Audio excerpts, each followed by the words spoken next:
Vicinity of that guy's last known whereabouts, another motel further east. And then within the week, your husband gets gunned down by the hustler's little brother, who you ended up shooting. In self-defense? Yes, in self-defense, he agreed. The only logical explanation for him to kill Dig would be as revenge for his brother's death. I'm thinking Dig killed that hustler, and I'm also thinking maybe Dig took something they considered theirs, and that made the brother real angry. Had to be worth a lot to a scumbag like him to come gunning for Dig Quillen, though, don't you think? I stared at him, perfectly still. And the brother's blood connection to a demon seed, who are known rivals of the one-eyed Jacks, makes it all the more interesting a package, in my opinion. Trey leaned into me. By the way, you think Dig took that gold after he killed the hustler? Where's that gold now, I wonder? It just vanished into thin air. I pulled on the silver chains around my neck. As you can see, Deputy Sheriff, I'm partial to silver. Trey chuckled and shook his head. Go ahead, Grace. You play it this way. In fact, you play it any way you damn well like. But know this. Word's out that you probably know something about it. My scalp prickled. Word's out? What does that mean? He took a step closer to me. I got me little birdies in lots of pies, so if I were you, I'd watch my step. You play games with these fuckwads, you just might get yourself splattered on the road, same as your man. Then again, you always liked playing games, didn't you? You done. Locke stood at my side, his eyes burning fiery lasers through Trey. Trey's thin lips tipped up as he opened the door to his cruiser and got behind the wheel. Keep in mind what I said, Mrs. Quillen. From his open window, he glanced up at me one last time, then started his engine, shifted into gear, and left the property. Locke moved in front of me. What the hell was that all about? His hands were jammed in his front pockets, his eyes hard. I dated him for about 2.2 seconds a couple of years out of high school, and he was a jerk then. Amazing how some people never change. Dig got in his face a few times. When Trey became a cop later on, the animosity stuck. Then the speeding tickets and the warnings came flying, most of it crap. How long has he been deputy sheriff? Locke studied me, ignoring my question. 2-3 years now, Kicker said, now at Locke's side. So what was all that chit-chat about? Locke's eyes flashed. Did he come here to ask you out on a date? Oh, for God's sake! A muscle along Locke's jaw pulsed. What's he after, Grace? Like you said, now that I'm back, he wants to poke around Dig's murder case. They're missing key details. Locke's eyes narrowed. Why do I think there's more to this than you're saying? I guess that's your problem. I turned and stomped off in the direction of the playground. Uh-oh, Dawes said behind me. Shut the fuck up, Locke muttered. 14. He's very handsome. Alicia smiled at me as we lounged on one of the sofas in the clubhouse. Oh, sweetheart. Your son, I said. Wes is going to be a real heartbreaker. Wes racked up the balls on the pool table. He ran one hand through his long, wavy brown hair, his other wrapped around a pool cue. His indigo blue eyes sized up the placement of the balls. Then he leaned over the table to take his shot, a self-satisfied look etched on his face. James Dean had nothing on him. After all the excitement in the shed, rambling around the playground with the other children, a hearty dinner of spaghetti and meatballs I'd made for everyone, followed by lots of brownies that Alicia had brought over, Jake had finally collapsed around 10 o'clock. Rather late for his usual schedule, but this week at the club would be anything but usual. At least I was certain he wouldn't wake up again in the middle of the night, and maybe get scared being in a strange room. It was now midnight, and the grown-ups were hanging out. My boy is already a heartbreaker. Alicia let out a laugh and threw her arm around me. I grinned at her, but as I watched Wes take his next shot, I bit down on my lip to keep it from wobbling. My eyes stung. I tore my attention away from Alicia and Jump's gorgeous teenage son before I lost it. If my son or daughter had lived, would he or she be shooting pool with Wes right now? Would my daughter have a crush on him? Would my son be his best bud? Would my son have popped me a sweet smile, just like Wes was giving his mom right now from across the room after he took that great shot? My eyes squeezed shut. Damn it. I thought I'd gotten past this. You will never be past this. Especially when the possibility from an alternate universe was staring me straight in the face, here in this goddamn haunted house. I swallowed hard. My eyes caught Locke's intense gaze. He tilted his head at me, his eyebrows pulled down. He'd noticed. That was sweet, but that's all that was. A kind inquiry into my well-being. I wished we could talk. I wished I could sit with him, my hand in his heartbeat under my ear taking away the strain in my chest. The front door burst open down the long, winding hall, and boisterous laughter and booming voices got louder as they approached. 5 men in One-Eyed Jack's colors from the North Dakota chapter, along with 3 women, strutted into the room. All right. Alicia let out a loud whistle and clapped her hands together. It's Butler! I shot up from the sofa, a rush of adrenaline coursing through me. Little sister? Came Butler's gruff voice and hearty laugh. Woo! Look at you, baby!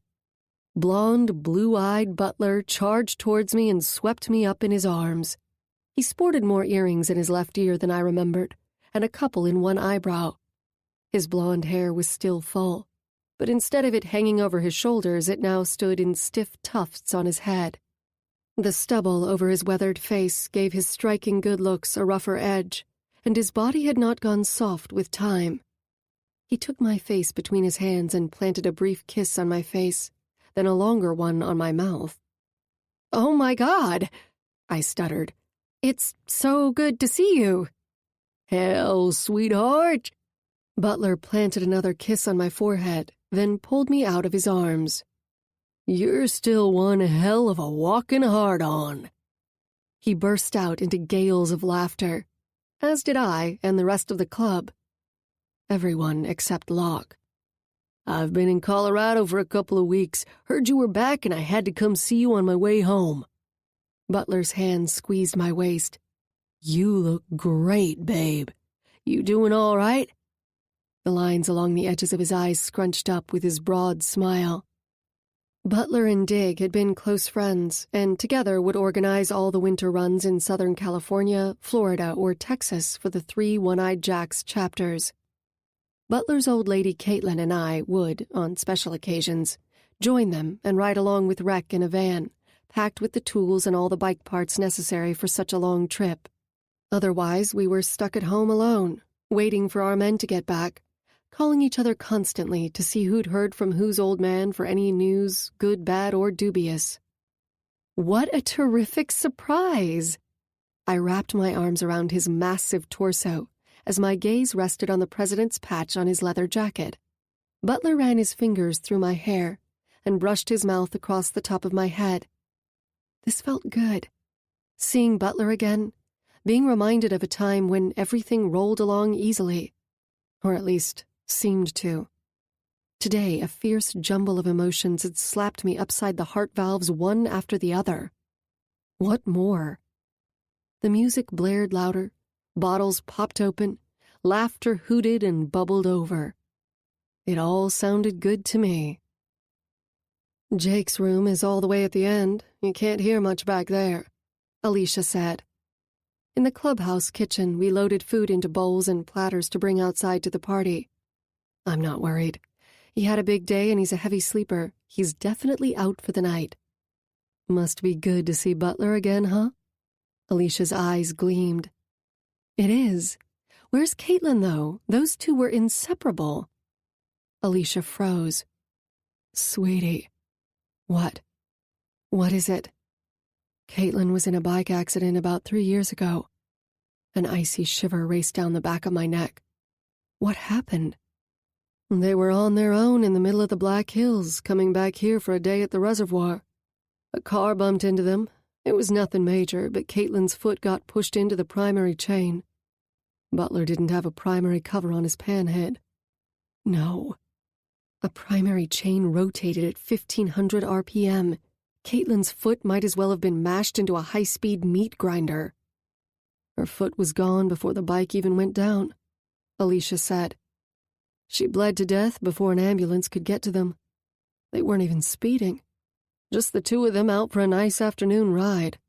The idiot driver of that car took his eyes off the road for just a moment. That's all it takes. Outrageous, gorgeous, over-the-top Caitlin? Gone. My hands clamped onto the bowls of cheese puffs and the chili-flavored corn chips. It was horrible. Butler was a fucking mess, Alicia said. He blamed himself for it. Even went nomad for a year. It changed him. He's better now, but different. Butler had even left the club for a year and went out on his own? Guilt and pain are certainly powerful little demons. I think I get it. I'm sure you do. Alicia's eyes settled on me, and she let out a sigh. Come on, let's get this stuff out there. We headed outside, and I plonked the bowls of snack junk on the big table. An arm wrapped around my middle and squeezed, and I held my breath. Butler let out a growl against my cheek. It's so good to see you again, so fucking good. I smiled at the emotion in his voice and the warmth of his large body against mine. I feel the same way. I turned in his arms to face him. Alicia just told me about Caitlin. My arms went around his waist. I'm so sorry, Butler. So sorry. His lips stiffened into a firm line. Are you doing better? Sure. He shrugged his shoulders. It doesn't sting the way it used to, but it's like nothing's stable anymore, like the earth is tilted a different way now, and I just don't get it. Then it passes, but it's still there. I can feel it underneath everything. He raised a pierced eyebrow at me. Am I right? Yes, you are. He squeezed my shoulder. We both took off, huh? I met his steady gaze. I couldn't face everybody or this place without Dig here. Then I kept wondering, why the hell did I survive? Why did I get to live and Dig and the baby had to die? Maybe if I hadn't insisted on going out for a ride that afternoon. Maybe... Ain't no maybes, sister. That's a losing game we keep playing with ourselves because it just doesn't change the facts, does it? His hand wrapped around my neck. When I came down to see you in the hospital, you didn't recognize me. That killed me. I wanted to be there for you, but I didn't know what to do. I freaked. I don't remember too much. I remember voices, pieces of conversations, but I was too far gone. Yeah, you were, Butler said. I just thank God Caitlin had insisted on giving Ruby a break that night and stayed with you in your room. Ruby had been exhausted that night. If Caitlin hadn't been there... He inhaled sharply through his nose. I pressed my lips together and gave him a watery smile. I'm glad you made it through. Feels good to hear you laugh, see you smile. Butler's hand cut my face. Tears are over, beautiful. His warm lips touched mine. That's right. I straightened up and pushed at his massive chest. Go get me a beer, big man. Coming right up. He winked at me and headed for the bar. Ain't life grand, sister? Boner came up behind me and slung an arm around my shoulders. I gave him a kiss on the cheek. He released me and trailed after a blonde who strutted by us. Yo, sweetness, where are you going? I let out a laugh, and then my breath caught in my throat. Locke sat on the sofa with one of the girls who had come in with Butler. She had gorgeous, long, silky raven hair, big brown eyes, dangling turquoise earrings, and large breasts stuffed into an orange tube top. A mini-skirt barely hid what was between her thighs, and cowboy boots were at the end of her long, toned legs. She slid onto his lap with a deep giggle and traced the edge of his eagle wing tattoo with a long, wine-colored fingernail. A red rage flared inside me. That's my tat, bitch.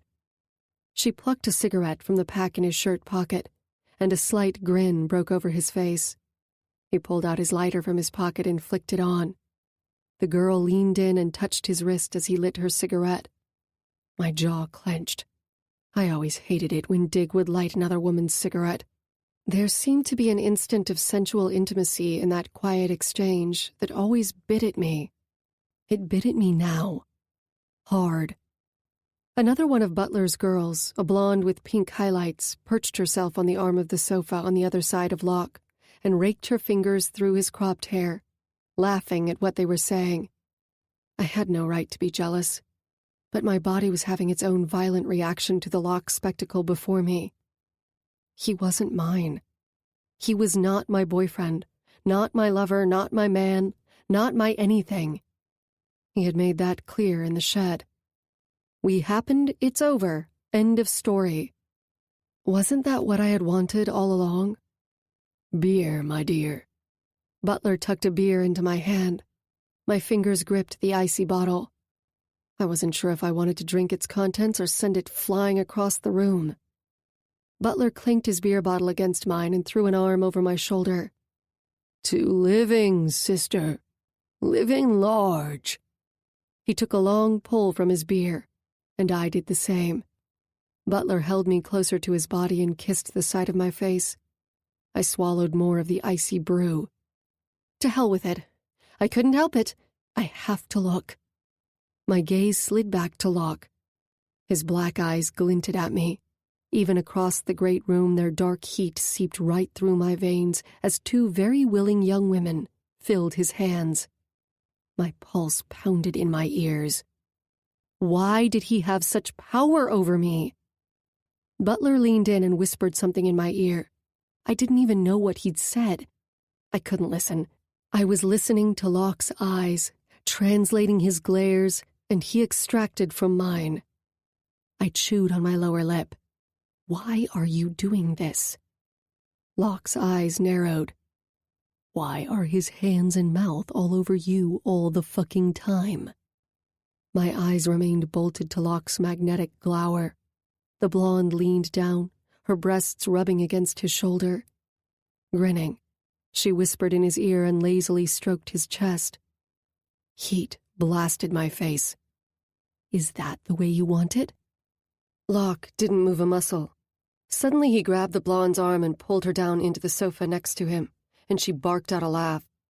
A brick settled in the pit of my stomach and crushed everything inside me. Locke had pushed me away and shut us down, and now here he was getting busy right in front of me. Yet he had the nerve to be ticked that I was hanging out with Butler? This was Butler, not some skanky hookup, but an old friend. Locke had two club sluts panting over him, touching him everywhere I had caressed and kissed him, everywhere I still wanted to touch him.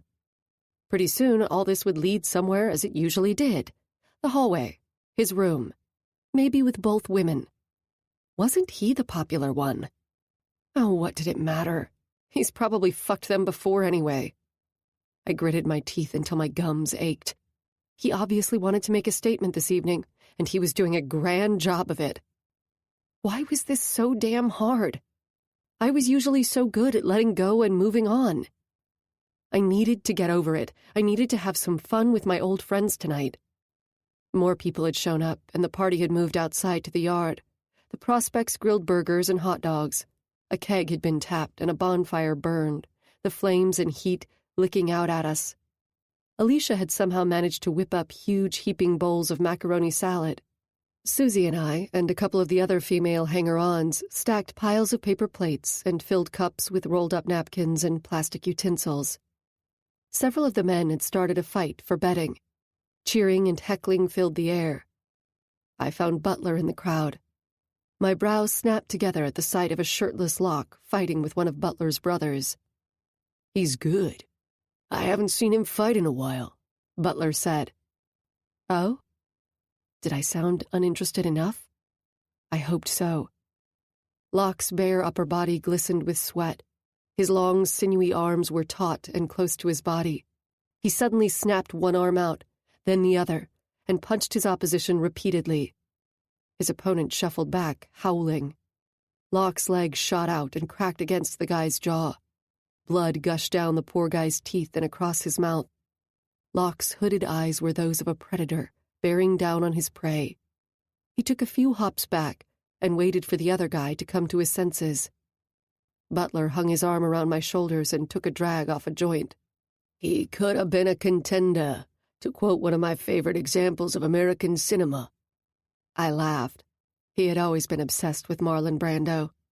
We'd been through his DVD collection many, many times with Dig and Caitlin. "Locke was that good?" I asked. "Oh, yeah. But he was never interested in taking it anywhere when he got out of the Army. Wanted to stay put." Stay put? I'd once remarked to Locke how he wasn't connected. How wrong I was. He certainly was connected to everything Rec had given him. Meager, the club, the repair shop. He was connected to all these things and to his brothers. All of it was home to him. And home was obviously vital to Locke. Unlike me, I had cut myself off from everything and everyone I knew and once held dear. I was the disconnected one, wasn't I? "He's made the shop a success, right?" I asked. "Oh, yeah. He's organized and very determined. Hell, it's good for the club to have a couple of honest businesses going." I rolled my eyes. Just a couple? I bumped my hip against his and a wide grin split his face. "Yeah, just a few to deflect attention from the real moneymakers," he said against my ear. He offered me his joint, but I shook my head at it. Locke knocked his opponent down again. Loud cheering and shouting broke through the night air. The fight was called. Locke offered his hand to his fallen opponent and helped him up on his feet. The black-haired woman in the orange halter top gave Locke a small towel and a bottle of water. He lifted his chin at her and wiped at his face and neck. Butler and I turned to walk away, but Heather caught my eye. She stared at the black-haired woman and Locke, who were now laughing together. Heather's cheeks were flushed, her face pinched. I almost felt sorry for her. She muttered something under her breath as she watched them. Another girl pulled her away. Locke, the conquering gladiator. I dug the heel of my boots into the asphalt. Butler and I ate together with a group of his brothers and Dee, an old lady from his chapter, whom I knew with her old man, Judge. I chewed my food with intent, but could barely taste the smoky hot dog or the creamy macaroni salad. When we were done, Dee and I cleaned up our table. Then she came with me to check in on Jake, who luckily was sleeping soundly. We went back out to the party and danced to some old-time rock and roll. Then Butler grabbed me, and we ended up at the makeshift bar to get some real booze. I was definitely ready for something stronger. "What are you in the mood for tonight, babe?" Butler's lips brushed my ear. He stood behind me, his arms wrapped around my waist. I grinned up at him. "Tequila." "You got it." His one hand let go of me, and he motioned to Dawes behind the bar. Just then a couple stormed past and bumped into us. I got knocked out of Butler's loose embrace, but he immediately grabbed me, pulled me back into his arms, and kissed me. My insides tightened at the sensation of his mouth against mine. "What'll it be?" asked Dawes. I tore my mouth away from Butler's. "2 shots of tequila," I shouted out. "Make it 4, man." Butler smirked. Both his hands angled my head closer to his, and we kissed again, his tongue gently sweeping through my mouth. He tasted of tangy barbecue sauce and beer, laced with acrid tobacco. I punched his chest and let out a laugh. "I forgot you had that tongue piercing." His blue gaze intensified. "Now you finally get to try it out, beautiful." I shot him a look, and he crushed his lips onto mine once more. The ball of his piercing rasped all over my tongue. "Always had a thing for you, baby," he whispered. My fingers curled into his thick cotton shirt. To hold on? To push him away? What the hell was I doing? I didn't have a clue, and at this very moment I wasn't sure I cared. Always had a thing for you. I knew that. The rub was, I did too, once upon a time. Before he'd hooked up with Caitlin, Butler used to pay me lots of attention. So much attention that Dig had caught on and didn't like it much. Then one night things had changed. I caught Butler watching me and Dig having sex in the woods where we had camped for the night on a weekend run to a campground outside of Mount Rushmore. Butler had stood against a tree not far from us. A tourist he'd picked up was on her knees giving him head. But he'd been watching me ride my old man. Our eyes had locked in the full moonlight. It was chilling and erotic, and I'd known it was wrong. But I'd been unable to look away. Dig had whispered something hot and nasty in my ear just as he slammed his hips into mine, and I'd groaned loudly. Butler had fucked the girl's face harder, while his gaze had remained pinned on me.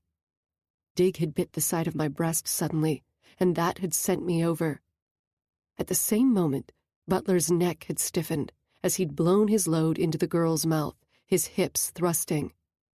We had come together, long distance. Guilt and shame had flooded my insides when Dig finished a moment later and pulled me down for a kiss. I had sunk my face into his neck, trying to blot out the image of Butler coming. That's as far as it ever got between me and Butler, and it was far enough. Before that night, he'd regularly tossed flirtatious barbs and suggestive looks my way that I'd only laughed off and taken in stride. But after that night in the woods, I made it a point to steer clear of him. Tonight, though, there were no reasons against us. None at all. And Butler felt good. His desire intensified in wave after wave as his mouth possessed mine, his warm hands pressing deeper into my flesh. It would be so easy to lose myself in it. "Yo, Butler, drinks!" Dawes shouted out. "What's with the ice?" Butler asked. My eyes shot to the bar. 4 small glasses of tequila were accompanied by an extra-large plastic cup filled to the top with ice cubes and a slice of lemon. "Hell if I know," Dawes said. "Locke said you'd need it." My blood froze. My head snapped up, and like a heat-seeking tracking system, I hunted for Locke. There he is. His black eyes smoldered at me, his jaw set. He now wore a denim shirt with the sleeves cut off at the shoulders. The bunched muscles of his arms and chest rippled in the harsh light from the big overheads. He inclined his head at me, and my pulse raced. "What the fuck?" Butler let out a throaty laugh. "We don't want to cool down. We want to heat things up." He snatched up a shot and drank. He handed me one, and I knocked it back. The liquor burned all the way down my throat. Butler's hand slid down to my ass and squeezed as he tossed back his second shot and handed me my second. Kicker came up to Butler and whispered something in his ear, and Butler nodded, his hand dropping from my side. He took out his cell phone and showed Kicker a map on his phone as they both rattled on about a schedule. My eyes darted back over to Locke. The black-haired wench swayed to the music at his side. She handed him a shot glass, then stood up on her tiptoes and pressed against him. Her tongue swirled in a tight circle over the side of his neck. Locke looked up and met my gaze once more. He raised his glass in my direction and drank. My head exploded, and I downed my second shot of tequila. What the hell was his problem? He got what he wanted, didn't he? "I need to go check on my nephew," I whispered in Butler's ear. He nodded and returned his attention to Kicker. I charged through the throng of people and darted into the clubhouse before I lost it. Imagine, I need to go inside to get a breath of fresh air. I hustled through the dimly lit main hallway and made the turn for the bedrooms. My head pounded, and I stopped and pressed my hand against the wall to steady myself for a moment. The reverb from some heavy metal song marched up my arm. I sucked in a deep breath. "What's the matter, little sister? You had enough, or want some more?" Locke's deep voice taunted me. I spun around, and there he was filling the hallway. Dark emotion pounded off him, charging the space between us. My chest contracted. What did you say? There I was, thinking that you needed time to deal with your past before you moved on to something new. But I was wrong. His brows snapped together, and his small hoop earrings swung. You're too busy climbing all over your past. Who the hell do you think you are? I know who and what I am. Do you? His black eyes flared at me. Is Butler another one of your former flames? As if the fucking deputy wasn't enough? What's it to you? Answer me. I've never hooked up with Butler, if that's what you're implying. I was a faithful old lady. He smirked. So now's your big chance then, huh? Well, there's an idea. Locke's hands wrapped tightly around my neck, crushing me into his body. His tequila-laced lips brushed mine, and I gasped for air. His tongue lashed through my mouth. Feverish sensations exploded inside me. Hell no. I pushed back against his chest, struggling to pull away from him. You can't have it both ways, Locke. You've got a problem with me and an old friend spending time together after so many years, but you've got skanks climbing all over you, kissing you, touching you. What's it going to be? His jaw tightened. They're just the same old tits and holes, Grace. They're nothing. They don't take any effort. I'm old enough to know the difference. Really? A hand slid up my side, resting on the swell of my breast, as a thumb stroked my pebbled nipple. I shuddered, but fought my body's ridiculously instant, heat-filled reaction. Just can't keep away from you, no matter how hard I try, he muttered against my lips, his humid breath mingling with mine. My nerves jumped and caught fire at the raw timbre of his voice. Then don't, I breathed, my fingers curling tightly in his shirt. I opened my mouth to him, and his tongue claimed mine, lavishing and punishing as it scored through my mouth. The kiss was hostile, hungry. His insistent fingers undid my jeans, pushing them past my hips. I gasped as his cold fingers slid against the warm skin of my tummy, sinking in the pulsating wetness between my legs. Oh, fuck, he groaned, sinking against me. A rush erupting in my veins, my body twisting with need. I wanted more of him, wanted him to pound into me with his own burning desperation, obliterating us both. You gonna let him in here? His voice simmered. I stilled, my eyes flying open. Two of his fingers squeezed around my clit, and the sensation burst through me like a flame. But my heart sank. Why did it have to be like this? A stolen moment with me pinned up against the wall. Right here, where he had gotten blown by Heather, and who knows how many others. My hips jerked against his hand, and I snapped my legs together. Screw you! He slammed me back against the wall and bit my lip. I fought for breath as he yanked my jeans down further, his one hand sweeping inside my panties, down my ass, the other down my front. The smooth coldness of his eagle ring grazed me right on target, and my knees buckled as his fingers seared my sensitive, swollen flesh. No matter the outrage surging through me, my body submitted to his ruthless strokes. Oh, God, don't. You gonna give it away to Butler tonight, baby? The knot of tight pleasure built and towered over me. My head pressed back into the wall, and I strained for whatever oxygen remained in the hallway. Pain, pleasure, and heartache riveted me to that hard wall, riveted me to him. He let out a brutal snarl, and my flesh vibrated with the raw, primitive need exploding between us. Locke, I struggled. But was I fighting him, or begging him for more? Want me to fuck you now? The cruelty in his voice, vengeful and bitter, incinerated a hole in my chest while my body throbbed for the release I knew only he could give me. He slid his wet finger out of my pussy and traced my lips with it, while his other hand dug into my ass. A cry escaped my throat, and his eyes flared. This is what I do to you, he whispered roughly. Remember that. My heart stopped. Was that triumph in the gleam of his eyes?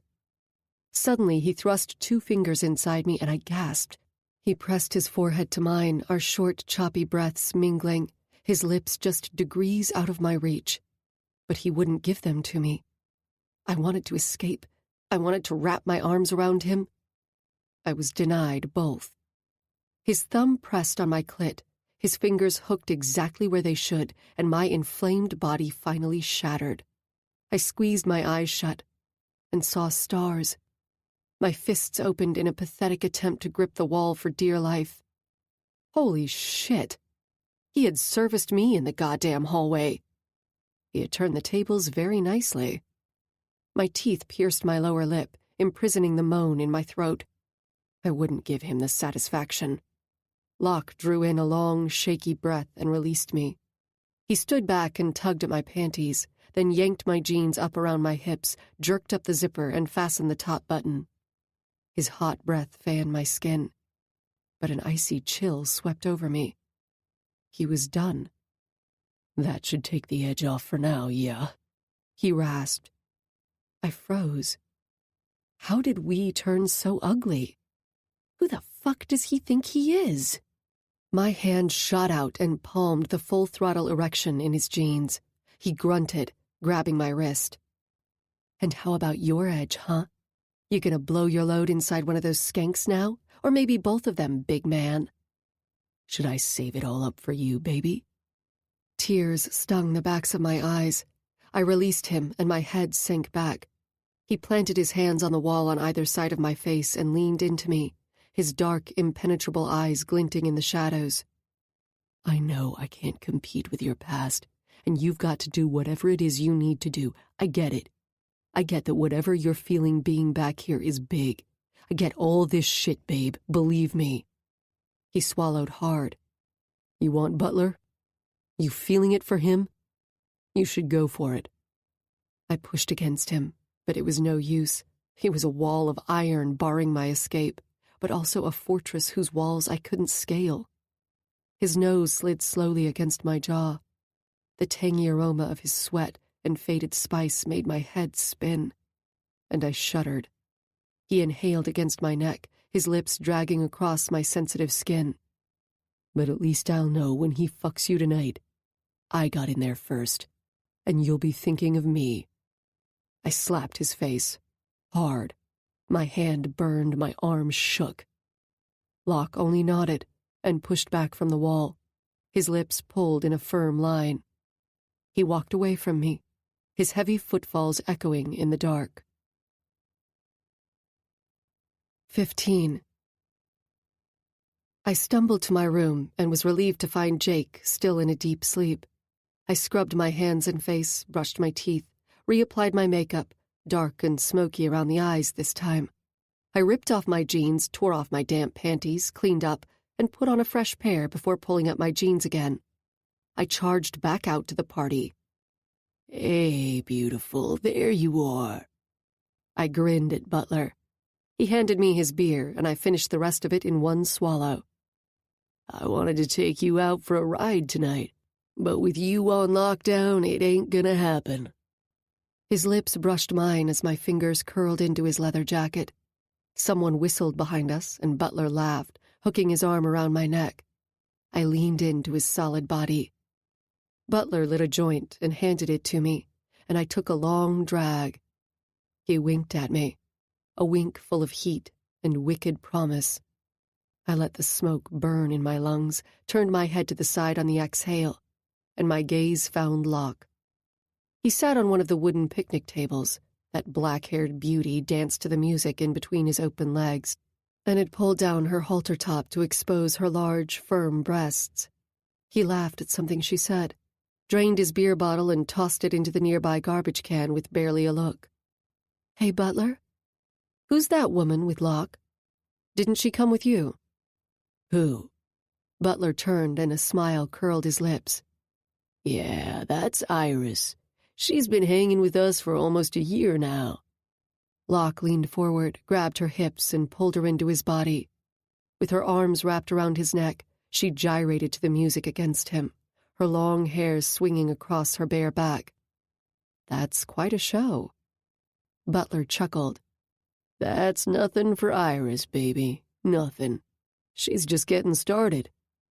I clenched my jaw and reached for the joint in Butler's fingers once again and took another drag. What had Locke said? It's better this way? Sure is. No mess, no muck, no worries. No connection. The night carried on.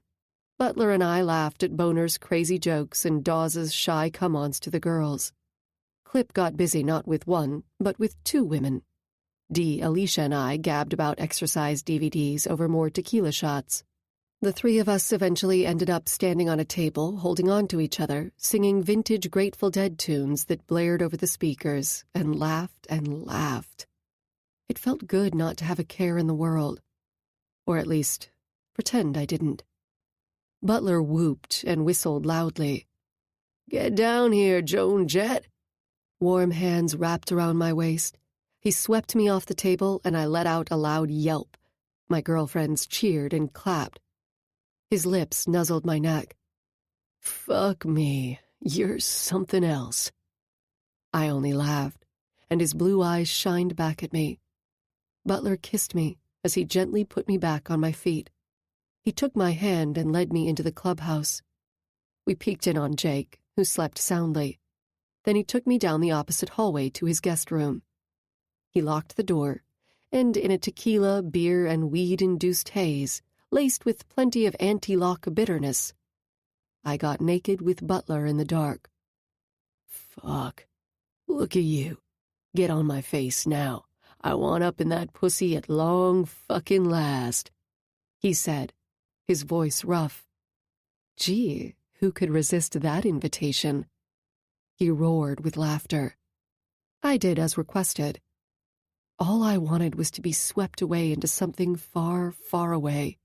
His hands groped my ass as his pierced tongue danced through me. "Always wanted you, baby." "I know." "You wanted me too, smartass." He let out a growl and smacked my rear.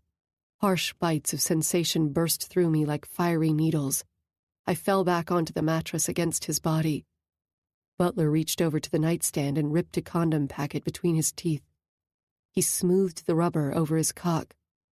My heart thudded in my chest. I was really going to do this.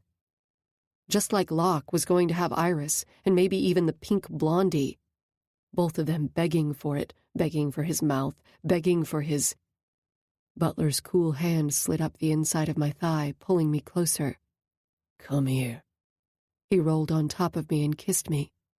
Waves of dizziness filled my head. He raised himself up and pushed inside me, letting out a groan. "Damn, you're killing me." "I bet you say that to all the girls," I said through gritted teeth. I battled with memories of Locke's fingers exploring me, his tongue teasing my skin, his hand curling around my smaller one. The memory of his steely gaze in the hallway smoldered in my chest like dry ice. That huge cup of ice with the lemon. Iris's half-naked body grinding into his. "You'll be thinking of me. Son of a bitch." Butler let out a laugh, and his hands went to my hips, gripping them tightly. "I've always been an asshole, baby, but that's one of the things you liked about me." That was true. 20 years ago, I had found his Nordic good looks, sweet charm, and volatile edge to be a fascinating package. Back then, I had a faraway girly crush on this blonde, blue-eyed devil. But it was like having a crush on your brother-in-law. Totally off-limits, simply not done. Or like having a crush on a celebrity. Impossible to come true, but fun to fantasize about. Butler had been my bad boy fantasy crush, like the one I had on Axl Rose back in the day. That was the thrill and the extent of it for me. The fantasy. Until that night in the woods. That spooked me out of the crush and made me realize that this was not a harmless fantasy. I loved Dig, and my husband and I were dedicated to keeping each other happy, not to mention how fooling around with another brother is a totally evil thing to do to the brotherhood, and I was not that woman. We'd been thrilled when Butler and Caitlin had gotten close, and she wore his property patch, and then he had put a ring on her finger. They had been genuinely happy together. Eventually, things had settled down, and the four of us had made for great company and good times. But now here I was, getting my taste of butler. Careful what you wish for. Butler pulled my legs higher against his hips. We've got all night to make up for years of wondering about it. Club slut. That would be me. My head pounded, and I deserved it. I deserved a baseball bat to the brain, in fact, and to the pelvis. Are chastity belts still available? I should get one, lock it on myself, and throw away the damned key. My lifelong good girl status had just been officially flushed down the toilet. At my age, too. My sudden lack of impulse control since I had crossed the border into South Dakota astounded me. What the hell was in the water?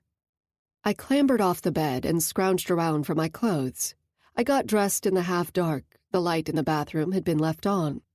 I leaned over Butler's immobile body on the bed. My hand found his wrist, and I angled it to get a look at the dial of the large sports watch he wore. Thank God, I muttered. It was 5:44 in the morning. I let go of Butler's wrist, and his arm plopped on the mattress. I went into the bathroom. My eyes widened. 3 lines of white powder lay on the small bathroom counter by his keys, and an open plastic zippy bag full of what I assumed was a stash of coke. A hell of a lot of coke. No wonder he had the exuberance of a bull last night, even after all the booze and weed. No wonder he couldn't keep it up and finish what he'd started. He'd tried valiantly, but then he had dozed off, much to my relief. I took care of my business and washed my hands carefully in order not to get any water on his pricey stash. Then I got the hell out of the room. At this hour, most everyone should have been passed out. I crossed through the main lounge to get to my and Jake's room. The couches were littered with sleeping bodies, and a half-naked couple was in a tangle on one of the pool tables. Snores rose from another corner of the room. I watched where I stepped, as bottles, cups, and smashed cigarette butts were strewn everywhere. Little sister. I froze. Oh, hell no. Who was that? I turned my head in the direction of the voice. Jump leaned against the door of his office and motioned for me to come in, his face grim. I tiptoed over a smattering of crushed potato chips and a puddle of yeasty beer on the floor and entered his dimly lit inner sanctum, and he closed the door behind me. Is something wrong? I asked. Did something happen? You tell me. What? Did you fuck him? Excuse me? Butler. Did you fuck Butler? Jump. What? The lines around his eyes creased. Answer the goddamn question. Yes. Good, he said. What? We got a problem. Jump. It's just after 5 in the morning. My head is killing me, and I'm having a hard time putting 2 and 2 together here after a very, very long night. I got a problem with Butler, and I need your help, seeing how you just made our lives a hell of a lot easier. He sat on the edge of his desk. Have a seat. I dropped my boots to the floor and slumped in the dung-colored vinyl armchair in front of his desk. My eyes grazed over the photos of past presidents of the One-Eyed Jacks. Each face more dour than the next, a few of them cocky and defiant. All of them dead and gone. Some by natural causes, most of them by the hand of another, or at the mercy of a road machine. You need my help? I need you to get close to that fucker. Are we talking about Butler? My fingers rubbed at my sore eyes. Yeah, sister, keep up. He's been getting sloppy the past couple of years, getting into scrapes with local law instead of keeping them happy. He's been dipping into the profits for himself and reaching out to gangs he shouldn't be. He's more erratic than he's ever been, and that's saying something. He's strung out half the time, and it ain't only the green he's dipping into. I leaned closer to Jump. Well, he's got quite a snowy mountain stash in his room right now. A harsh grin split Jump's face in two. After years of this shit, I'm surprised he can still get it up. Hell, I'm surprised he's got a nose left. I exhaled and crossed my arms and legs. I think he's working with Vig. Jump continued. Vig's been wanting us to patch in for a while. He wants our territory badly for his expanding drug empire and whatever the fuck else he's into these days. He wants our contacts out west for himself. He's hooked up with big national clubs to compete with the crime organizations that have moved in up north. Drugs, whores, and guns are big business up there. I'd been aware for some time how the FBI, the ATF, even Canadian authorities were all over the Bakken, now dealing with the higher crime rates. With the influx of tens of thousands of workers camped all over the shale oil reserve region that bridged North Dakota, Montana, and Canada, Vig had his work cut out for him. Vig wants us in to swallow us up, Jump said. But we ain't interested in being a part of his racket, his way. We got our own thing going. It's low on the radar and it does well. I ain't got no megawatt aspirations with the big outlaw clubs. We're good with our own network that we've built up over the years. I don't need to extend our reach that way. Shit's good now. Got it the way Dig and I always saw it. Lean. Independent. Okay, I murmured, my weary gaze meeting his. Butler always wanted to take it bigger, higher. Plus, he's a hothead, hotter than Dig. Yeah, he is. This shit's causing rifts among the brothers. I can't have it. Butler's making shit deals left and right to keep the money coming in up there. He's driving our train into a collision course on purpose, so we'll have to accept the Demon Seed's terms. I ain't having it. Not on my watch, no fucking way. What happened with you in Montana stirred the pot again. My boys are jumpy enough as it is. I don't need to know all this. This, you need to know. I frowned. Why? I'm not even part of this club anymore. You will always be part of this club, woman, he growled. My blurry eyes focused on his tense lips under the full mustache. Jump took a deep breath and ran his fingers through his beard. Once, twice, 3 times. His large brown eyes tightened. Sister, I need you. The club needs you. I stretched my legs. I'm not getting this. You lost me. Butler's been a mess since Caitlin died. Anyway, he always wanted to tap your ass. Can we get to the why you need me part already? I need you to stick to Butler. I need information on him from inside his clubhouse. He's up to something with the Demon Seeds, and I need to know exactly what it is before it explodes in our faces. My head snapped up, my tired eyes trained on Jump. He wants you. You want him. It's the perfect opportunity. You slept with him now. It's done. Keep going with it. I sat up in my chair, my back rigid. Wait, stop. Hold on. What the hell are you talking about? I have no intention of continuing anything with Butler. It was a one-night thing. Believe me, one night was enough. It was a mistake. I don't even... You two got history. Ancient history that you love to keep bringing up.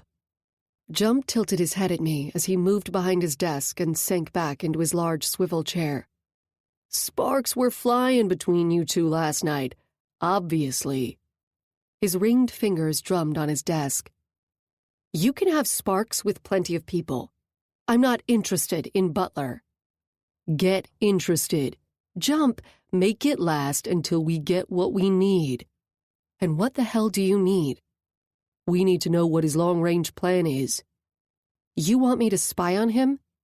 Shouldn't take long. He's getting sloppy with all the blow he's doing. Jump's lips curled into a small grin. Come on, sister. You know Butler. He'll be good to you. You just get on the back of his bike, baby, and enjoy the ride. Don't you try to twist this into some romantic bullshit. I know how this crap goes down. Jump slammed his hand onto his desk. This is for Dig, sister. For this fucking club. You want me to whore myself for the club? Even better, for my dead husband? Jump pressed his lips together. It's a good plan. You'll have protection. I'll have lock on you. My lungs contracted. Oh, that just made it all better. I'm not asking you to marry him and live up there, Jump said, his fingers drumming on the desk. I'm just saying. My eyes sank closed. I know what you're saying. Sister, don't. If he invites you to come up and hang with him, you go. You don't stay long, you got Ruby and her boy now, Jump said, his voice lower. A few days here, a couple days there, no big deal. You get him talking, you listen, you watch. I'm not asking you to take him out, babe. That's my job if it comes to that. What a relief. What's it gonna be? Jump's voice was noticeably sharper. Were you waiting up for me now? Saw the two of you all over each other last night, and I was hoping you'd end up in his bed. I knew you'd be checking in on your nephew, so I've been waiting for you. The boy's fine, by the way. Alicia's with him. He exhaled heavily. Just make Butler believe you'd like more and wait for that invite up north. My brain clicked along, and all the train cars finally got into a row and connected one by one. I rubbed my hands across my face. Jump poured bourbon into a glass from an almost empty bottle. His eyebrows knit together. What the fuck is it now? When did Locke tell you? Tell me what? About Vig in Montana, I said. When we got back here, or on the phone before we got home? Jump shrugged. He called me in the morning before you left the hotel in Watford City. My shoulders slumped. Is that when you both came up with this terrific plan? Why? What does it matter? I'm not going to tell you about my business with my brother. He gulped his drink. Screw that. Either I'm in this or I'm not. Which is it? Oh, you're in this all right. His eyes flared at me, a stern finger pointing at me. Made an impression on me that Vig pulled you out like that in Montana. Why would he do that? He's fucking nuts. Unpredictable. That's news to you? Jump leaned back in his chair, leveling his stony gaze at me. Maybe you got something he's after. I tucked my legs under the chair. Me? What the hell would I have? Dig didn't share club business with me. Jump swiveled his chair slowly, still holding my gaze. The metal creaking of his chair filled the sudden silence between us. There's nothing you need to tell me? Nothing I should know? My fingernails dug into the tattered vinyl arms of my chair. There is nothing you need to know, Jump. He drank from his glass, scratching the side of his bearded face. We all got shit to do we don't like for this club at some point. I'm not asking you to do something you haven't already done, though. Am I? He smirked at me and raised his glass of liquor. You just fucked him. So what the hell? Obviously you ain't got ties to any man, so enjoy getting laid while you're at it. He snorted and drained his glass. I swallowed hard, my legs stiff, my arms shaking slightly as I clasped the edges of my seat. He deposited his empty glass on the desk with a heavy thud, and I flinched. You don't call me or text me from there. You need to talk, you call Alicia and talk woman shit only, and I'll have her check in with you. We'll come up with a few code phrases if things get hot for you, or you need a meet. Locke will always be nearby, and he'll be able to get to you quick. We do this clean and smart. I shook my head, letting out a dry laugh. Clean and smart? This is our chance, sister. You want Vig or Butler or anybody to destroy what Dig and Rec and the rest of us put our blood and sweat into for so long? You want to see those fuckers rip apart the club that took care of you and your sister like family? Don't you talk to me about Ruby or my old man. My voice shook. His brows slammed down. You ain't no whore, sister. You're working an angle for your boys, for your club, just like the rest of us do every goddamn day. We all got to do what we gotta do. I glared at him. He sighed heavily and poured himself the last of the bourbon. Look at it this way. Butler's been hurting for a while, same as you. You two might be the best thing for each other right now. A chill slithered down my spine. I hate you, Jump. Don't give a flying fuck right now, baby. But I do give a fuck about all of us surviving this shit, and now you're a player. His stony eyes settled on mine as he leaned back in his chair and swiveled to the side once again. You in? His ringed fingers curled into a fist, slowly knocking out a beat on the surface of the desk.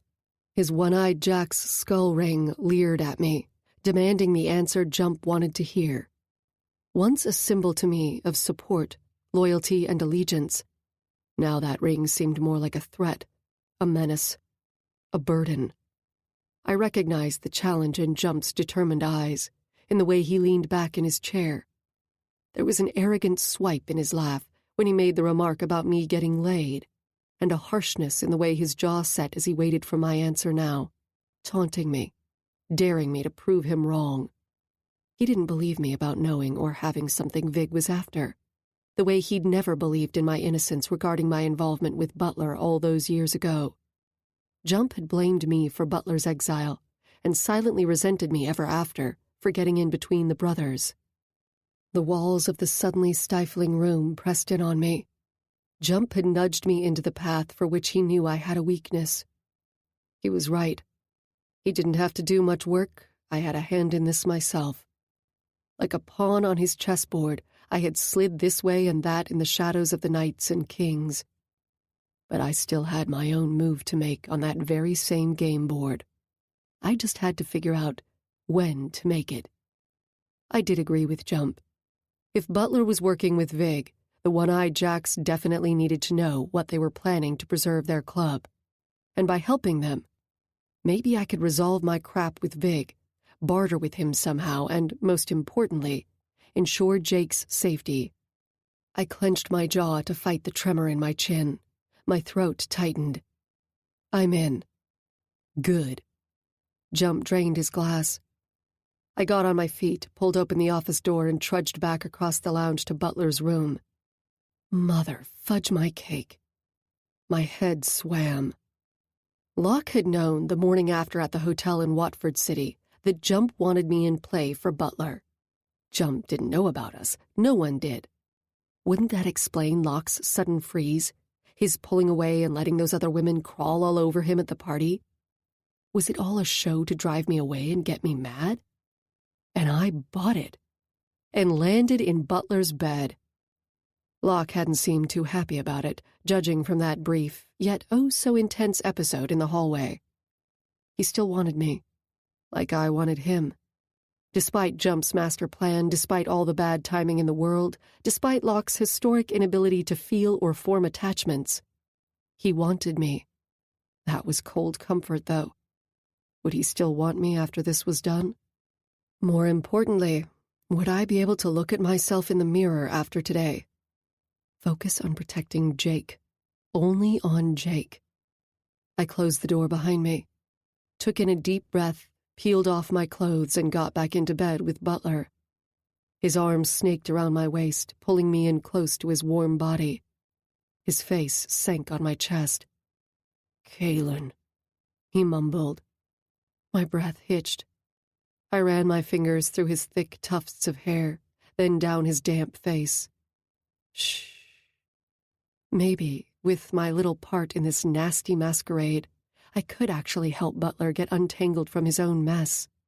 Maybe I could soften the inevitable blow between him and his brothers. Maybe. I would certainly try. 16. Miller. Shit, Locke, that was fast! Iris let out a peal of laughter, twisting back onto my bed. I snapped the condom off my cock and flung it aside. Iris crawled over the mattress to me on all fours. How about you tie me up like last time, huh? She grinned, licking her top lip. I liked it a lot. Got me real hot. I stood at the edge of my bed and shoved my pathetic dick back in my pants. Two eager hands reached out towards my hips. I smacked them away and pushed her back. Get the fuck out. Iris let out a huff, then scrambled up on her knees, spreading her legs wide and squeezing her tits together. Come on, baby. Anything you want? You want my ass? I belted back up, wincing. I want you to get the hell out. What's gotten into you? Leave, for fuck's sake! Fuck you! I don't need this shit! Iris whipped herself off the bed, shoved her skirt up her body, and nabbed her top. She stormed out the door, slamming it behind her. I stared at my bed. My skin tightened. My throat burned. I ripped the sheets off the mattress and threw them across the room. How the hell did I get here? The club got us here. I got us here. My lungs constricted. I threw myself on the edge of the bed, and my head sank into my hands. It all started in Montana. Started and ended. When the demon seeds had taken Grace, I'd lost it. I had failed her. How had I not seen that coming? Probably because my cock was otherwise engaged and had hot-wired my brain into dysfunction. When she finally came back, I couldn't stop touching her. Once we got to the underpass and later at the hotel, the emotion bled out from her. She needed me, and she let me take care of her. She had been all brave woman, and then it had sunk in and gashed her. But she didn't need saving. She needed me to feel alive again, feel intact, or maybe just to feel. Later that night, she tried to make me feel better about her hellish afternoon. She comforted me, soothed me like a warm bath with her quiet sincerity. I didn't know what to do with that. I hadn't had that in such a long time, if ever. Then she gave me her body, and I gave her mine. And I fucking loved it. For the first time in a very, very long time, I felt I was a part of something bigger than me, beyond the usual, the everyday. It was intense, and it felt right. It didn't break me or sap my soul. Being with Grace built me up, gave me more, a more I wasn't familiar with. And the big news was, I didn't want to fight it. Didn't want to push it away. I'd woken up early the next morning and had turned her out of my arms so she lay on her tummy. I traced over the wildflower on her sweet ass with my fingers. Here was the girl I had noticed in high school always giggling in the hallway with her girlfriends. Here was the girl my brother loved as if she were his own little sister. Here was Dig's woman, now in my bed. That abundant life they had shared and the loss of it were branded on her skin forever. That tattoo was Grace's patch, as was that ugly scar on her leg. My fingers traveled down her thigh and dwelled on the scar the bullet hole had left behind. Her shouldering so much pain and loss on her own humbled me. It drove her still, that horror, that immense void, and probably always would. I knew about that shit. I lugged around enough of my own personal rot. My father's bullshit, losing my gran, the blood and body parts-filled battles I had managed to survive, along with the sickening torture and mindless destruction I had witnessed. Keeping it all tight had become my state of being. I knew no one could come along and just change it for you. There was no magic wand. There were no keys to that lock. Not great fucking, not a few kind words, nor the promise of a warm smile or a tight hug. Those can take the sting away, but to think anything more of them is stupid. At least, that's what I'd always believed. But now I wanted more of the fucking, more of the kind words, the warm smiles, the hugs. I wanted them from Grace. I wanted to rack them up, collect them, and keep them safe. I wanted to plunge into them and wrap myself up in them. Wrap myself up in her. That morning at the hotel in Watford City, I had called Jump after I'd paid the bill in cash at the front desk. Grace was still sleeping in our room. I'd stood in that sun-filled lobby which reeked of lemon cleaner and listened to Jump muttering over the phone. "Something's going on between those two," he'd said. "Vig and sister? Like what?" "Fuck if I know what she's been doing all these years. Why would Vig pull her in for a private one-on-one, especially after giving us the all-clear?" I'd had to agree with him there. "I don't think he wanted private time with her for a trip down memory lane," he'd continued. "She must have something thereafter, or she knows something. Maybe he'd wanted to put the fear of God in her. Only one way to find out what's going on. Fuck. Our Vig problem is just taking on a new dimension. Hang on, man. This is sister we're talking about. Locke, she was Dig's old lady. Don't ever forget that. Those two were very tight till the end. Don't tell me a little bit of him didn't rub off on her. No telling what's really going on." Jump had grunted. "You get her back here, and we'll keep her on ice. Butler's been in Colorado the past 2 weeks, and I'm damn sure that on his way home he'll stop here to see her and tap her ass. And I'm going to keep tabs on both of them. My nerve endings had caught fire. Back it up. What the fuck are you talking about? Butler and sister? How the hell do you think he ended up in the north when he started out down here with us? Jump had laughed. That's how the North Dakota chapter got really shaking, man. He was always breathing heavy over her. Fuck knows what really happened between those two. Dig nipped that shit in the bud, reamed his ass. Butler took off and headed up north full of piss and steam. But business had to move along, and a couple of years later, he and Dig finally managed to play nice again about the time Butler hooked up with his old lady. I'd known where this was headed. My fingers had tightened around my cell phone. Jump had snorted. Yeah, this is perfect. Her and Butler can cry on each other's shoulders and be fuck buddies till we get what we need. We just gotta pave the way. My pulse had pounded in my head. Pave the way? You're going to manipulate her into this somehow? Put her out there? Jesus, you're all efficiency all the time, aren't you? You want to keep breathing? That's how you gotta be. Bring her home, man. This whole goddamn Butler mess had been brewing for years. Having to spy on a brother was a shit thing to do, but it had to get done. Now with all this demon seed crap rearing its ugly ass head, we just gotta pave the way. The thought of Grace as a pawn in these fucked up plays had put me on a razor's edge. Could she be hiding something? I'd headed back up to our room with my gut twisted in a tight knot. I'd been looking forward to the ride home with her. Now I despised the very idea. I was going to have to deliver the most beautiful thing that had ever happened to me on a silver platter to the club. Now that I'd finally had her, her whispers in my ear, her breath in my lungs, tongue on my skin, her heart beating against my chest, I was going to have to let all that go. Abandon my secret miracle. Yes, abandon her and stand back. Watch and pretend I didn't care. Abandon her like all the other men in her life. That's how she would see it. And that burned. The blood had drained from my head.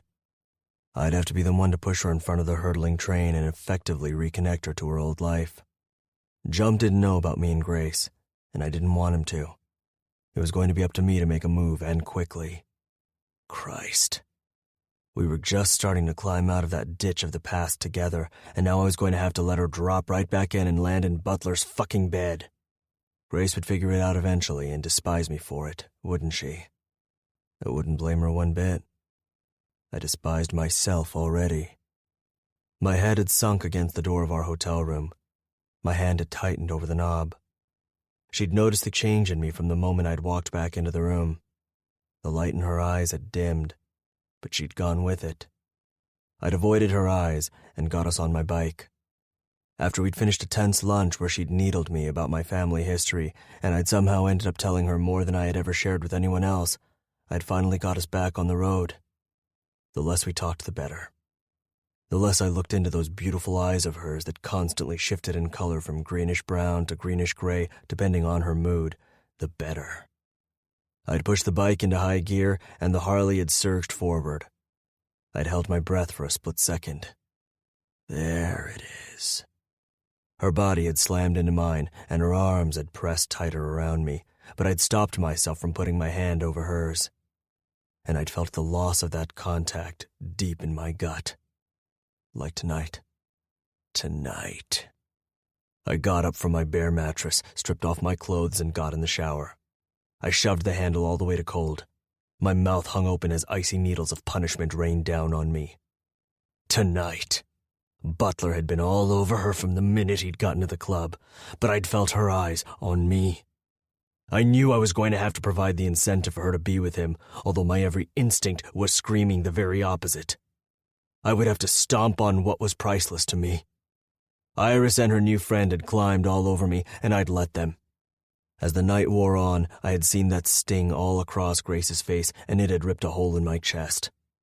But later, when I had heard her uninhibited laugh and had seen her draped all over Butler, it had screwed with my head.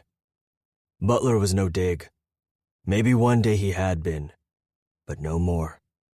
He didn't deserve a woman like Grace. She didn't belong in his arms. She belonged in mine. I had sent over the cup of ice with the lemon. Yeah, she'd gotten the message. When she'd suddenly taken off inside the clubhouse, I'd tracked her like I was going in for a kill. I'd pinned her to the wall. Her gorgeous smell and the feel of her warm, soft skin under my hands had done me in. Would this be the last time? What I'd really wanted to do was get her on my bike and put thousands of miles between us and the club. Instead, I'd lost control, and nasty, vile shit had spewed out of my mouth. I hadn't regretted making her come on my fingers and moan my name. It had been phenomenal and sheer, ugly torture all at the same time. But it was mine. I was glad she'd slapped me. I deserved it and more.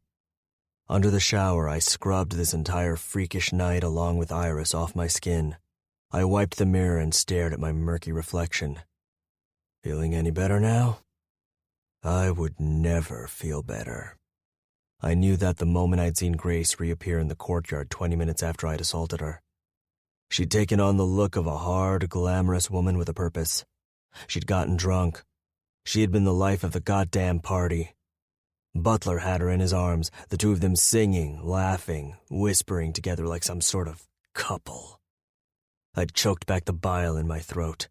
Then they'd left together and I knew. Mission accomplished. Well done, soldier. Yeah, I'm a damn good soldier. Always have been. You going to blow your load inside one of those skanks now? Grace's voice had ricocheted in my soul, daring me, mocking me. I'd stood there at the edge of the bed, my clothes on, my cock out, and lasted all of 2 minutes inside of Iris. Grace's urgent moans and her sweet smell had clung to me. I detested myself all over again for lying to her, for driving her away, hurting her, stealing from her, disappointing her. I'd hated myself for once again wanting what I couldn't have. My father's bitter voice hurled through time. That musty, mouse-ridden cellar in my grandmother's house, his stumbling steps, his slurred words filling my ears. You are nothing. A mistake. You'll never be nothing but nothing, boy. Just like me. And that's what you deserve. I scrubbed my hands over my face, kicking the wet towel out of my way, slamming my dresser drawer shut. I shoved my legs into clean jeans, stretched a fresh shirt over my head. Didn't make a difference.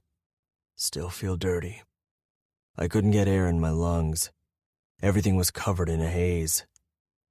Got to get out of here. Socks, boots. My hands shook as I reached for my colors. Jacket, keys. I threw open my door.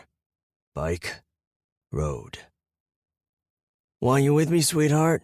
You say the word, I'll come down and get you. Butler told Grace. I adjusted my sunglasses at the sight of Butler on his bike, his one hand at Grace's waist. It was the Grace and Butler show. The big goodbye. I had ridden back into the club by 12 noon. Butler's crew had finished packing up and gotten on their bikes. The girls collected their empty coffee cups. Bear jerked his chin at me. Where you been, bro? Out, I muttered. His eyes narrowed. You okay? Yeah. My teeth dragged across my lower lip. I can't make plans now, Grace said. I need to be here for Ruby. I'll give you a call, though. And if I can, I'll get in my car and come right up. I'll come get you, Butler said. I'll drop everything for you. You know that. Even the coke? She asked. I don't want to ride with you high.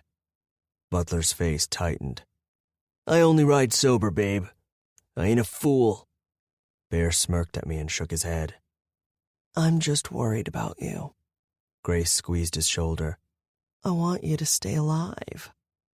Yeah, blah, blah, blah. Oh, really? Butler grinned at her. So I can give it to you regular? Shut the fuck up. He pulled her body in closer to his and whispered some shit in her ear. She laughed, and I gritted my teeth. Bear handed me a cup of coffee, and I took a swallow. Tasted like liquid ash. Butler kissed her. His hand slid down and gave her ass a squeeze, and then he finally let go of her sweet body.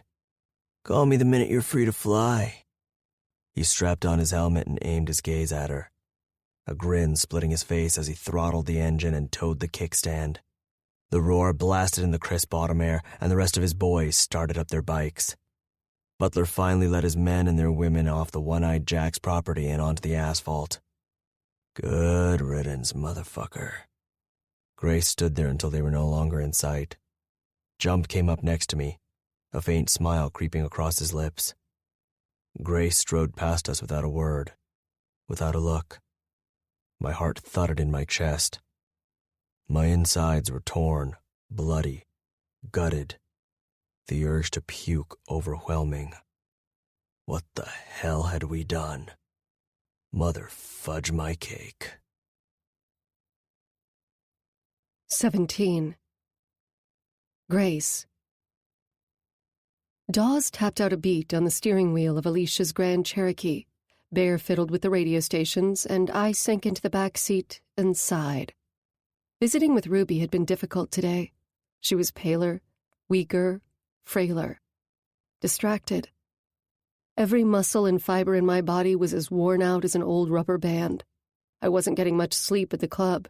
My brain stayed awake at night, deliberating, dealing the cards of possibility, chance, and risk over and over again in an endless game of poker, night after night.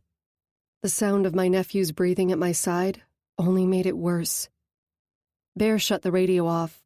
My eyelids fell. A nap would be glorious before we got back to the club, and I had to plaster a smile on my face for Jake. Alicia slid in the back seat next to me, slamming the door shut. I flinched. "Before we go home, I want to stop at Lenore's Lace, hon." Dawes' eyes lit up in the rearview mirror. "No problem." He shifted the Cherokee into gear and turned out of the hospital parking lot. Alicia gave me a wink. "I want to take you shopping. Since we're out, why let the opportunity go wasted?" "Shopping?" I asked. I thought I was on lockdown. "It's a boutique in Meager, 2 minutes from the club, and we're riding with backup. We worked hard putting together the bone marrow drive, and it did well. We deserve a treat, and you deserve a few tasty bits to make your next time with Butler extra special." Alicia clapped her hands together. "Oh, I can't tell you how thrilled I am that you two hooked up. Long time coming. I'm really excited for you, sister." She put her hand on my leg and leaned in closer to me. "He's got a hole he just can't fill. Frankly, I think you're the only one who can do that for him. From what you've told me, you've been on your own a long time, too. I think it would be great if you could get away for a few days and head up to North Dakota." I raised my eyebrows at her. "You lost me at Tasty Bits." "Me too," said Bear. Dawes glanced at him, and they both shook with laughter. A grin curled Alicia's lips. "Sister, when was the last time you spent money on yourself in the lingerie department, Actually, I had always enjoyed splurging on nice underthings for myself and had a number of choice pieces. But something told me not to let on, and not in front of Dawes and Bear, for God's sake. I only shrugged my shoulders at her. "That's what I thought." Alicia frowned at me. "We're going to get you something fine, something steamy, something high-class. I don't think Butler's had any high-class tales since Caitlin. He's never going to let you go once I'm through with you." I was certainly impressed that Alicia considered me high-class tale. However, I wasn't sure I liked the idea of her having her way with me. I was older now, set in my ways, and I really wasn't in the let's go shopping with my BFF sort of mood at the moment, especially after my visit with Ruby earlier. "Don't give me that face, babe," Alicia said. "You deserve some fun. Let me treat you." "Alicia, you don't have to stop." She flipped up a hand at me. "I want to." I sat up and stared out the window. Alicia was wrong. Only Butler could fill that hole inside himself. Nobody and nothing else could do it. Living with my mother and Ruby had taught me that. "Who's Lenore?" I asked. Dawes grinned at me in the rearview mirror. Bear chuckled. "Lenore's got the hottest boutique in the area. said Alicia. Forget that mall shit. Lenore's stuff is top of the line. She designs a lot of it herself, and a lot of it is handmade. You and Butler both deserve it, and I'm going to make sure you get it. Alicia let out a throaty laugh. You're going to get laid but good when you get up there. I slid my sunglasses back down over my eyes. Little did she know my experience with Butler had hardly been the stuff dreams were made of. Every man likes a show of appreciation. Alicia leaned forward and tapped Dawes's upper arm. Am I not right, honey? You're a man. Bear, come on, you two, am I not right? You're a goddess, Dawes exclaimed, throwing me an amused glance in the rearview mirror. She knows what she's talking about, sister. Bear slowly nodded his head. Alicia grinned. Damn straight. Speaking of which, Bear turned in his seat, inclining his head towards Alicia. Last night, Susie finally let me. He caught my frown and let out a deep, rumbling laugh. Well, anyway, it finally fucking happened, thanks to Alicia. Really? Alicia asked. Excellent. Bear rubbed his chest like a self-satisfied gorilla. And did Susie enjoy it? I asked, whatever it was. Fuck yeah. Bear made a face as if I had asked an obvious, ridiculous question. Sister, you don't argue with the goddess, Dawes said. I raised an eyebrow and went back to staring out the window as we entered Meager. Alicia made Dawes and Bear stay in the car in front of the store, much to their disappointment. I recognized the black hanging sign from when Locke and I had had coffee at Erica's. Entering Lenore's Lace was like entering a gothic version of the inside of Jeannie's bottle in I Dream of Jeannie. Violet, fuchsia, and mandarin orange swags of gossamer fabric flowed down from the walls. Large pieces of stained glass in the front window filled the interior with otherworldly colored light. Moody synth music and wind chime elements floated through the boutique. A cinnamon and sage scent wafted through the air from an incense stick that glowed on a small table in the center of the shop. Lenore was a striking older woman with dyed blue-black hair, cat-lined brown eyes, and colorful tattoos all over her chest and down her arms. Her gaze carefully scanned me up and down like a laser beam, and she smiled slowly. Alicia immediately made herself comfortable on a small lemon-yellow sofa and explained to Lenore what I needed, or what Alicia thought I needed. Thus the quest began. Lenore pulled a number of delectable pieces for me to try on as Alicia sipped on green tea and either nodded her approval or made faces. Lenore outfitted me with a matching bra and panty set that was truly beautiful. Delicate sheer black fabric with lilac swirls embroidered on the front of the panty and on each demi-cup bra. Lilac trim and elegant thin satiny straps finished off the pieces. The demi-bra made my girls look irresistible, and the matching and very revealing sheer panty was cut high on my rear. I was impressed. Try this. Lenore handed me a short slip nightie in a luscious plum color, trimmed in black satin. I squeezed into the form-fitting fabric and modeled it for the women. Thank God for all my years of yoga and Pilates. That does wonders for your skin color, Lenore murmured. The otherwise sheer slip had only a skimpy halter of satin covering my breasts. Lenore had paired it with a crotchless panty. Alicia nodded. Fantastic. You're going to love that panty, Grace, Lenore said. He definitely will. She grinned at my reflection in the mirror. I only averted my gaze. Lenore had kinky ensembles, of course, but I refused to try them on. Alicia laughed at me. Next time, you're getting that black topless corset with all the straps. I rolled my eyes at her. Lenore's workmanship was very fine, and her prices equally extraordinary. She wrapped each piece I had decided to take in lilac tissue paper and rang up the bill in her cash register. Alicia poked through a selection of vibrators and sex toys that lined a long shelf. I nudged her with my elbow. You can forget about it. She smirked. I'm looking for me, honey. I love this shit. She held up a package of anal beads. Have you ever tried these? I shook my head at her.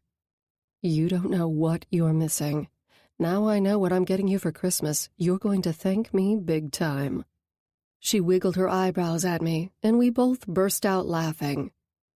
By the way, what was it you convinced Susie into doing with Bear? Anal sex. Poor thing was so nervous about it. I get it. Bear is pretty big from what I hear. But I explained what it was like, talked her through it. Oh, and I got her these really nice oils and I squeezed Alicia's arm, cutting her off. You're such a good den mother. Alicia grinned as she dug in her designer handbag. She absently handed Lenore a wad of cash. Lenore tapped on her register and handed her the change with the receipt. Thanks, Alicia. This was fun. It's really sweet of you. I want you to be happy, sister. You just got to be open to new opportunities. Would Alicia ever learn that copious amounts of sex would not cure all of life's ills? Although it does ease the pain temporarily. Lenore handed me the purple rectangular shopping bag with her name scripted in black over it, and I took the thick ropey handles in my fingers. Alicia snapped her handbag shut and shot a cool, tight smile at me. A chill spiked through my insides. I remembered that brittle smile. It was the one she always flashed while dishing out her primal old lady authority at the sluts who'd hang out at the club. It was that I'm gonna crush you if you don't behave smile, that I don't trust you but I'm putting up with you smile. But never to me. Never before. Alicia and I had started out together. We'd reigned together. I knew what this was. This shopping trip was right off the club expense account for Operation Butler. A pretty lie, cast like a fishing net over what they knew were my chaotic, conflicted emotions. This was Jump and Alicia's attempt to prettify my having to lie to Butler. Yes, this was Act 2 of the coercion, a vanity splurge in the name of sisterhood, and a second-chance romance fantasy for lonely me and lonely Butler. No way in hell was I going to wear this lingerie, ever. I flashed Alicia a smile right back, turned on my heel and headed outside. Dawes and Bear glanced up at me. I flung open the door of the Cherokee and tossed the shopping bag in the back seat. My cell phone buzzed in my handbag. I found it and tapped it open. Hey, Alex. Grace.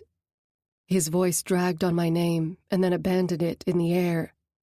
My blood froze. Alex, what is it? He made a noise in the back of his throat. My chest constricted at the struggle in his voice. You need to come back to the hospital, Grace.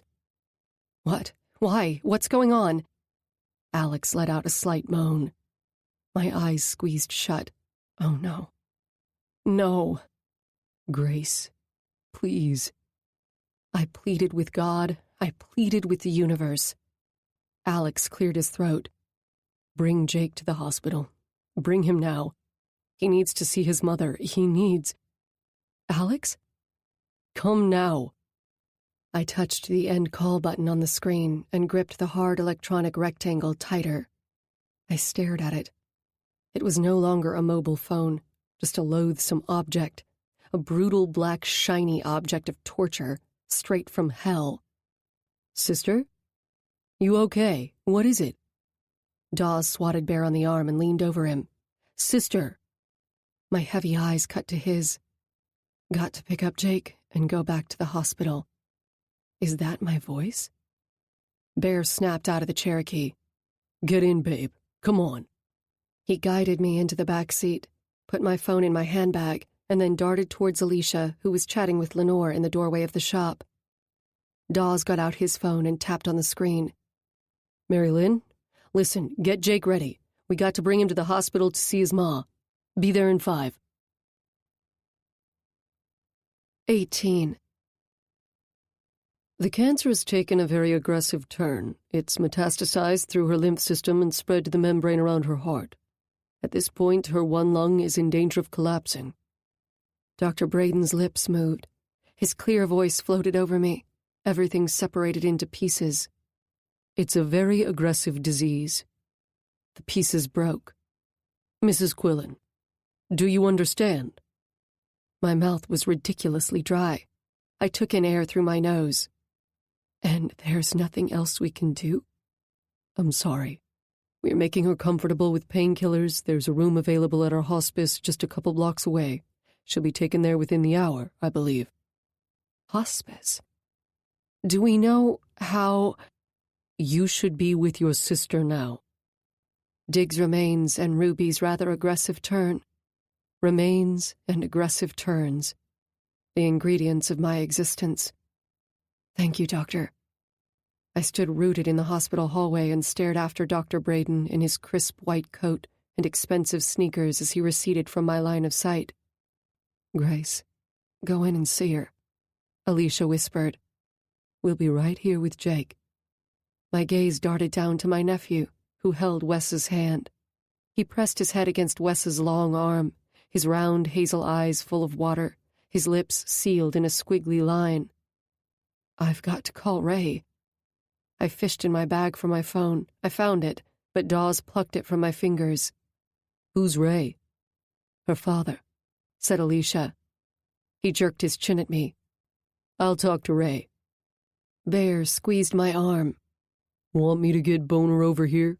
He and Locke went to Deadwood today, should be on their way home by now. I blinked up at Bear and nodded. My teeth jabbed at my lower lip. This wasn't real. This was someone else's life playing out in mine. Ruby couldn't be leaving us this fast. I opened the door to her room and forced my heavy feet to move across the speckled beige floor. Alex looked up at me, raking a hand through his hair. His face was drawn. His strained eyes were dark against his pale skin. Talk to her. She's in and out. I nodded at him and sucked in air. The door clicked behind me. Hey, sleeping beauty, I whispered. Her one eyebrow jumped, and so did my heart. My hand smoothed over her forehead. I love you, Ruby. Love you no matter what, so just suck it up. The edges of Ruby's lips curled up, then fell. Her eyes fluttered open slowly. Grace. Her dry lips formed the word. I willed the tears to stay put behind my eyes. I'm here. Her cold fingers wrapped around mine. You gotta promise me. Anything. My baby. Her chest rose. Have to help Alex. Yes, of course, Rube. My knuckles swept over her cheek. Promise. She struggled for air. He needs you. You gotta make sure. Shh. I promise, Ruby. I'm going to stay and help Alex raise him. I'll never leave Jakey. Never. Be his mommy. You're his mommy. My voice broke. I pressed my wobbly lips together. Her eyes widened for a moment, and she struggled to suck in air. I leaned over her to hear her better. You love him good and big and deep. You love him the way we never had, the way we always swore we would. I crushed her hand in mine. I will. I will. Don't let him be... Her breath caught. Her eyes closed for a moment. Too crazy wild like me. Come on, Rube. Just a little bit. Can't fight DNA. A faint grin swept her lips, then faded. He's my little bit of gold, Grace. Yours too. My chest caved in. Yes, he is. Her hand reached up and curled into my shirt. I squeezed her wrist. What is it, honey? Her eyes widened again. Try. She tugged me down close to her once more and wheezed. No more ghosts. New dreams. Get on with joy. Simple as that? I breathed. She only nodded at me. Her eyelids closed and her raspy breathing somewhat evened out. My eyes darted up at the monitors. They continued their sonorous beeping and blipping. You're my grandpa? Ray nodded at his grandson. Look at that. You have my eyes, just like your mama and your aunt. Tilting his head, Jake wiped his tiny fingers across Ray's brow. Are you here to see Mommy? Yes, I am, Jake. Ray's palms were splayed on his jeans. "Can I give you a hug first?" Jake nodded. Ray scooped him up and squeezed him in his arms, and Jake nestled his head in his grandfather's neck. Jake's eyes widened up at me, and I smiled at him. Boner's arms tightened around my middle. "I'm glad you came, Grandpa. Mommy needs us." "Yes, she does," Ray said. "She certainly does." He patted Jake on the back and set him down on the floor. "Jakey, you want to stay with Locke and Boner while Grandpa and I go in to see Mommy?" I asked. "Daddy's inside with her now. He'll be out in a bit." Jake nodded absently. Locke held out his hand to Jake. Jake swung his head up at him and put his tiny hand in Locke's large one. "Time for chocolate. What do you say?" asked Locke, his voice low. Boner released me and touched Jake's shoulder. "I think we need to try out those video games in the lounge, huh?" Jake's eyes lit up at the two tall leather-clad bikers covered in dust and dirt smiling down at him. Anyone else might have run for the hills. "Okay." The corners of Jake's mouth tugged down. Locke's heavy gaze held mine for a moment. He leaned down and swept Jake up in his arms, popping him on his back, his hands wrapping around his legs. Jake flung his arms around Locke's neck. Boner clapped his hand on Jake's back.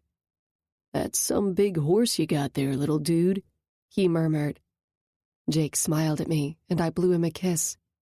Locke and Jake ambled down the carpeted hallway of the hospice with Boner in tow. I pulled on my father's arm. "Dad?" His watery gaze jumped to mine, his brows pulled in tight. "Say it, girl." "You got to make this right." My voice faltered, and I took in a breath. Breathing, something so simple, so natural. Something Ruby could no longer do. "You gotta make it right between the two of you before she goes. Please."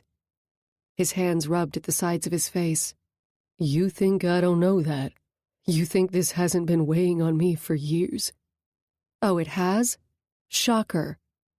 "Grace." I clamped my jaw shut and swallowed hard.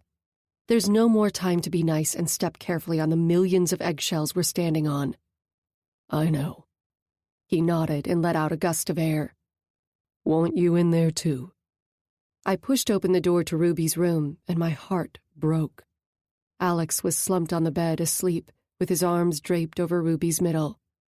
"Alex, honey," I whispered over my brother-in-law's haggard face. His eyes bulged open one after the other. What? "You fell asleep." "Oh, shit." His body jerked, and he grabbed his wife's hand. "Ruby?" She blinked at him. Alex planted a kiss on her forehead, and he sat up, glancing at us. "Oh, Ray. Just get in." Ray only nodded, keeping his hands in the pockets of his plush hunting jacket.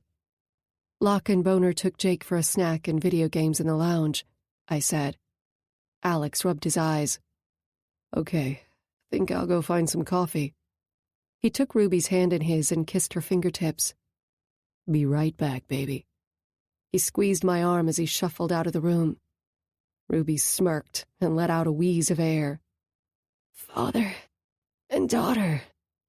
"Hey, Rube," I said. Ray approached her bed. "I need to tell you, Ruby. I need to say it." Ruby trained her tired eyes on him. "I know. I was a crap dad to both of you girls, I know that. At the time, I couldn't do any different. Wasn't in me. It was selfish, and I'm sorry you two suffered for it." Ruby nudged at her oxygen mask. "And Ma." "And your mother, yes. Oh, yes. Wasn't right of us to take our problems out on you two. Just wasn't right. You both paid the price for it." Ray glanced at me. I sank down on the edge of Ruby's bed, putting my hand on the thick cotton comforter over her shin. "It's way too late for excuses and explanations, I know that," he continued. "After Jason died, nothing fit right for me no more. Not even you two smiling at me, tugging on my hand. Not even your ma trying so hard to be a good wife. Nothing. I was all wrong. I was suffocating in that house, choking." Montana has fresher air, Ruby wheezed. Ray shook his head tightly. Couldn't go too far away. His breath snagged. I want you to know that I always loved you. I'm sorry I couldn't show you. I thought it'd be better for everyone if I left, stayed away. That was very short-sighted of me. Then it was too hard to come back. Ruby turned her head, her lips parted slightly. I'm sorry I couldn't be the dad you two needed me to be. I regret that. He leaned over Ruby, his fingers brushing across her cheek.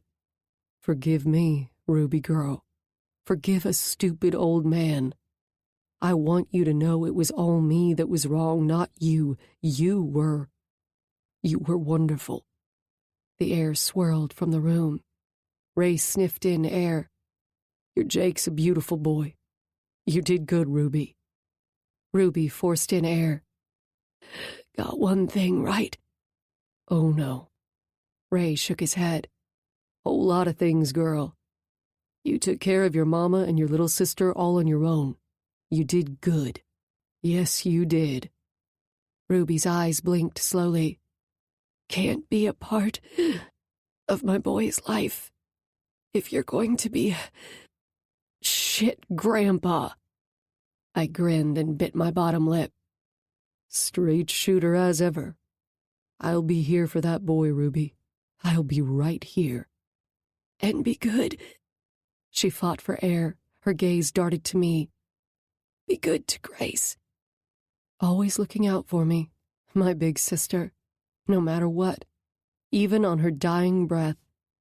I'll be here for your sister. Ray's voice broke. Ruby's eyes drifted. Ray turned away from the bed and staggered towards the window, where his hands reached out and gripped the frame. His body sagged. His shoulders shook. 2 days after she entered the hospice, at a few minutes after 4 o'clock in the morning, Ruby passed away. Alex and Ray were stretched out on pull-out armchairs. Jake and I were curled up together on the sofa. A slight cough, followed by a choking sound, woke me. I opened my eyes and jerked upright. Alex's face was buried in Ruby's pillow, his muffled cries filling the room. Ray stared blindly out the window as he sat on the edge of Ruby's bed, his silent tears streaking his face. I glanced down at Jake, his face swollen with sleep, and I folded him in my arms, burying my face in his hair to stop the world from spinning. Ray and I left the hospice and went to the funeral home in Meager to make the arrangements. You couldn't tell it was morning, as the vast sky was thick with those gray popcorn clouds. On the way back to the club where I had my car, I told Ray to stop at our old house. What's the point, Grace? His thumbs flicked up from the steering wheel.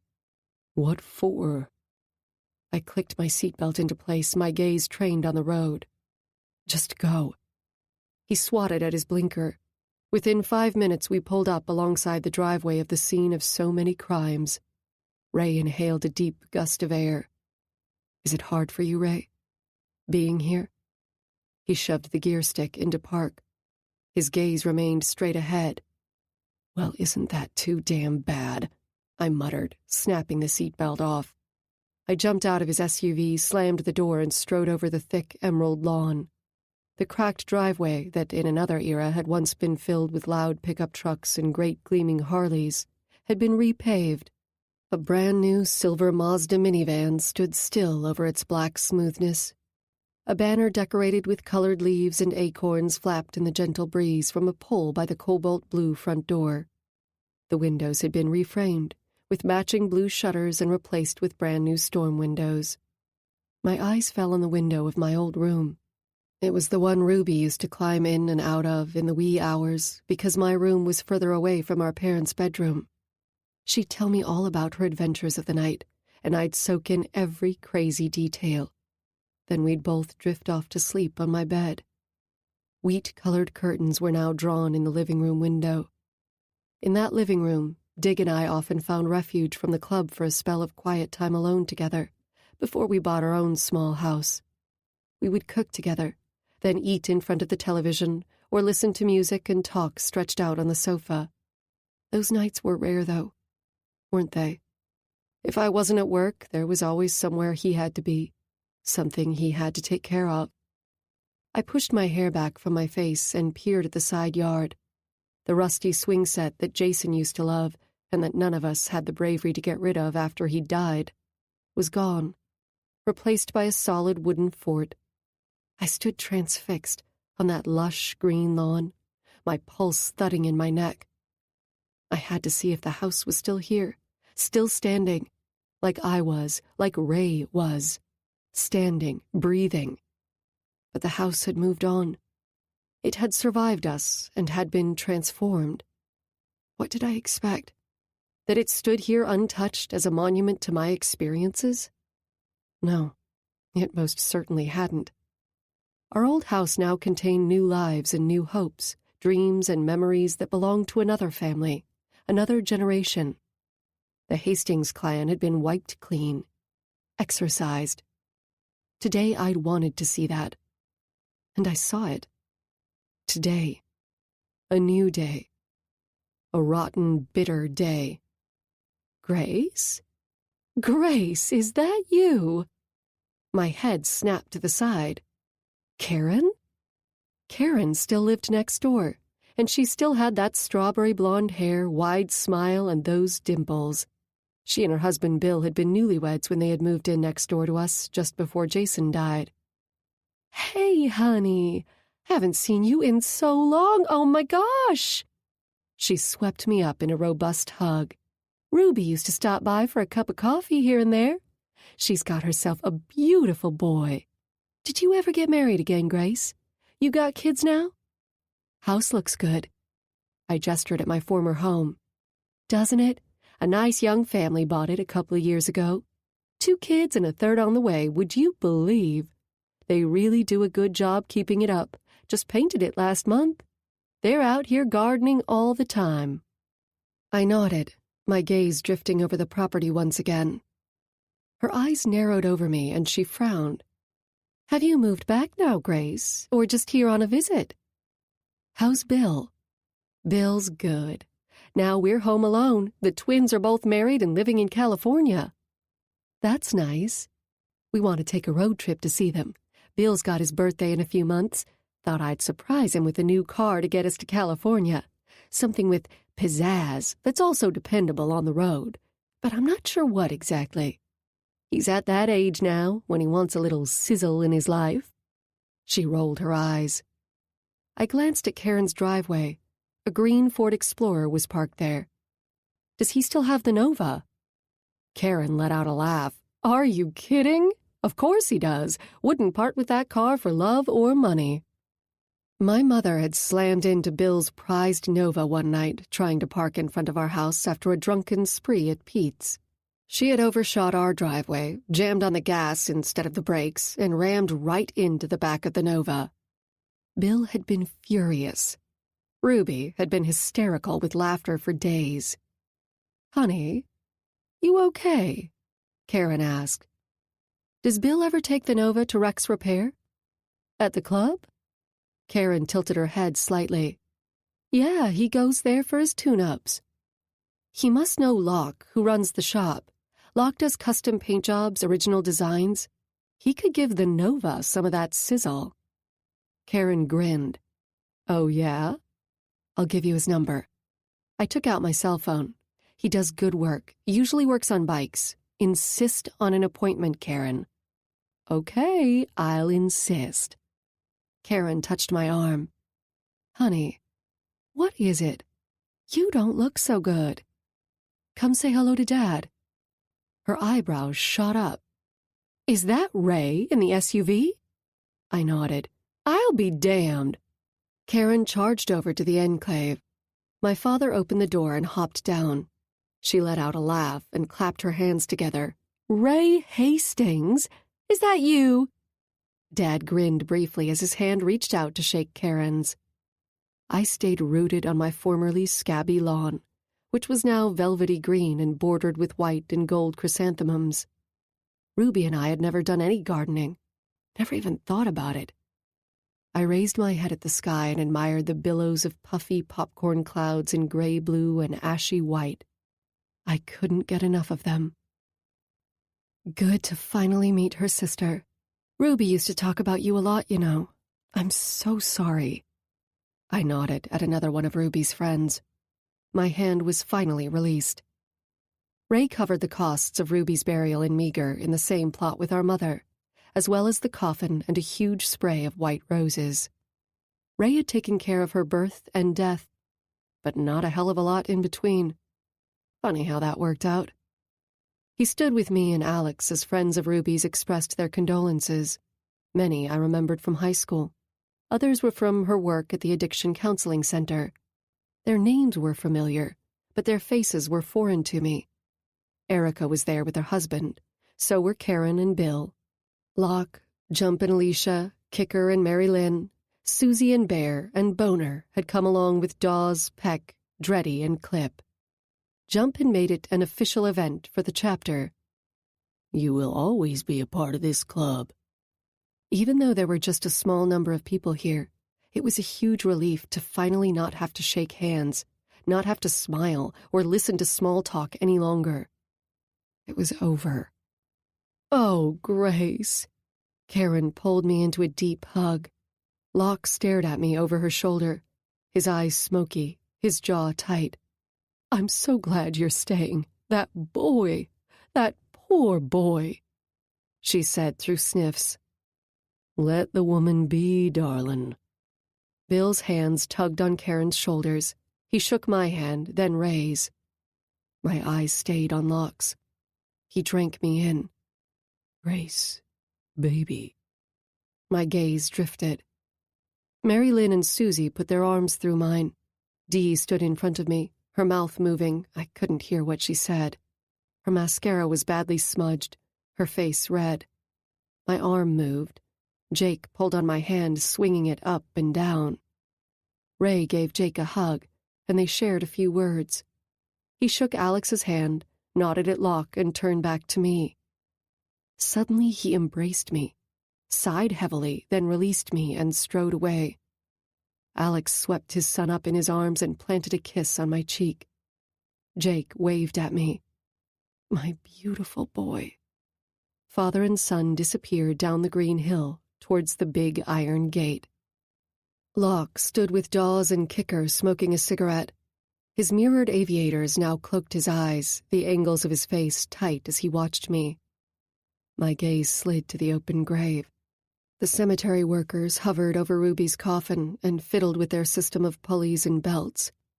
She didn't belong to me anymore. To any of us. The earth was claiming her. The coffin jerked slightly, and down it went into the cold, hard ground of meager. A rolling, manicured green expanse of lawn had this one hole in it today.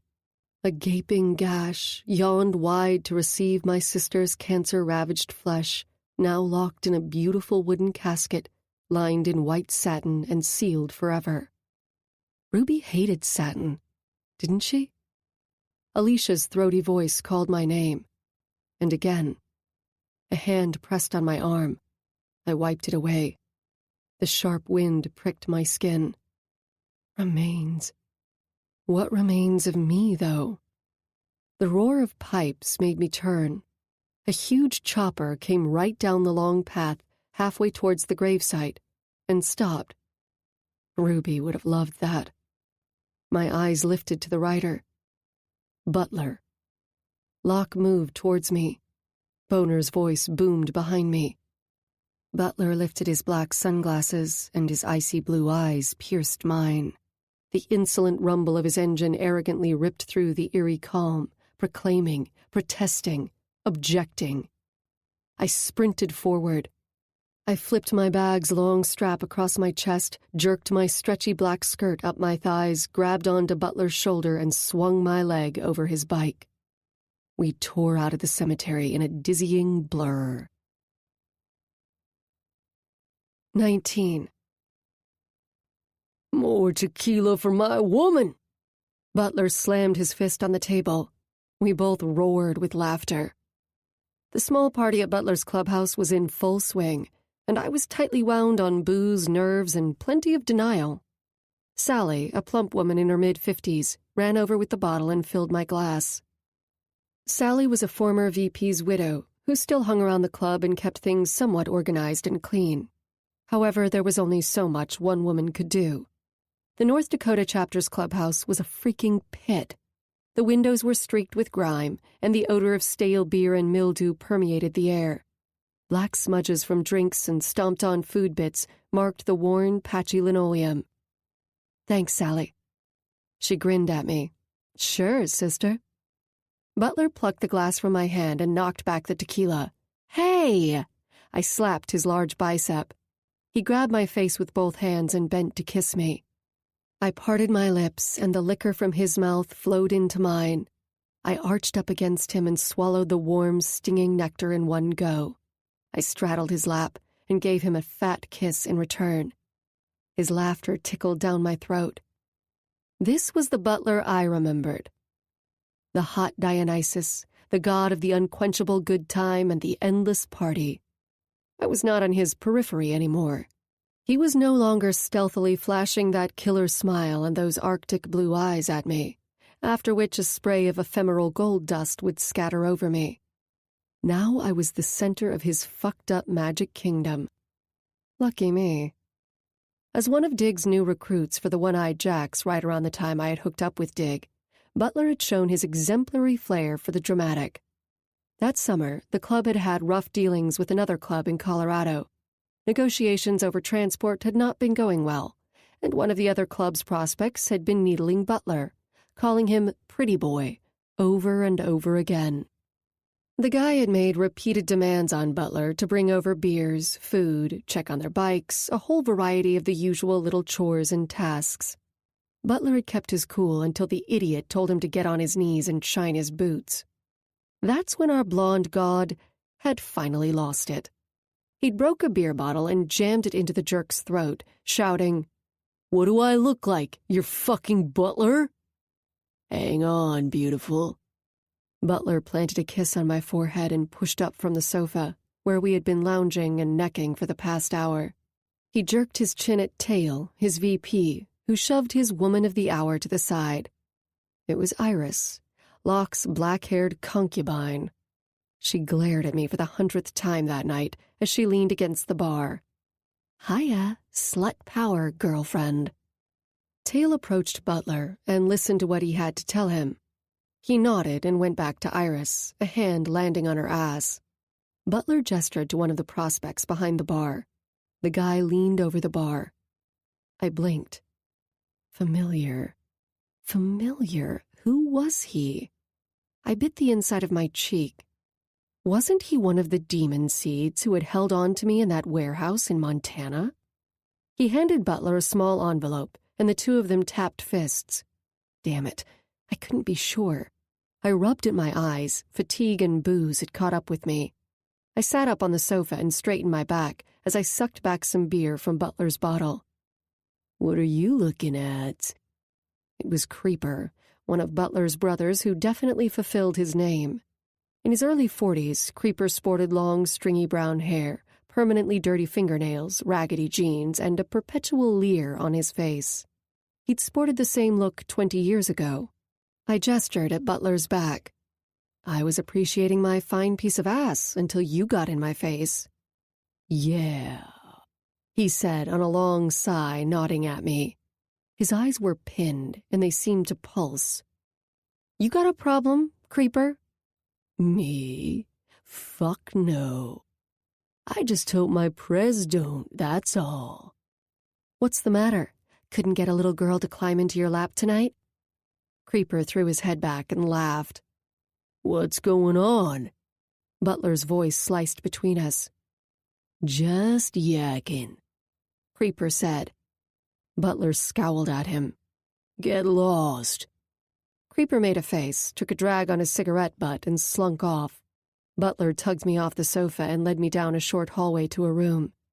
Once inside, I immediately kicked my boots off and rid myself of my black tights. He peeled me out of my blouse and skirt. I slid his colors off him, and he tugged off his T-shirt, revealing his bare chest. His fingers ran down my sides. "Baby, you're a sight to see."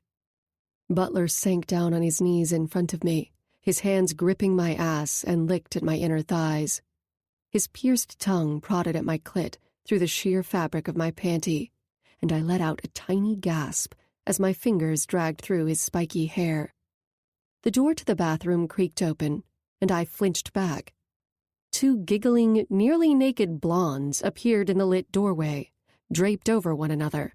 Their nipples and belly buttons were pierced with small gold hoops, and they wore only teeny-weeny thongs. "Ah, it's my kitties," Butler drawled. "Get your asses over here." He tottered up and pushed me back on the bed. I fell against the edge of the mattress. "Butler?" My head swam. I propped myself up on my elbows. He planted a wet kiss on each girl's mouth and fondled their breasts. "What a nice surprise." They giggled. He released them and threw himself into the armchair opposite the bed. He took out the envelope from his pocket, leaned over the table next to him, and poured cocaine onto a small mirror. He arranged it and snorted 2 lines through a small rolled-up paper. He slumped back against the cushioned chair and inhaled deeply, rubbing the sides of his nose and wiping at it with the back of his hand. The blondes got down on the floor between us and started kissing, making moaning noises as they flicked their tongues over each other's nipple rings. Butler's gaze was riveted on them, his mouth hanging open. "Good kitties." Butler barked out a laugh and leaned over and snorted more coke. "Baby?" I asked, from my tequila haze, barely able to sit up. Could he even hear me? The room began to wobble. Butler grunted and pulled his cock out of his jeans. "Do it." The girls crawled over to me. Their hands reached out and caressed my thighs. "What the hell?" "My kitties'll take care of you, beautiful. Relax." The girls were obviously twins, practically identical. Very young, blonde, blue-eyed with perfect small breasts. They looked eerily familiar. My clouded brain strained. Damn it, who? Who was it? My body froze. They looked just like Caitlin, Butler's dead wife. Caitlin was the one who had a thing for piercings. She had them everywhere and had gotten Butler to join her in the fascination. She had been determined to get me a belly ring once, but I had chickened out at the last minute. Getting a tattoo didn't bother me, but a piercing was a whole other kettle of soup, in my opinion. Caitlin had laughed at me when I had decided instead on an extra hole in my right earlobe for a tiny diamond stud. The air in the room suddenly got hotter and pressed in on me. Kitty 1 tugged my panty down my legs, then nudged my knees open. Kitty 2 climbed up on the mattress and took one of my breasts in her mouth. My eyes widened at the sensation of a small metal ball rolling over my skin. "Stop it!" Butler jerked his cock faster. Holy shit! I had never been with a woman before, and I didn't intend to start now. I kicked her away and twisted on the mattress. "Butler?" 2 hands clamped down on my wrists, and others dug painfully into my thighs. "This is all for you, baby. Gonna feel so good," Butler said through ragged breaths. That choking sensation in my lungs tightened. I twisted against them, but I had no strength left. My joints had turned to jelly, and those 4 hands and 2 mouths had a firm grip on me. I could barely breathe, barely think. Butler spit out a slew of curses from his armchair, and the girls emitted breathy moaning sounds as if on cue. "I'm gonna get you a hood ring, sweetheart." Butler laughed. "I'm gonna make your pussy sing." Yeah, a piercing down there was what I was missing. Frankly, I didn't think Butler could put forth the effort to make anyone or anything sing right at this moment. He stumbled over to us and stood over the bed, his wet erection in his hands, his eyes burning. The kitty on the bed scuttled over to the edge of the mattress and sat up on her knees. Butler shoved his cock in her mouth, and grunted. I pushed at the other kitty, Twin, with my foot, and she fell back on the floor, giggling. Butler fisted his fingers in the other one's hair and ground into her face. He screwed his eyes shut, lost in his own world. Just fucking lost. I crawled up the bed, leaned back against the headboard, and watched. Butler muttered a round of expletives and pumped harder, his breathing growing even more labored. The other kitty got up from the floor, pushed her sister out of the way, and took Butler in her mouth, working him furiously. Shit, this could go on all night long. Butler's strained eyes found mine. His face reddened, his body stiffened, and he let out a yell, finally shooting whatever wad he had into her mouth. She groaned and licked him dry. Her sister let out a soft giggle and flopped back on the bed. Butler dropped onto the mattress and crumpled over the girls. All three of them snickered and groaned. I crawled out of the mess of a bed, found my panties and bra, and tugged them back on. My legs shook as I stood over them. The kitties glanced up at me, and surprise flickered over their dazed features. "Get out," I said. They only laughed and sighed. I disengaged their limbs from Butler's body and rolled them off the bed. The two of them slithered over to the cocaine table and rubbed some coke along their gums. "Get the fuck out!" They frowned at me, stumbled to the door, and banged it shut behind them. Butler snored from the bed. I pulled his jeans off of him, and he curled into a ball on the twisted sheets. He went back to snoring, and I dropped the jeans on the chair, glanced at him once more, then nabbed the envelope from the table. I went into the bathroom and turned on the light. Words were scribbled on the inside of the envelope. "Canada is on. Will text details." I returned the envelope to the table. "Baby," Butler mumbled. "Come here." I laid down next to him and wrapped my arms around him like I would a child. My hand stroked his back. "I'm here," I whispered. He sighed and settled into me. A smear of blood smudged the edge of his nose and the top of his lip. "That was fun, huh? Gonna have lots of fun together, baby. Want to make you happy." I planted a kiss on his forehead. If only that gentleness could help ease his lonely, crazy wild. Of course it wouldn't. I forced my muscles to relax into the mattress and tried not to think about the questionable sheets underneath me. My dazed thoughts tripped over themselves and eventually landed on Locke, as they usually did. Locke, Locke, Locke. Tall Locke, lanky Locke, silent Locke, lonely Locke. Locke's cock. I wonder where Locke's cock is tonight. My gut swirled. My brain spilled over. Alicia will really be disappointed, won't she? Tonight was not the romantic reunion she had in mind. I closed my eyes, but I knew it was useless. Sleep wouldn't come. I was now officially flapping in the wind. Dig had once promised me that he and the club wouldn't leave me flapping in the wind. So this is what it felt like. Flappin', flippin', flappin', flap, flap, flap. Oh no. Wait. Locke was out there somewhere close by, keeping tabs on me. Maybe he couldn't sleep either. Yes, we're on a job here, aren't we? And Daddy was back in Montana. Back to not being inconvenienced or held back by his family. Oh, wait.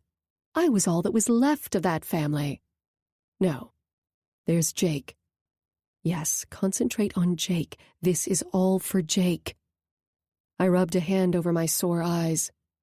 What was that song that Phil, a neighbor of mine at my apartment in Seattle, used to blast with hellish regularity during his drawn-out divorce drama? I had learned the words against my will over the course of those months. It was some British synth duo. Ah, Hurts. That's it. Perfect. The bittersweet words came to me. My hoarse, creaky voice ruptured the darkness in Butler's room. Yes, the lyrics to Blind made complete sense to me now. 20. Miller. I waited on my bike in the parking lot of the Mandan Harley store just outside of Bismarck, North Dakota. I had my leather jacket on over my colors. I was on my second hour and on to my 10th cigarette. It was Saturday afternoon and the place was busy. But no sign of Grace and Butler. Yet. Grace had called Alicia early this morning. In the course of their superficial conversation, Grace had said the previously agreed-upon magic phrase that let us know something was up, and she needed to meet to share important information. I had been up here since yesterday anyhow. Whenever she came up to Butler's, I came up and hovered nearby. Boner had wanted to do it, but I had insisted on the job. I couldn't leave Grace on her own with that shithead and his merry band of assholes. And I could not punish myself for putting her here. I needed to be here. To see it, until my eyes burned. A twisted, bleeding, pathetic guardian angel. A group of 4 North Dakota one-eyed jacks roared into the lot up front by the entrance to the store. Finally. I flicked my cigarette to the ground. Butler pulled his bike to a stop, and Grace hopped off. Her hands reached out and smoothed down the bandana he wore on his head, and the asshole grinned up at her. Butler got off his bike, hooked his arm over her shoulders, and they strode into the store. His 3 brothers trailed behind them. Game on. This was the second time she'd spent a few days with Butler. The first was when she had taken off with him at the cemetery a week ago, which had shocked the shit out of me. She hadn't shed one tear at the service. Her face had been an unreadable mask. On Grace, it was bizarre. That beautiful face was usually so expressive, a combination of girlish innocence and thoughtful seriousness that I had found damned irresistible. But at the funeral it was blank, as if she had bled out. It only got worse at the cemetery. She had been in her own world. She had ignored Alicia. I had moved towards her, but she'd jumped away from me as if I was some kind of freak she had to escape. Boner had called out to her, but she didn't even turn around. Nothing. She bolted and got on the back of Butler's bike. That gouged me deep. She was hurting, and I couldn't help her. I checked my watch. Over 20 minutes had passed since Butler and Grace had entered the store. Time to move. Families and couples browsed through the ridiculous variety of pricey clothing and accessories. Plenty of folks inquired about bikes and parts at the other end of the building. Lots of movement, some noise. Perfect. The brothers were on their own in the repair and parts shop. I stood in a thick forest of leather jackets against a back wall on the other end of the store and waited for her. My hands smoothed over the thick, fresh leather, and I inhaled that epic scent. The display racks were high at this end and full of bulky merchandise that provided good cover.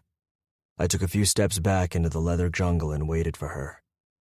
3 teenage girls rifled through a rack of tank tops and t-shirts in the women's section, and there was Grace going through the rack of kids' t-shirts on the other side.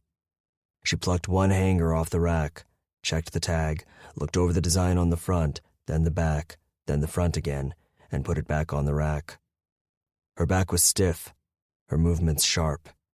She did that same exact thing 3 times over until she held onto 2 t-shirts in her hand. She weaved her way towards the leather jackets. Towards me. She stopped just a couple of yards away. I pushed my sunglasses up on my head. My pulse raced. Hey. Her face was pale. Dark circles shadowed her eyes. Her lips seemed taut, thinner. Her opaque eyes, more gray-brown than green, darted around us. I don't have much time. He's clingy. My jaw clenched. Yeah, I noticed. She tilted her head at me. You noticed? Her voice was brittle. Every time you come up here, I'm here too. My lips sealed into a firm line. Right. Her face darkened. Hope it's been entertaining for you. It's been total shit, baby. Grace adjusted the sunglasses on her head with a quick flick of her fingers. I recognized someone at their clubhouse last week, from our trip to Montana. Her fingers absently stroked the textured sleeve of a brown leather jacket that hung in front of her. A demon seed? Yeah. She blinked up at me, then returned her attention to the jacket. He was one of the guys who brought me into the warehouse in Montana where Vig was waiting for me. He looked like a Demon Seed recruit at the time, but the other night he wasn't wearing colors. Thought that was strange. I would have said something sooner, but I wasn't sure it was him the first time I saw him. He's in and out of their clubhouse pretty regularly. I've been trying hard not to pay him any attention, just being a butler tizzy all the time. She rolled her eyes. But I know it's him. Oh, God, her voice was flat. The richness gone. I swallowed hard. Got a name? She didn't look at me. Her eyes darted everywhere. On her boots, the jackets, price tags. Everywhere except at me. Crank. Anything else? I took a few more steps back closer to another line of jackets against the wall, and she followed me casually, a finger pushing back a lock of stray hair. Baby, look at me. Please give me that much. Just once. I got the impression most of the crew doesn't really fall in behind Butler, especially Creeper. Grace whispered, her eyes finally on me. I can't say I blame them. He's high almost all the time. Too much coke and plenty of weed. Then he throws in the booze at night and it becomes a three-ring circus. Her face tensed momentarily, and my eyes narrowed over her. He can't be making good decisions like this. She let out a huff. Creeper seems to be the one watching over the hen house. Grace? Crank brings him the coke in an envelope. I checked it out when he was asleep. I found a message that Canada was on and to expect a text. I've been checking his phone regularly whenever he's asleep. He finally got the text yesterday from Vig. Butler and his boys are bringing in a truck from Canada on Thursday, switching it out here, then bringing the goods to Montana for him on Friday. This Thursday? Yeah. Must be a big payoff. Butler, Creeper, and Taylor were all smiles and happy feet last night after the text came in. I wrote down the coordinates for the location of the switch out for you. Her voice was low. She stepped forward, inches from me, took a tiny crumpled ball of paper from her front jeans pocket, reached out, and stuffed it in the front pocket of my jeans, tucking it in, her eyes glued to mine. Her fingertips barely brushed my body, but it was electric. The sweet minty green scent of her shampoo drifted over me, and our nights together came crashing in on my memory, my cock stirring in my jeans, my pulse racing. The breath caught in my chest and pinched there. A frown shadowed her face, and she took a step back. Butler's going to hang on it for one night, then make the delivery into Montana the next day. Her gaze slid back to the jackets hanging high over us against the wall. I wanted to pull her in my arms, stroke her back until she relaxed into me. But that was a fucking fantasy right here in the middle of the store with Butler and his boys under the same roof. Anyway, that was done with. She wouldn't want that from me anymore, would she? Not after you sold her out and let her fall into the snake pit. Maybe she and Butler had rekindled their long-lost fucking fire. I could barely think about that without my skin crawling and a red rage whipping through me. But no, I didn't think so. No way. She didn't look too happy. In fact, she didn't look happy at all. Grace, how are you holding up? It is what it is, came her reply in an unrecognizable flat voice. I wasn't sure I wanted to know what that meant. The thought of Grace in the middle of a club brewing its own poison led by a dick off his rocker who thought he had her in the bag was making me come unhinged with every passing minute. When are you coming home? I said through my clamped jaw. My eyes scanned the clothing section for any movement through my lookout gap. Those teenage girls were onto another rack comparing handbags and gabbing on their cell phones. A saleswoman opened the sunglass case and took out several for a waiting customer. Two older heavyset bikers and their old ladies checked out the stand with the rain gear. Grace blinked up at me, her hands twisting the t-shirts on their tiny hangers. Tomorrow. I called Boner to come pick me up. I'm here. I can come. No, not you. She averted her gaze once again. She might as well have ripped a knife through my gut. Grace always seemed to drink in my eyes as if she was absorbing some sort of secret from them that only she understood. Our gazes had always lingered, but now she avoided my eyes as if she didn't need to look at me, as if it was a chore to be with me, like she'd done at the cemetery. Look at me, Grace. I tried to swallow past the cement blocks in my throat. The tension in the air between us was suddenly as thick as tar. Those for Jake? I pointed at the t-shirts crumpled in her hands. Grace nodded. Got to go. Shit. She barely spoke in full sentences. She turned away and my stomach twisted. She was leaving again. Leaving me. Getting back on that motherfucker's bike. What the hell could I offer her now? What could I say? I had no fucking idea. I only knew I couldn't let her go like this. My hand flew out and grabbed hers. Grace! She spun back to me, her eyes blazing down at our hands, her face tight. She jerked against my grasp. You don't get to do this. Not now, she said on a hiss. Now we're all about what's good for the club. You made sure of that, right? So did I. And there it was. Let me go, she said under her breath. I winced. Can't let you go.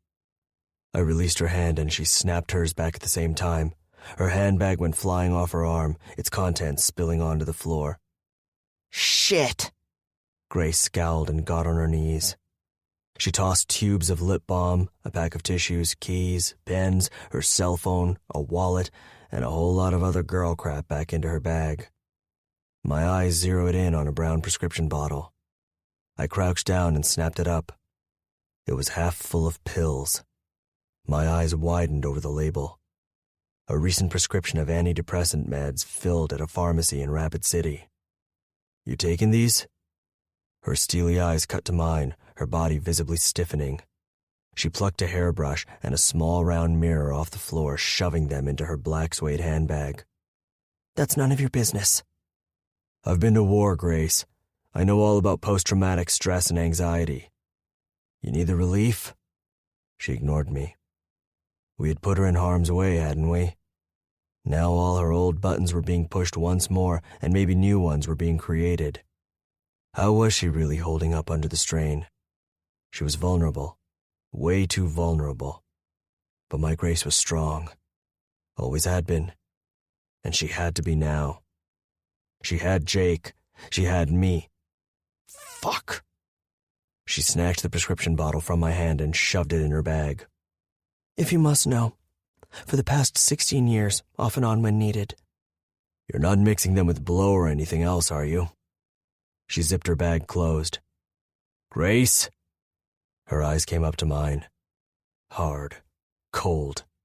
They weren't filled with any sort of emotion, unlike that deep wash of luminous gray-green they transformed into when I moved inside her, her pink mouth gasping for air, her small hands clutching my back. What's it to you? Fucking everything. We done here? That sharp coldness in her voice, a voice stripped of any emotion, pricked at my skin. I sank back on my haunches, gritting my teeth. Grace leaned into me. This has been such fun. The snide tone in her voice left a trail of acid in my ears which drained right down into the twisted muscle that thudded against my ribs. She took off, her stride long, her back stiff. My palms dug into my forehead, and I squeezed my eyes shut against the burn. Yeah, that's what lockdown looked like. Is that it for today, ma'am? The cashier's voice rang out. That's all, came Grace's taut, rigid voice. And that's what locked down sounded like. 21. Grace. Past. Dig's eyes were ready to burst. What the fuck? He growled, his body still. What the hell did I do, brother? Butler shouted. Rex shook his head. You are such a goddamn idiot. 'Cause I looked at his woman? Butler asked. Shit, man. She's around, we talk, I look. So does everybody else. What do you want from me? You don't just look. You watch her all the time, Dig said. Think I didn't notice when we camped out last weekend? You think I'm some kind of moron with my head up my ass? I froze. He knew. Oh my God. But today, You touched her. Nobody touches what's mine. Nobody touches my old lady. I opened my mouth to explain, but I clamped it shut again. This was between the brothers, and it was a long time coming. Half an hour before, I had been organizing the shed, perched on a tall metal ladder to place 3 rusty Double Eagle motor oil cans on the highest shelf on the wall. Rec had found the vintage cans in Wyoming, and had brought them home the night before. I hadn't opened the ladder wide enough, though, and it had seesawed under me. Butler had held on to the ladder as I clambered down, but then he'd slid one arm around my back and one under my knees, lifted me in his arms, and pulled me close. Too close. "Butler, let me down, come on." He'd only laughed and swung me around. "Please put me down." Jumpin' Dig had walked in just then, and all hell had broken loose. "Aw, man, come on, wasn't anything." Butler shrugged his shoulders and flashed a stiff grin. "Shit, brother, you used to share all the time." I scowled. Boner shook his head and let out a groan. "Wrong thing to say, asswipe." "True colors," Rex said. "You show 'em time and time again, boy. Just can't help your fucking self, can you?" Dig's burning grip on my wrist tightened. "You watch her like an alligator waiting to pounce on his next meal. You keep your fucking dick in your pants, or I'm gonna have to do it for you. She's my old lady. She's mine, goddammit." Dig smacked my ass where my new tattoo of his wildflower with our initials entwined in the leaves had just been inked the day before. I jerked and hissed in air. The skin was still sensitive. "She's got my mark on her," he seethed. "I'm the one in her day and night, not you. Not ever." "I wouldn't fuck your old lady, man. You're my brother. That shit just isn't done." "But you still want to get as close as you can, don't you?" said Rec. "You just keep pushing at her. Keep pushing." He leaned into Butler and pointed at me. "And that girl's too nice to tell you to fuck off." My gaze darted over the men. Jump glared at me, his sneer full of bitter contempt. I looked away. "I don't think he got the message, Dig," said Boner, his eyes that unusual cold green color. "He thinks he can get away with this shit time and time again." "Got to agree." Rec pulled me out of Dig's grasp and tucked me behind his body. I finally let out the breath I'd been holding on to. Dig hovered over Butler. "You hear that, motherfucker?" A muscle in Butler's jaw tensed. His mouth fell open and he shook his head at his brothers. "Look, I'm sorry, all right?" Dig's eyes flashed. "Sorry?" Rec unstuck my hands from his arms and pushed me back, motioning me with a jerk of his chin to get in the clubhouse. I retreated into the doorway. But I watched. I couldn't not watch. My stomach scrunched. "I'm not buying your shit, brother." "Come on, Dig." Butler's hand tugged through his scraggly blonde hair, pulling it away from the drawn lines of his face. He swung his hands up. "Come on, man. No harm done, I swear. Won't happen again." Dig pulled out his knife from his left boot. "Bro!" An hour later, Butler sucked on a bottle of bourbon in the clubhouse with ice packs on his face. His body was spread out on the bar top like a rag doll, while Rec, who had been a medic in the army, bent over him and sewed up deep gashes over his chest, middle, and thighs. His groans reached Dig's room, where I sat on the floor against our bed with my knees curled up to my chest. Dig had taken off on his bike. He'd be back soon, though. I waited. The door banged open and slammed shut. My body shuddered. There were streaks and spatters of blood across his shirt and down his jeans, red smudges on his neck and hands. He ripped off his colors, dumping them on the floor. His face was full of thunder. "Baby?" I whispered from my patch of humility on the floor. "Clothes off. Dig, now." Under his iron glare, I teetered up on my feet and pulled my shirt up off my head. peeled out of my cut-off shorts, unclasped my bra, and tugged down my panties. Dig charged towards me and wrapped his hands around my neck, kissing me hard. His one hand slid down to my tattooed ass cheek, and he smacked it. I bit down on my lip. His fingers dug into my stinging flesh. Ow! His hand clasped my jaw in a tight grip close to his face. I grit my teeth. Never let anyone, not anyone, take advantage of you, ever. You call it like it is. You don't have to be nice to everybody. I held his fierce gaze. You like Butler? You want him, huh? You want to fuck him? I only want you. His eyes glittered. You liked having his eyes on you, didn't you? Did it turn you on? My eyes filled with water and he shook at me. What is it? You curious? You've only been with me? You bored already? No. You know me better than that. His head tilted slightly, his fingers gripping my jaw even tighter. Do you like him? Dig would know if I bent the truth. It so wasn't worth bending, ever. We both expected nothing less than honesty from each other, even if it stung. I'm attracted to him. Dig's gold-flecked eyes tightened over my face as he took in air through his nose. But I don't want his hands on me, his mouth on me. I don't want him inside me. I reached behind me and put my hand over his on my tattoo. Your mark means everything to me. You're everything to me, Dig.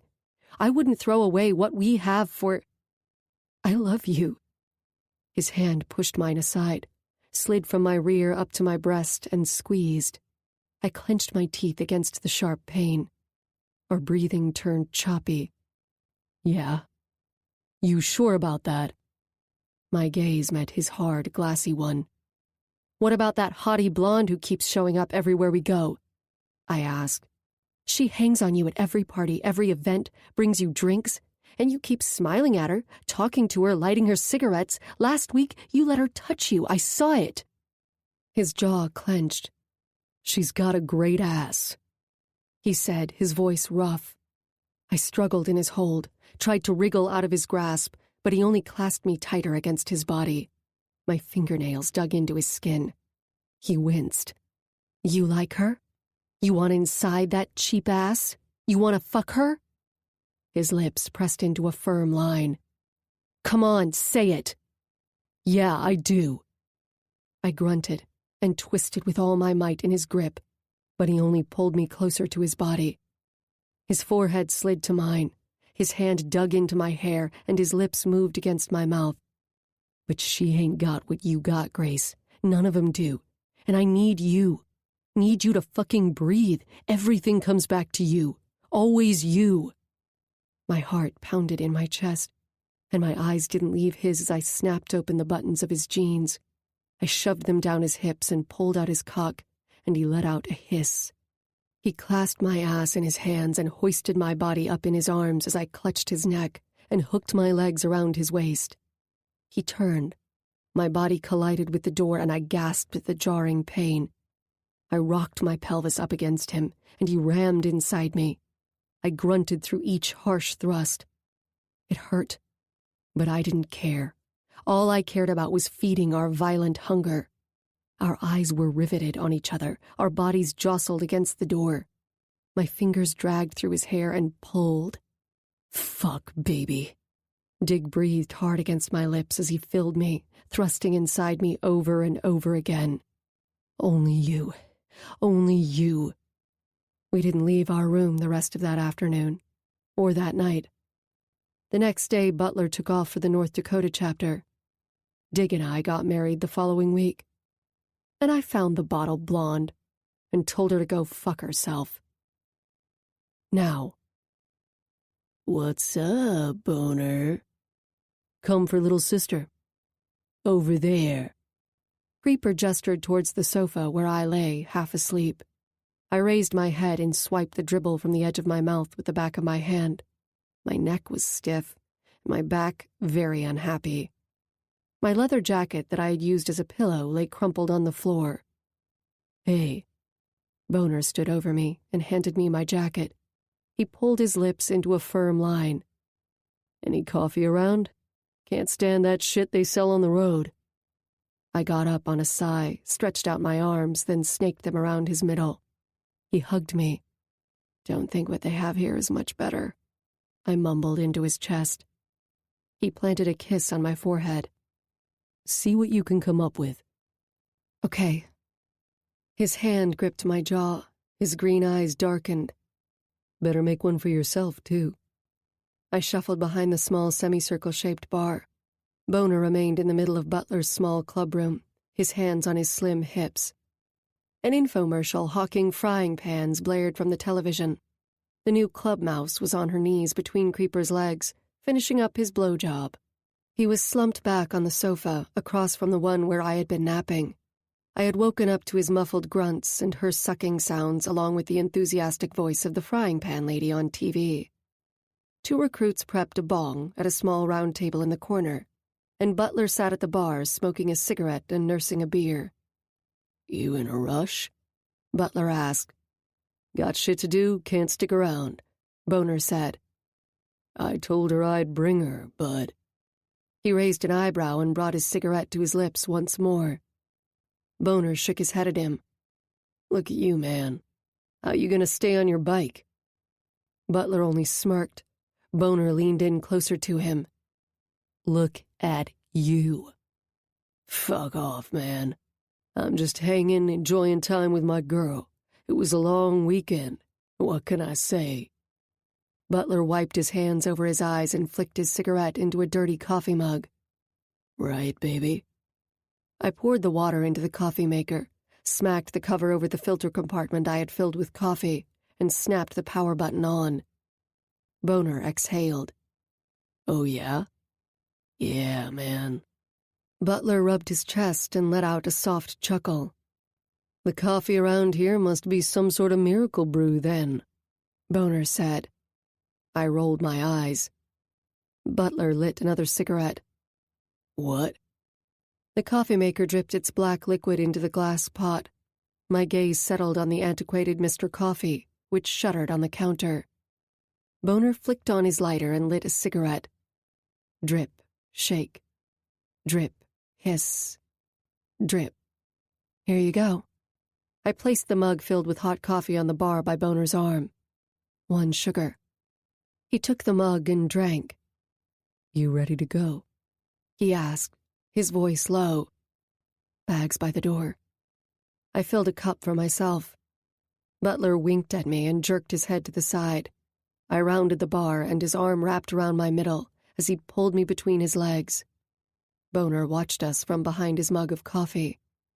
Butler buried his face in the side of my neck. When am I gonna see you again, babe? Got a lot to do right now. Have to find somewhere to live, find a job, set up my nephew. Real life, you know? His mouth touched mine, and the tobacco laced my lips with a bitter tang. Butler's hand rubbed over my rear, and he smirked at me. What is it? I asked. His lips brushed my ear. Love that ass, baby. You gonna let me in next time? Oh, for Pete's sake. Last night in bed, Butler had tried to lick my wildflower tattoo, but I had pushed him away and turned over on my back. He didn't say a word, but he knew. Instead, he pulled me over again and used my rear end as a pillow for his head for optimum viewing of the kiddie show down below us on the floor, absently swirling his fingers between my legs. I had dozed off, but woke up when he'd suddenly flipped me on my back. He bent my knees, slid his hands under my rear, and went down on me. I laughed. Butler's eyes blazed. He gripped my thighs and became relentless, but I couldn't stop laughing, even through the multiple orgasms. I suppose all that vodka with lemon I'd had for dinner had done me in. Boner plonked his mug down on the bar, a scowl on his face. Time to hit the road. Let's go. I untangled myself from Butler's arms. He squeezed my hand and released it. Take care, babe. I gave him a small smile and a wave of my hand. Boner nabbed my duffel bag. I grabbed my jacket off the sofa, and we headed for the door. Drive safe, kids, Creeper muttered. He flipped channels on the television while the new girl sat on the floor at his side, wiping her neck and chest with a paper towel. Outside, we charged towards Boner's bike. His lips smashed together as he packed away my bag. What the fuck? I zipped up my leather jacket, shoved my hands into my gloves, and nabbed the helmet from him. He stared at me, his eyes wide. Let's go, Boner. We mounted his Harley. He gunned the engine, muttering a string of obscenities, and shoved at the kickstand.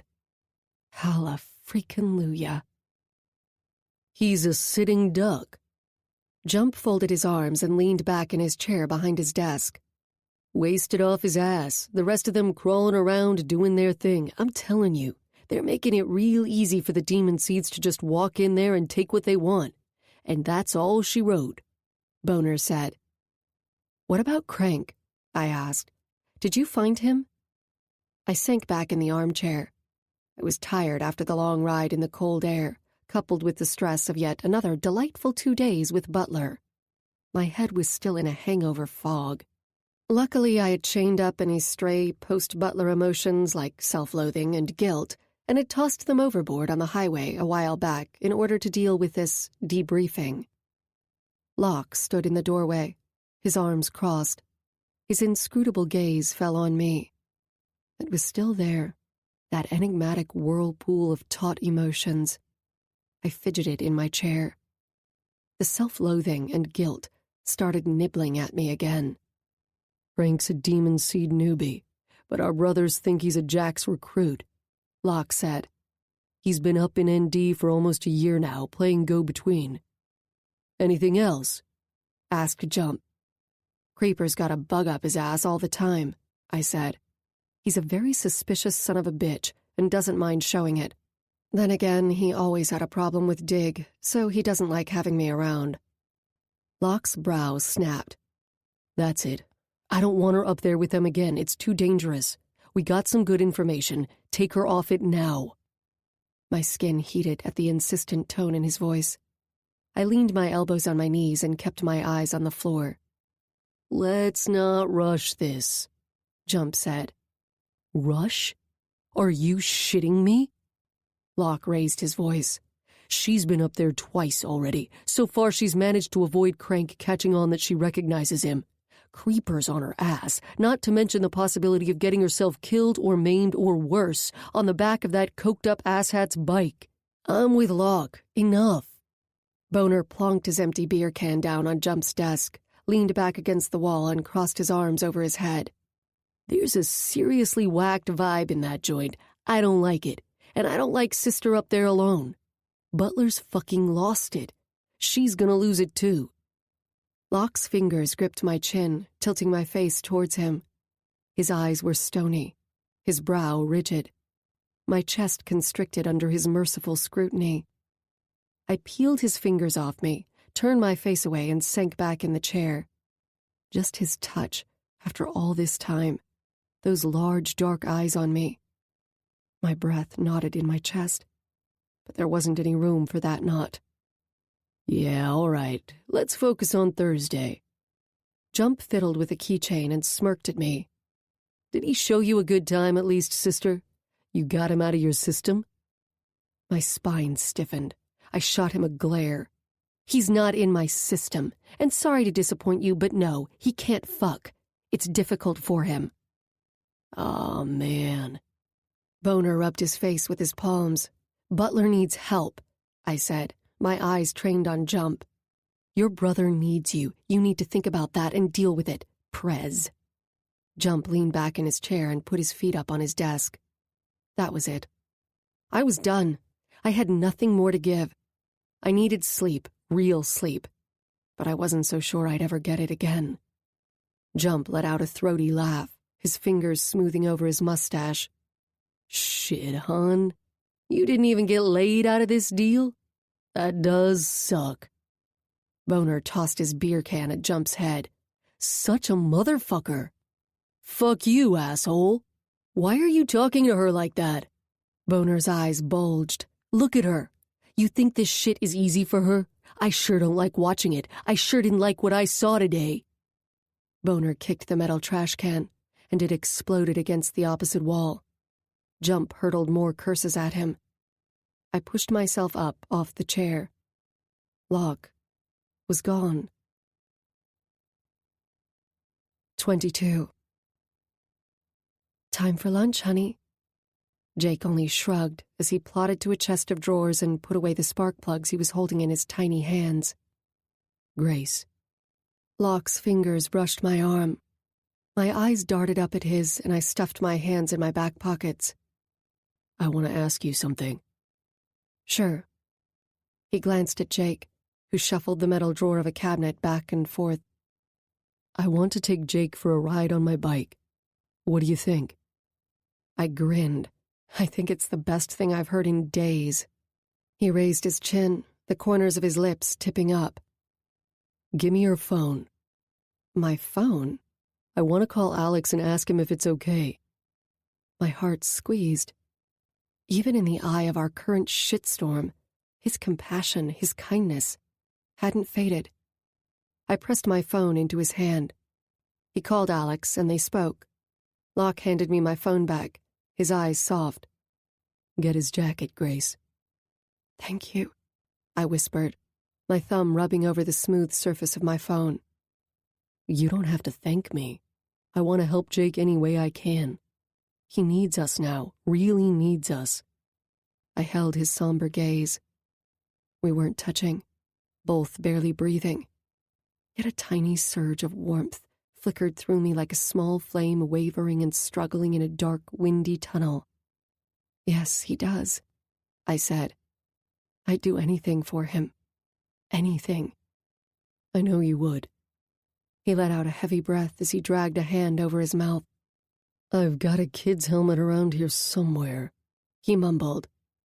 10 minutes later, man, boy, and bike were out on the track. Don't let go, Jake. Okay, said Locke. Okay. Locke revved the engine. Jake's tense gaze jumped to me over Locke's arm. I gave him a thumbs up and a smile, and he nodded at me, his eyes round as saucers. Locke's fat bob roared off down the club's mile-long track, not fast and not too slow. I grinned as I used my cell phone camera to record a video of this momentous occasion. They rounded the track a third time. Locke leaned over and said something to Jake. Jake glanced up at him, and they both smiled. Warmth slid through my chest. My ringtone went off, and Butler's name flashed at me on my screen. Hey. Babe, just got back from that trip I told you about. Oh, right, it's Thursday today. Everything go okay? It's all good. Very good. He let out a chuckle. Want to celebrate with you. Take you out. Get your sexy ass up here. I've got my dad in town, Butler. I need to be with him and my nephew right now. My voice trailed off. The bike zoomed past me once more. Jake pressed his little body back against Locke's as they both leaned into the curve. That warmth shifted inside me again. A smile danced across my lips. You at the club? No, I'm in town getting some ice cream for Jake. I'll call you later when I can talk, okay? All right, beautiful. Later. I ended the call and went back to taking photos of Jake and Locke as they zipped by me. Got a minute? Jump stood at my side, his face tight. I was just going to come find you. What's up? Need you to come with me and check something out. He didn't look happy. He also had blood spattered across his sleeve. Okay. You're gonna like this, sister. His eyes went to Locke and Jake rounding a tight curve on the track. How's Jake? As long as we're distracting him with some sort of electronic entertainment or fast food, then yeah. He seems okay. Jump sighed. Rough. I took another photo of them as they flew past. Jake had a smile on his face, and so did Locke, expressions I hadn't seen on either of them for a long while. I stood still, a flutter in my belly, as they zoomed past us once more. For the first time in what felt like a very long time, I didn't squash the sparks of hope stirring inside me. They only grew stronger with every pass of Locke and Jake on the Harley around the track. Look at him. Jump chuckled. Reminds me of Wes at that age. Shit. So I just got a call from Butler. He's back from Canada with bells on his toes. Wants me to come up today to celebrate. And you said... My gaze remained on Locke and my nephew cruising along the track. I told him my dad was in town and I had to spend time with him and Jake. He nodded. Get on the phone and tell him to get his ass down here. I need him here and very distracted tonight. Glad I checked in with you first, Prez. Are you? My gaze snapped to his. Jump shook his head as he watched Locke and Jake. He yanked at my elbow. You fuck whatever and whoever you want, but it does not interfere with this business, ever. You get that? You don't have to remind me of the golden rules. Do I need to remind Locke? Never had to worry about him before. Am I going to have an episode of Young and the Restless on my hands with the three of you? Young and the Restless? Jump's face creased into a frown. My ma watches that shit years now. I laughed. Shut up, sister. I don't have time for this shit. I got a club to run and a bike to ride. There it was. The credo that had shaped my adult life. For good, for bad, the ugly, the worst. I don't like soap operas either, Jump. On TV or in real life.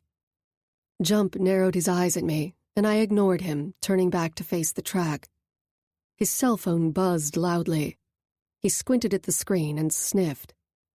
Yo, big man, what's up? Jump smirked at me, gesturing at his phone. It had to be Butler calling. Yeah, I hear you, brother. She's not herself, man. I don't know what to tell you. Jump rolled his eyes at me. Alicia and I aren't even quite sure how to talk to her these days. I know what you're saying. Listen, why don't you come down? Surprise her. We're all going to the Tingle tonight. It's always a good show on Thursday nights. Of course she'll be there. I won't give her a choice. That's what I'm saying, B. Sounds good, man. It will definitely be a good time, okay. Ride safe, brother. Jump tapped his phone and snickered. What did he say? Romeo is concerned about his Juliet. Says he ain't buying the shit you laid on him over the phone. Really? Jump grinned at me. You're good, baby. And yet you doubt me. He let out an ominous chuckle. Motherfucker is definitely in the mood to celebrate and wants to do it with you. Yahoo! What's this about a party at the Tingle? Jump shifted his weight. He and his boys ain't gonna turn down a freebie at the Tingle, so we'll give them a celebration they won't forget. And since he's bringing his boys down, that means the goods from Canada he's hiding tonight for Vig will only be left with a couple of dumbass recruits. No doubt, all of them will be high. Kicker's been up there with the crew since yesterday with their eyes on that truck, thanks to your info. Tonight, Butler will abandon it for a night with you. Oh, the things we do for pussy. Give me a break. The things your old lady does to keep your dick interested. He gave me a knowing look. It's a good thing. Live and learn, woman. I raised my hand up at him. I'm happy that you're happy. He laughed, took out his phone, and tapped on the screen. Kicker, get it together, brother. We're on for tonight. He's getting on the road now, on his way here with a few of his boys, leaving it wide open for you. Sit tight. We're going to show him a good time at the Tingle. Yeah, exactly. I'll be waiting to hear from you, man. All set. Let's go. Jump whistled hard at Locke and gestured that he was taking me with him inside. Locke lifted his chin at us. Jump and I entered the clubhouse, past the large kitchen, then rounded the corner for the stairs, heading down to the cellar. My mouth went dry. Dig had overseen the renovation on the cellar after we had first gotten married. It was taboo territory for the women, unless you deserved to be there, of course. I had never seen it, and frankly had prayed I never would. So much for that. Dawes stood outside a reinforced steel door. His eyes shot up at me, then at Jump. His knuckles rapped on the door. Open up, man. It's Jump. The door scraped open. Boner stood in the center of the dimly lit room, along with Bear and Clip. Blood splattered on the front of their shirts and on their arms. Boner's flinty green eyes cut to me. Jump gripped my upper arm and ushered me further inside the square cement block room. A heaving figure was crumpled on the floor, his hands fastened behind his back with plastic cuffs. Boner hovered over him, his eyes gleaming like a satisfied hunter's over a fresh kill. He dug his hand in the man's matted hair and jerked his head back. Globs of blood dripped from his bruised face onto the cement floor. My stomach churned, and I pushed down the acid that rose in my throat. "This Crank?" asked Jump. "Yes, that's him." Crank's bloody, swollen eyes strained up at me. "Fucking cunt." Boner let out a sharp hiss and jabbed Crank's side with the toe of his heavy boot. "Manners, motherfucker!" Crank grunted and collapsed on the floor. "Did you get anything more out of him?" Jump asked. A few crumbs," Boner said. "Got plenty of time ahead of us." "It's on, brother," Jump said, his forehead wrinkling. A smile flickered across Boner's lips. His hand reached out to his side and wrapped around a short knife that had been impaled in a table. "Have fun, boys." Jump led me out of the suffocating room. Dawes secured the door behind us. I inhaled a deep breath once we reached the top of the stairs. "Alicia coming tonight?" "Yeah, of course, all the old ladies. Why?" "I want Girlie back up at the titty bar." "You got it, babe." Jump grinned and slung an arm around my shoulders. "Ah, we used to have good times at the Tingle back in the day, huh?" Past. I had driven Alicia to the Tingle plenty of times in the middle of the night, and held my breath as she would charge through the club like an unholy avenging angel until she found Jump. She would often find him either getting a lap dance or getting blown, and then she would explode into one angry, fire-breathing demon. I didn't blame her. Tonight, Dig shook his head at me in disapproval. "What do you want from me?" I asked. "She's been spewing threats for hours and drinking non-stop. Should I have let her drive here on her own? I not only had to take her keys away from her, but the keys to all the trucks, even our car. Then she punched me in the stomach. The shit I go through for Jump's dick." Dig let out a laugh, hooked his arm around my neck, and pulled me into his body. He kissed me hard and my arms wrapped around his middle. I inhaled his spicy cologne and smiled against the warm skin of his neck. "What is it?" I glanced up at him. "Did you miss me?" My eyes darted over his shoulder to the two nude women dancing up on the bar, who wore nothing but bright red lipstick, high heels, and thin, long chains slung low on their hips. "Or maybe these lovely ladies got you horny?" Dig's hands fisted in my hair, and he tilted my head back. "No one's getting this dick but you, baby. Isn't that what this band of gold means?" I grinned up at him and squeezed his hard ass with my one hand. His lips brushed my mouth. "You and me. Circle of life and whatever the—" I laughed. "It's Circle of Infinity, Dig. Circle of Life is from The Lion King." "Whatever. It's your circle around my dick, right?" "Just your dick?" He clasped my hand that lay over his chest.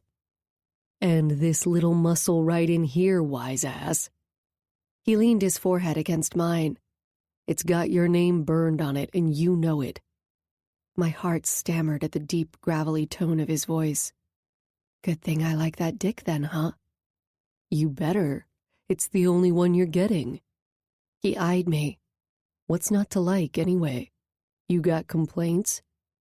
I laughed and buried my face in his chest. "Fucking wildflower," he said on a growl. He kissed me gently, then smiled at me and, grabbing my hand, yanked me towards the back of the club and up the stairs. "Baby?" I shouted over the pulsing beat of Will Smith's Getting Jiggy With It. I knew where we were headed.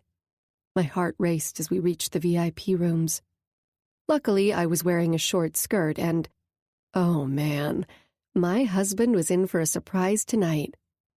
My fingers squeezed his as he pushed open door number 2. "Hey!"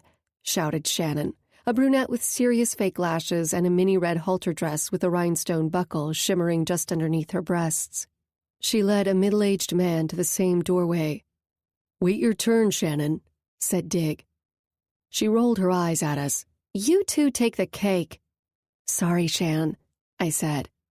Dig yanked me into the room and slammed the door behind us. "You were a bad girl, Mrs. Quillen," he whispered in my ear. I raised my eyebrows. Was I? Tonight was supposed to be boys' night out. Dig eased back on the small circular red vinyl sofa in the small, dimly lit room. I stood in front of him. He stretched out his arms across the top of the sofa. "You weren't supposed to be here." "My mistake, Mr. Quillen. I was just looking out for a sister. Please don't punish me." He only smirked, and I pulled my blouse off my shoulders and tossed it at him. Dig caught it, crumpled it to his face, inhaled, then dropped it to the floor. His heavy gaze returned to me, and his eyes widened. He leaned forward, one arm planted on his thigh, his mouth hanging open. "What the hell are you wearing, baby?" My eyes darted down my body, clad in my new, very expensive, black lace bustier. I enjoyed indulging on occasion, using my own money once in a while. Today was that kind of special occasion. After we got together, Dig had proudly paid my tuition and rented us an apartment in Rapid City until I finished my remaining credits at college. He and Boner, Rec, Willie, Jump, and Alicia had all cheered loudly at my graduation. Unfortunately, Ruby was still in prison at the time. I had put my business degree to good use by managing Pete's Tavern full-time, as Pete began his slide into retirement. I also took care of Rec's accounting at the club's repair shop. We'd been together 1 year and married for just over 4. And things were good.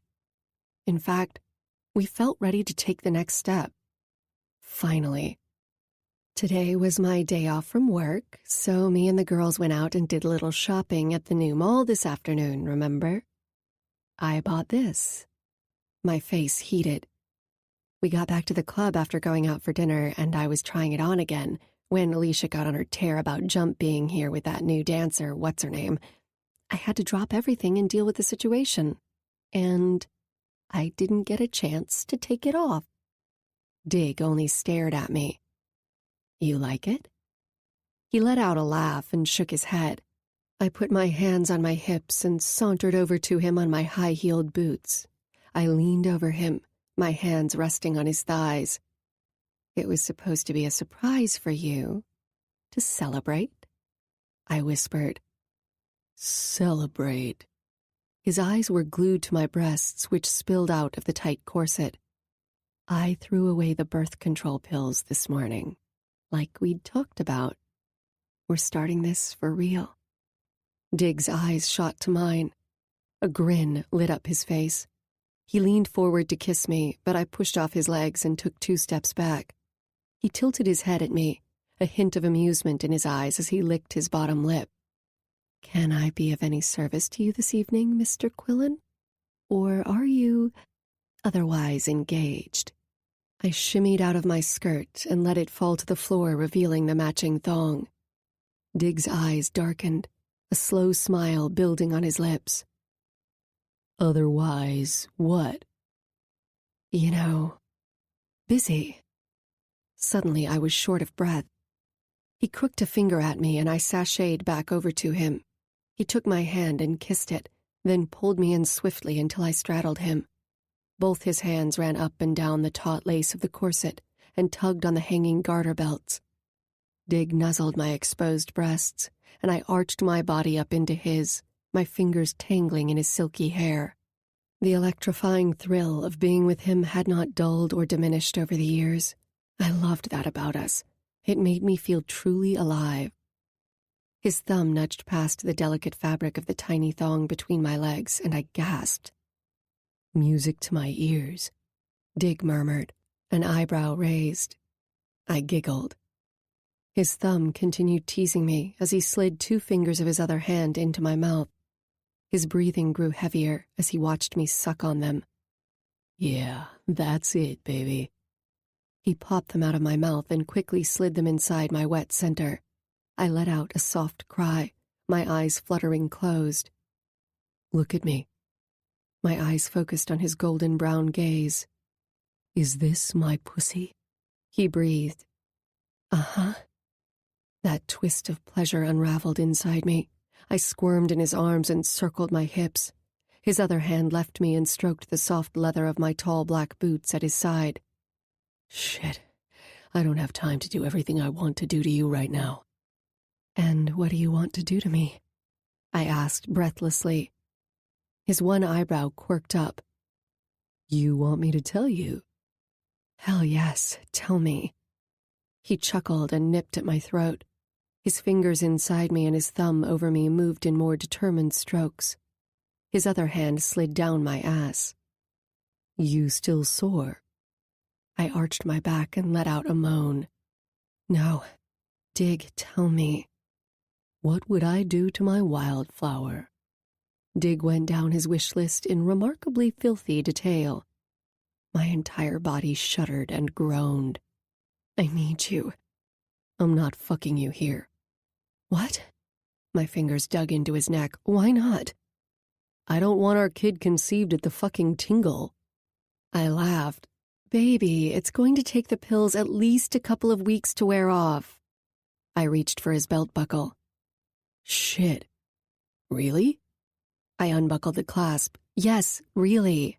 Come on. His hand tightened over mine. We'll start this officially then, at the hippie hole. My eyes shot to his. We're not going to have sex until then? No, I didn't mean that. He laughed, but I want to go to our spot. He buried his face in my throat. Explosions and screams detonated below us in the club. We froze. Were they gunshots? More screams rolled through the building. The music screeched to a halt. What the fuck? Dig released me and lifted me off his lap. He slid his gun out from the back of his jeans. I grabbed my top and skirt and wriggled back into them. I nabbed my purse and curled my fingers in the back of Dig's shirt as he unlocked the door. We crouched down. He slowly opened the door. Get off me, man! A voice boomed from downstairs. A demon seed stood in the middle of the club, with his gun raised high. Boner and Jump held him in an arm lock. Stay down, baby. Don't move. He squeezed my leg. Dig? He glanced at me. Love you, I whispered. His beautiful eyes softened for a split second. Love you too, babe. His lips brushed mine. You keep that thing on for when I get home later. Yeah? He rose to his feet and I held my breath as he strode to the top of the staircase. What's the problem, man? Dig strode down the stairs to face the demon seed I had never seen before. He squirmed in the men's steely grip. A hush came over the room. Why are you shitting in my club? Dig leaned into the guy, nostrils flaring. The guy mumbled something in his ear, and Dig's shoulders stiffened. Clean this mess up, he ordered the staff. The girls hustled to right chairs, the bouncers set up an overturned table. Broken glass was swept away by the two busboys. Office, now, Dig said. Boner and Jump led the demon seed to the back of the club. Then my old man turned back to the crowd. Round of drinks for everyone. A few cheers went up, and the music blared again. Dig and the men were gone. A shadow fell over me, and I blinked up. It was Shannon again. I stood and pushed the door open for her. Take the room, sweetie. Sorry about before. If you got it going on, hun, you got it going on. Good for you. But some of us got to make a living here, you know. I know. Believe me. I shuffled out of the doorway. Shannon leaned into me, her hand touching my arm. Sister, don't be sorry. You two are great together. It's good to see. I smiled at her. She turned to her new customer, her hands on her hips. Come on in, honey. Her voice was sultry and welcoming. A young, short guy wearing a fancy Western shirt, his fists stuffed in the pockets of his crisp jeans, shifted his eyes down the hallway, then darted into the room. She winked at me and closed the door behind them. The wild hum of the crowd battled with the music once again. 3 nearly naked statuesque women danced on stage. The tingle had returned to normal. I sprinted down the stairs and found Alicia sitting at the bar. "This sucks," she said, her eyes dull. I swept wisps of heavily hairsprayed blonde hair from her damp face and put an arm around her shoulders. "Let's go home," I said. "Yeah. This just sucks." Alicia slapped her hand down on the bar. "Sure does." I fished my car keys out of my bag. Clip came up behind me and plucked the keys from my fingers. "I'll take you 2 home, okay?" I sighed. "That would be great, Clip. Thanks." We each grabbed one of Alicia's arms and got her out to the parking lot. Yeah, good times. Now. "To Ruby," Jump declared. "She was a good woman who sure as shit lived her life wild and free, and she did good things for the one-eyed jacks. This one's for her." He knocked back his tequila, as did the rest of us at the table. Alicia's lips twisted. She hated Jump reminiscing about his former flames, even if they were married to someone else. Or dead. The fiery shot slid down my throat. Yes, my sister was 1 in a million. She paid big time for her missteps over and over again, but it didn't seem to faze her. Her tough exterior never faltered. Neither should mine. Just a little bit more, this should all be over tonight. I slammed my empty shot glass down in front of me. Locke's eyes cut to mine from across the table. There he was. Just another biker brother in my club family. He's not just another anything. I sank back in my chair and Butler's arm dropped around my shoulders and drew me close to his chest. My head rested back against him as I trained my gaze at our reflection in the mirrored ceiling up above. What a happy-go-lucky bunch we were. There had certainly been major improvements at the Tingle since my day. The light fixtures hanging over us were sexy vintage-style chandeliers dripping with crystals. Not those 80s-style bulbous lamp fixtures of old. My gaze followed the shiny chrome embellishments and moody light effects that decorated the black walls and dotted the staircase that led to the VIP rooms. The center stage seemed bigger and sleeker, and a ribbon of tiny lights bordered the edge of the stage along the bar. There were even 2 small mini-stages, with their own stripper poles on either side for more dancers to do their thing. Maximum exposure equals maximum returns, right? The club had spent money on necessary upkeep when needed, not to mention an improved wow factor. Different, huh? Alicia leaned over Dawes, who sat in between us at our huge table. She let out a chuckle. "It's amazing," I said. "It's no sleazy small-town party barn anymore." Gone was the stifling odor of cheap sweet perfume, sweat, and carpet mildew from too many drink stains. In its place was a citrusy freshness, churned in from commercial air deodorizers along the walls, boosted by an improved central air system that hit me the moment we'd walked into the Tingle. "Things in our part of the world have heated up," Alicia said. "Girls are leaving the East Coast and Midwest to head out this way, what with the mining and the oil boom further north. We've been riding the wave.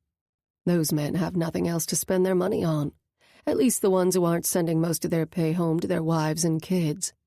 Some girls stay on, others keep moving, but they're all real good.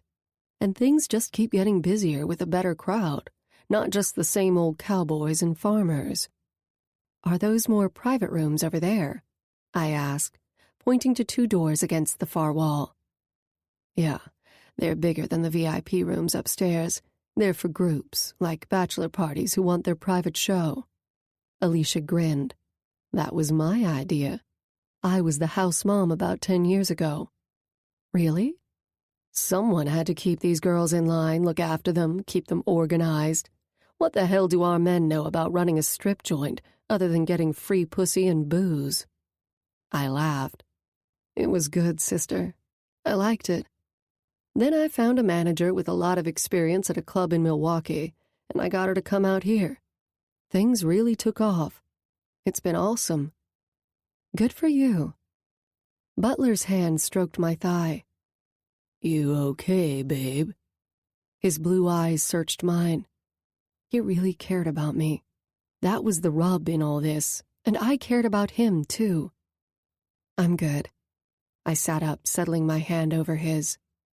Ruby would have a real laugh if she could see us all here like this.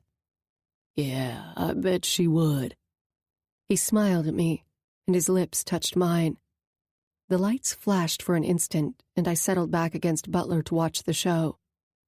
Ladies and gentlemen, let's hear it for one of your very, very favorite tingle ladies, Honeysuckle. The announcer's velvety voice rippled through the room. Gavin DeGraw's Sweeter blared over the speakers. A spotlight flashed on a tall redhead. Heather slid down the pole on the main stage. Shit, there goes one of my favorite songs. Heather looked amazing. She must have gotten hair extensions because her red mane was incredibly full. And it wasn't from teasing. It was sleek and shiny, and flowed around her with every sensuous move she willed her body to make. She rocked a silver sequin drape halter top tied in the back over an itsy-witsy matching thong with super-high silvery heels polishing off the look. Heatherlicious pranced up and down the short walkway that led from the stage. She shook her long legs and curvy hips in tune with the driving beat of the music. The men around the edges of the stage hooted for her and clapped as she headed back to the pole. A sexy, daring smile was plastered on her red lips. She snaked herself up and down the pole in a fantastic way that surely made every woman in the audience prickle with envy. Someone else's sugar, indeed. I could only imagine what having sex with her would be like. The girl worked it.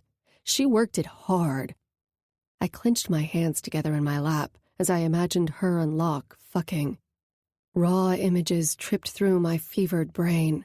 I tugged on the open neck of my jersey blouse as I squirmed in my seat. On stage, Heather pulled on the tie of her halter top, and it dropped away.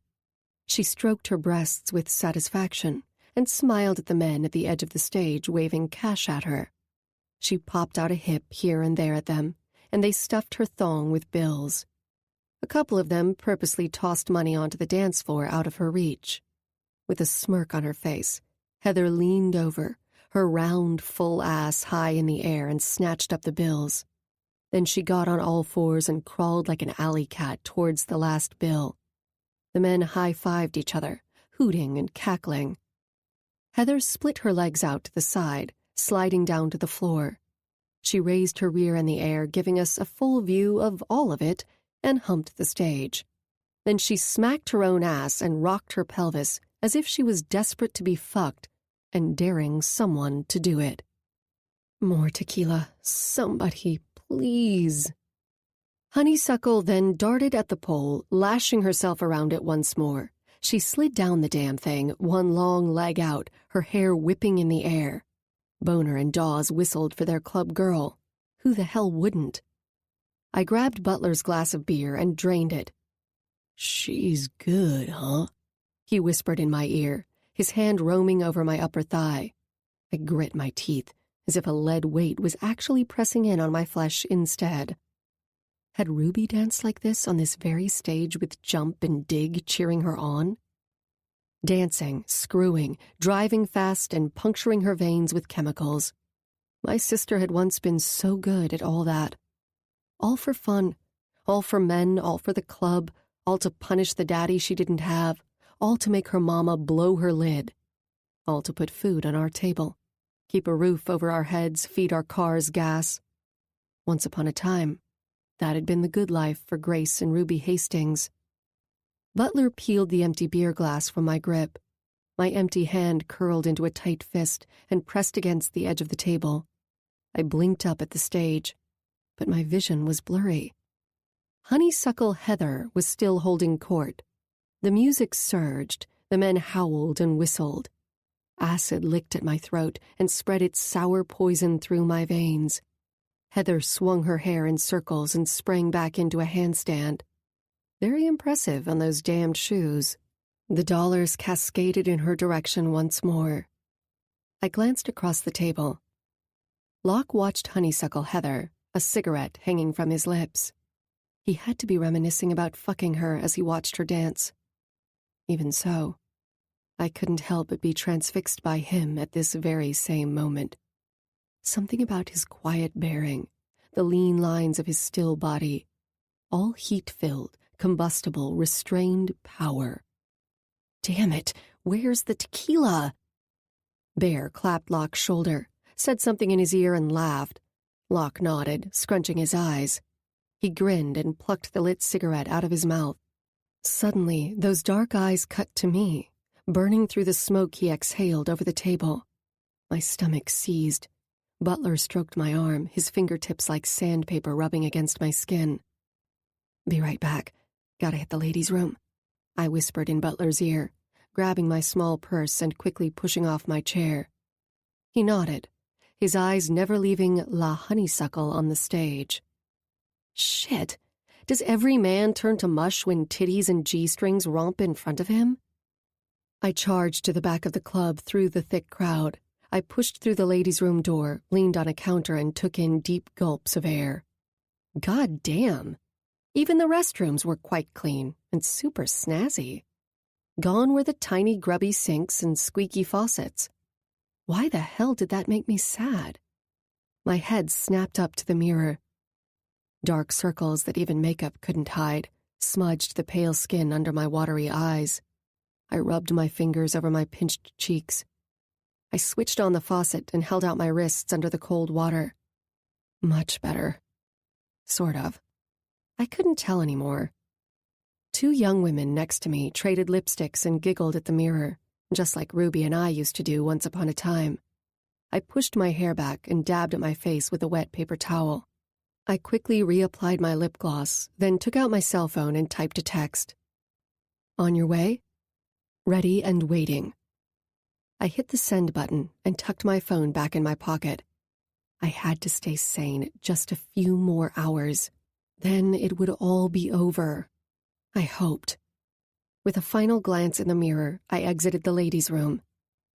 The electric beat of Britney Spears' hateful "Work, Bitch" pulsated through the club. Shucks. I missed Honeysuckle's grand finale. Shadowy figures filled the hallway. The club was even more crowded than before. Cha-ching for the one-eyed Jacks. Wouldn't Dig have been proud? Time to get back to my cozy table from hell. An arm hooked around my middle and pulled me backwards. That familiar heady scent surrounded me as he pressed my body against his dense weight. Locke hissed in air. Grace. 23. Arousal flared in my gut upon hearing his deep voice wrap around my name, his heat pulsing through my flesh. He pulled me into a semi-private alcove where the payphones used to be in the old days, but now was lined with a stylishly curvy purple banquette filled with people drinking cocktails from fancy glasses. An eerie purplish light glowed over them as they smoked, necked, and gabbed. "What are you doing?" He turned me in his arms to face him. "You okay?" "Wish everyone would stop asking me that." I pushed at his chest and he pushed me against the wall by the upholstered bench. I bumped into the couple next to me, but they didn't even notice. "Baby." His warm, liquor-scented breath on my skin made my insides clench. "Let go, Locke. Come on." His fingers dug into my arms, and I gasped for air, unable to bear his touch that licked at me like a flame. I twisted away from him. He pulled me into his chest, his hands cuffing my wrists. "I don't want Heather. I don't even like her. Oh, shut up! Get off me!" He pulled me closer, his dark eyes boring into mine. "Grace." "I don't want Butler either," I bit out. "I didn't think so." I raised an eyebrow. "Yet here we are." "Doesn't fucking matter. Tell that to Jump." He shook his head, inhaling deeply. "I know this is shit tonight. I know. You don't know anything." I struggled against his hold. He yanked me in close to his chest again, his eyes huge, his jaw tight, his earthy scent maddening. I need you to know that I'm on your side, Grace.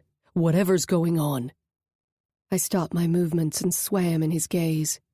He was suspicious of me too, but he was giving me room. He believed in me. This has to be so hard for you. You're grieving for your sister, and you feel like you're betraying a friend and your own self all at the same time. For God's sake, stop reading my soul. My eyes drifted back to the hallway. He shook me. Look at me. Damn it, you can't even look me in the eye anymore. My throat burned. All this time, Locke and I had managed to be civil to one another. No drama, all efficiency. The both of us had that down pat, didn't we? But look him in the eyes? No, I couldn't do that. That would cut me wide open, and there would be blood, lots of blood. I'd crumble into a heap on the floor, then beg him to collect the pieces. It's okay, baby, he said, his voice low. No, it's not. My voice was on the edge of breaking.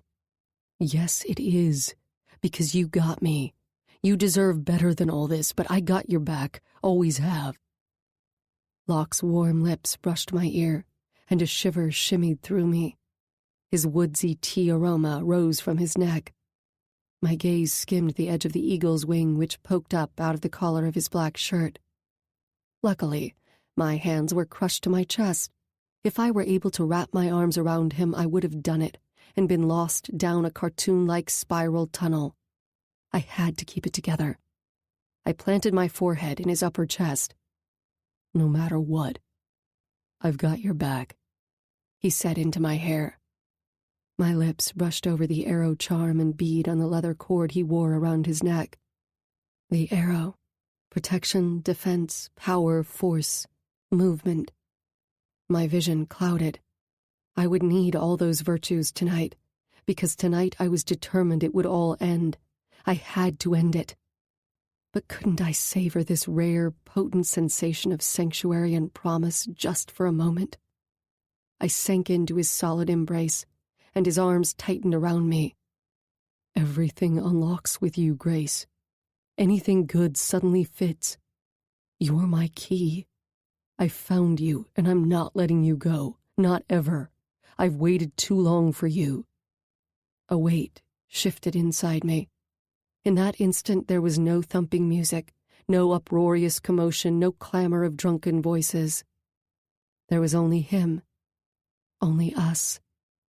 Don't let me go. But I couldn't say that to him. Not yet. Let me be your key, he breathed. I didn't know what to do with those beautiful words, that precious confession. My soul soared. I yanked it back to earth. Locke, I only want to hear my real name out of that mouth when we're together. His head dipped closer to mine, and his thumb stroked the sensitive skin of my throat. Say it. I knew in my soul there would be no turning back for me once I said it. Except for my nephew, this man was the only good part of me, and I didn't want to fight it anymore. I couldn't. Miller. A small smile formed on his generous mouth. I couldn't resist brushing my fingers over his warm lips. They parted slightly under my touch. I once let myself think that we were possible, I whispered. But look where we are now. How are we ever? He squeezed my arms. Do you forgive me? We both knew what he was referring to. It didn't have to be spelled out. The disappointment, the regret, the hurt smoldered still. But we both understood what the terms loyalty, club business, and between a rock and a hard place meant, didn't we? I despised that we had to tangle with these thorns before we even had a chance to come up for air. Then again, maybe some of us have to get really dirty before we can become truly clean. I forgive you, I whispered. My fingers traced the line of his rigid jaw. He leaned into my touch, taking in a deep breath. This shit will be done tonight. His hand covered mine. You just gotta believe in us. Nothing else matters, not a goddamn thing. The edges of my lips tipped up. "What is it?" he asked. "Are we always going to have these heavy-duty conversations in loud public places?" Miller chuckled. His mouth descended over mine, and his tongue swept over the seam of my lips. I opened up to him, and his fantastic taste bloomed in my mouth. Oh, I didn't think I'd have that again. My fingers pressed into his chest. New dreams. But our reality was cold and hard and waiting for us in the next room, not to mention my other harsh reality that was on its way to the tingle right at this very moment. My hands pushed against Locke's chest.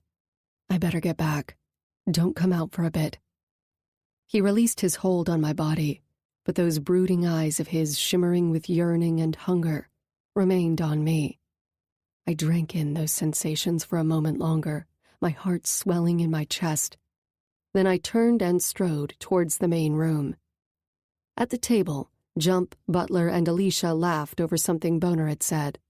2 dancers swung around the poles on the 2 mini stages.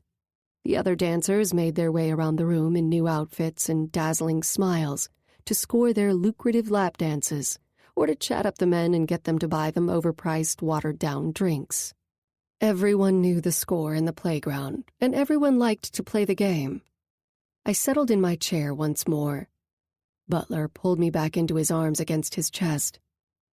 "You good?" "Yeah, sure. Got a little air outside." Heather Licious strutted over to our table. She now sported a skin-tight black lycra mini-dress that had gaping horizontal slashes all down the front, revealing most of her ripe, bare breasts, a diamond-studded belly piercing, and her silver sequined thong. Her big green eyes devoured our table. "Sorry, Locke's not here right now." "Heather, you were fabulous tonight," Alicia said. Heather leaned over and gave Alicia a quick kiss on the cheek. "Thanks. It's a new piece I've been working on for a couple of weeks." "You were sensational." Alicia beamed the smile at her. "Always are, babe."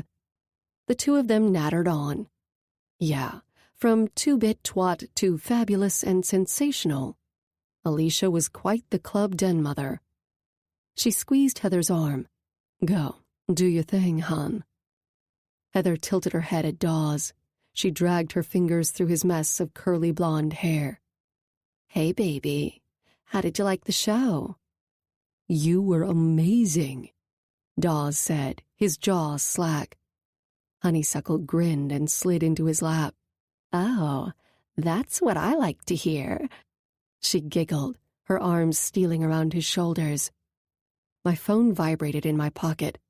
I took it out. 2 hours out. Back parking lot." I texted back. "See you then."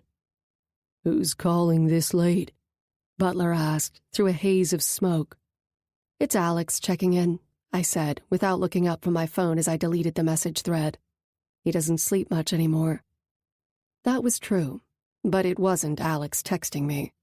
I tucked my phone back in my pocket. On the other side of me, Dawes rattled on about Heather's sexier-than-sin dance moves and hotter-than-hot bod when her gaze drifted over his head and landed on me. Her scarlet lips tightened. I stared back at her, my face blank. This was a strip club, after all. You come here to stare at living porn, and sometimes it stared back at you. You certainly paid a high price for that privilege. I didn't move a muscle. Didn't even shoot her a smirk. Her eyes darted to Butler, then narrowed over me.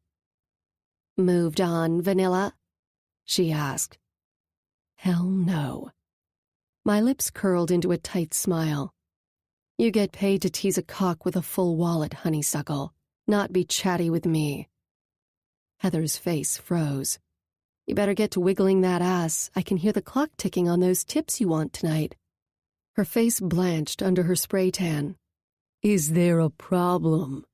Butler's voice drummed over my shoulder. Heather shook her head. "No, sorry."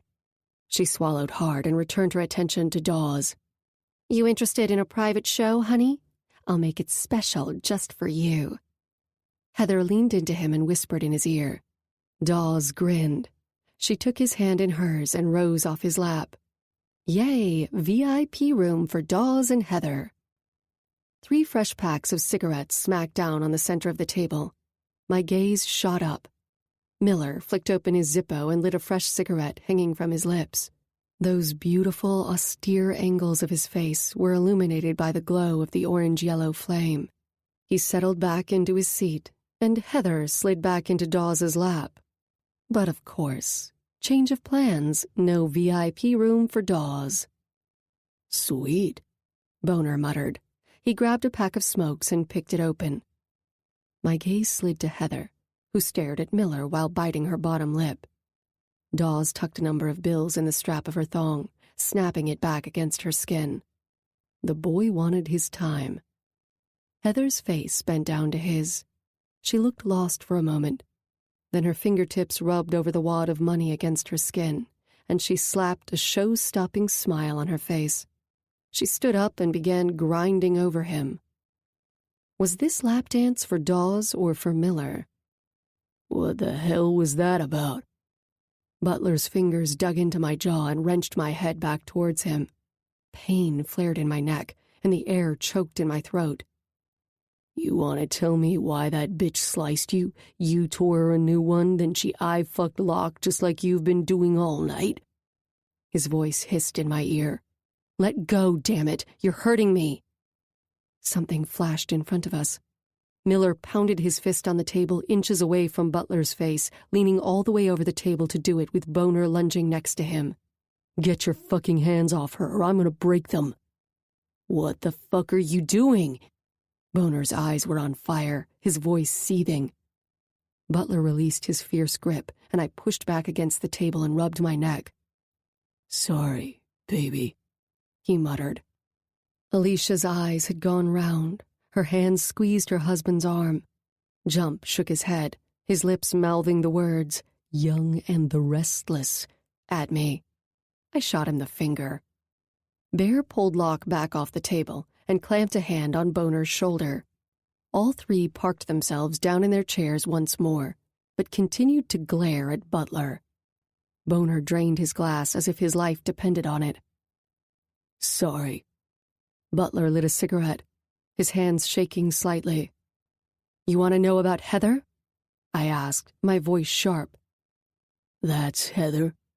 He exhaled a long, thick stream of smoke as he watched her dance over my shoulder. I glanced over at Boner, Miller, and Bear, all of them still extremely unhappy. Butler's attention remained on Honeysuckle, jiggling over Dawes next to me. Jesus, Butler? His eyes slid back to me, his fingers stroking the edge of his mouth. Tail tapped her ass last time we were in town. I got to hear all about it. Now I get it.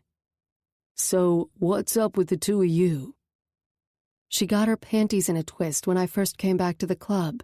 There was a party, and she got pissy that my sudden return stole her thunder with the boys. One of those girl competition things. Butler grinned. Were you dancing on the table? Putting your titties out there for everybody to take a lick like the other bitches, and the boys liked yours better? That kind of competition? Shit. I missed it? I smirked and shook my head. He offered me a cigarette, but I waved it away. She was all over Locke that night, I said. Locke being Rex's little brother, we had a lot of catching up to do, and Heather was annoyed with me for taking up his time. That's so. His eyes strayed back to Heather's body swirling and surging over Dawes. She's young. She'll learn, I said. She's a brat. Better snap out of that bullshit or else. I guess she was under the impression it was a pissing contest. Still is. Sister, you need a dick for a pissing contest. True. Pissing contests are definitely a man hobby. Glad you don't have a dick, baby. Butler entwined our hands. He fingered the silver skull ring on my index finger. His body stilled against mine. This digs. I nodded. Feels good to wear it, especially on occasions like this. He and Ruby worked here, and it's strange being here without them in the world. Then again, this place looks totally different now. Looks good, though, like a real gentleman's club. Yeah, right. Big city, South Dakota style. He chuckled. Why not? I sipped on my glass of water. Butler didn't answer. He only settled my hand in his and rubbed over Dig's ring with his thumb. Another round, people. Jump gestured to the new serving tray lined with tequila shots that had just been set on the table. Perfect. I slipped my hand out of Butler's grasp, reached over the table and grabbed a shot glass, raising it in the air. To good times, the old-fashioned way. Everyone cheered and hollered. Mary Lynn giggled loudly. Mary Lynn, I think you've reached your limit, hon. Bear took the shot glass from her hand and swallowed down its fiery contents.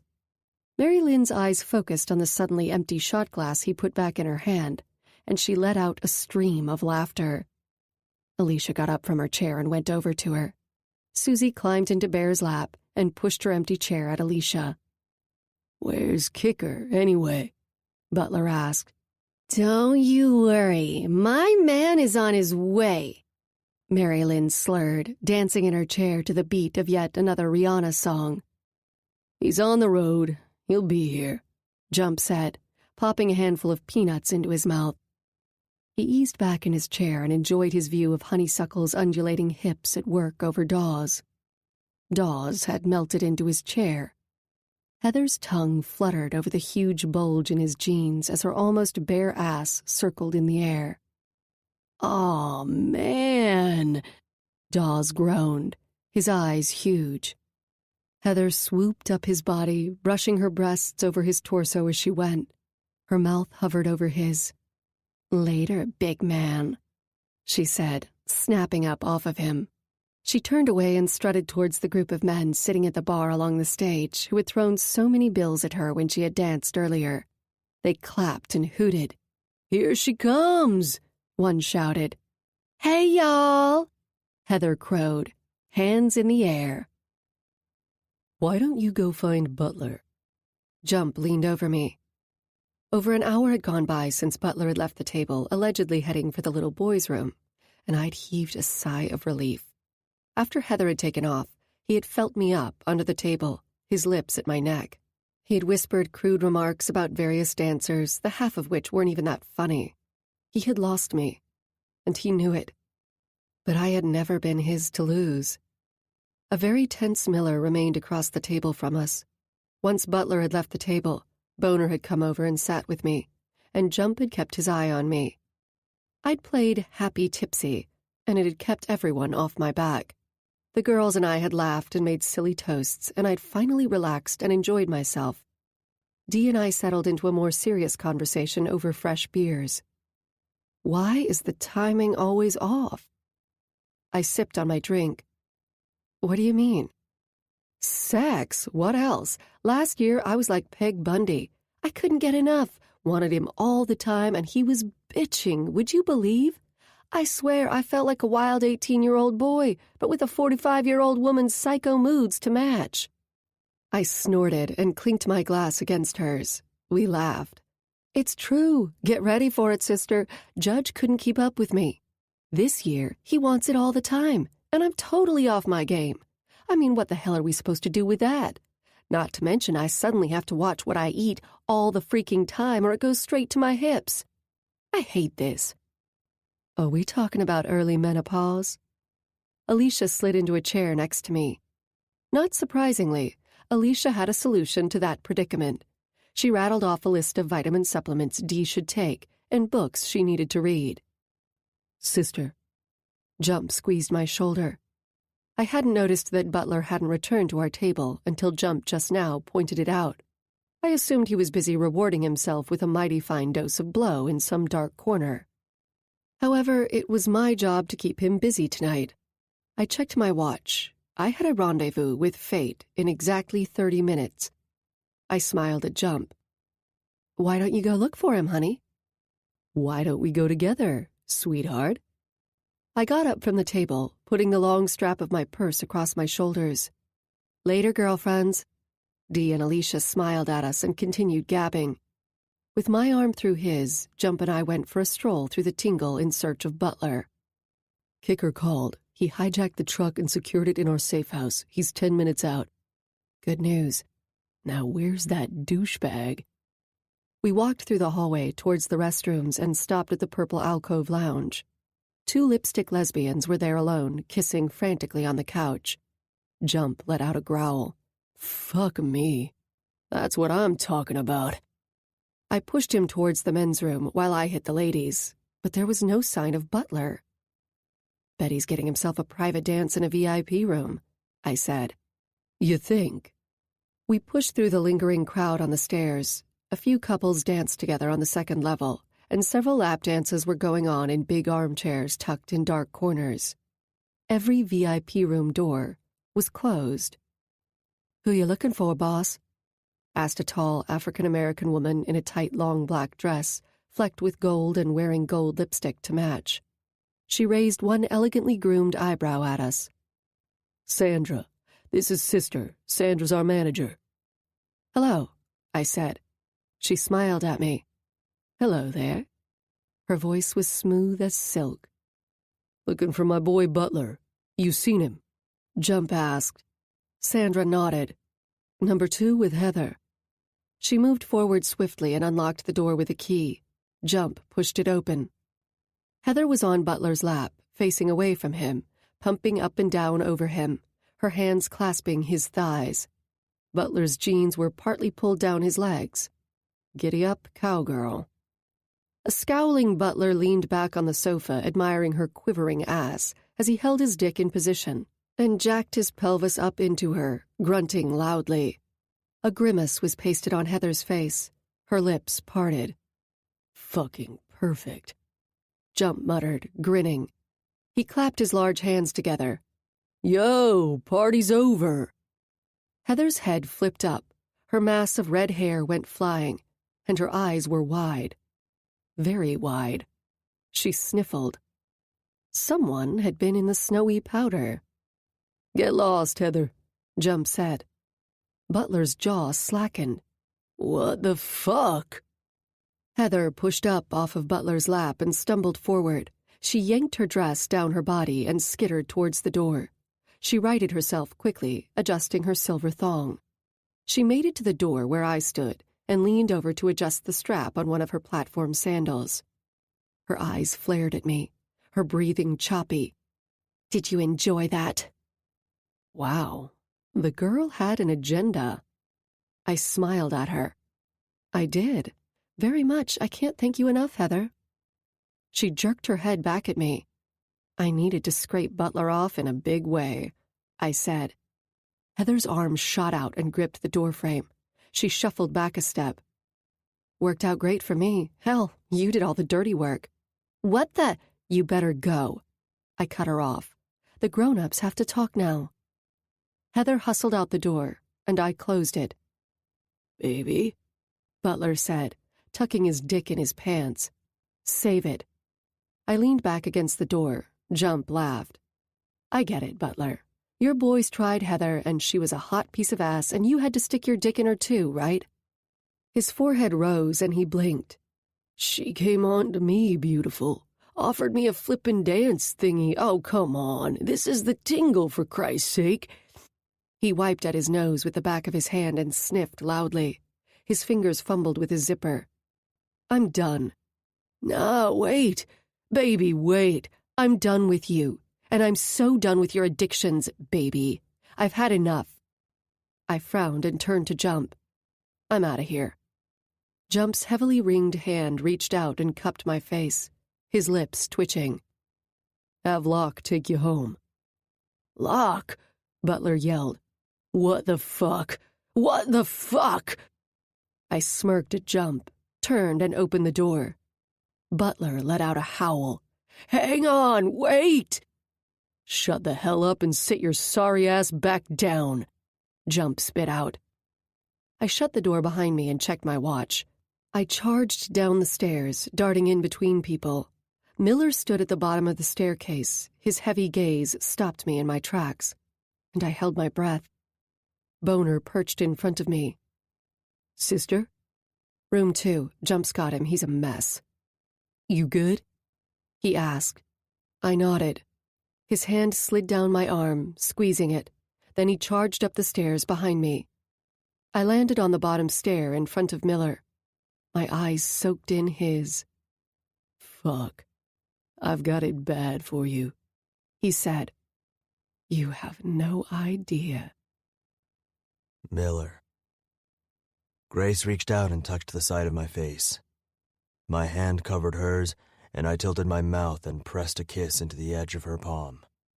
Her breath hitched, her lips parting like an innocent schoolgirl's. I took her hand in mine. Shit's done with. We're out of here. She pulled out of my grip. Wait. What? Not now. I can't now.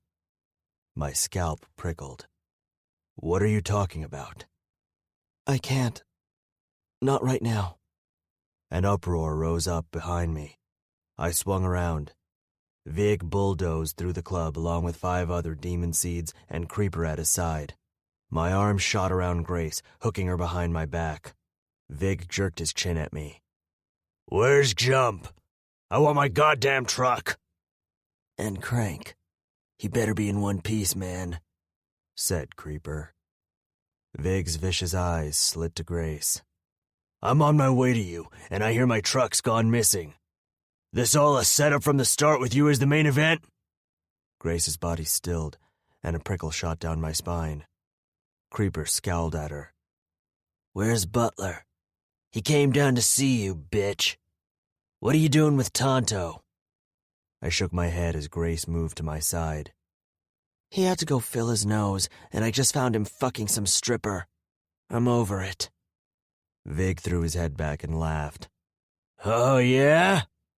You keeping him entertained while you were getting me down here and my property was being jacked? The door to a VIP room blew open. Bear and Boner barreled down the stairs, dragging a bloodied Butler between them. Jump strode behind them. Dancers and customers screeched and yelled, darting out of the way. Vig muttered under his breath, grabbing Grace by the arm and pulling her close. She didn't protest, and she didn't look scared either. In fact, she only looked annoyed. We agreed to do this outside, she said to Vig through gritted teeth. We'd be done by now. What the fuck? I moved towards them, my pulse speeding, but Creeper got in my face, one of his hands shooting out against my chest. I slapped it away. He sneered at me. Nuh-uh, Red.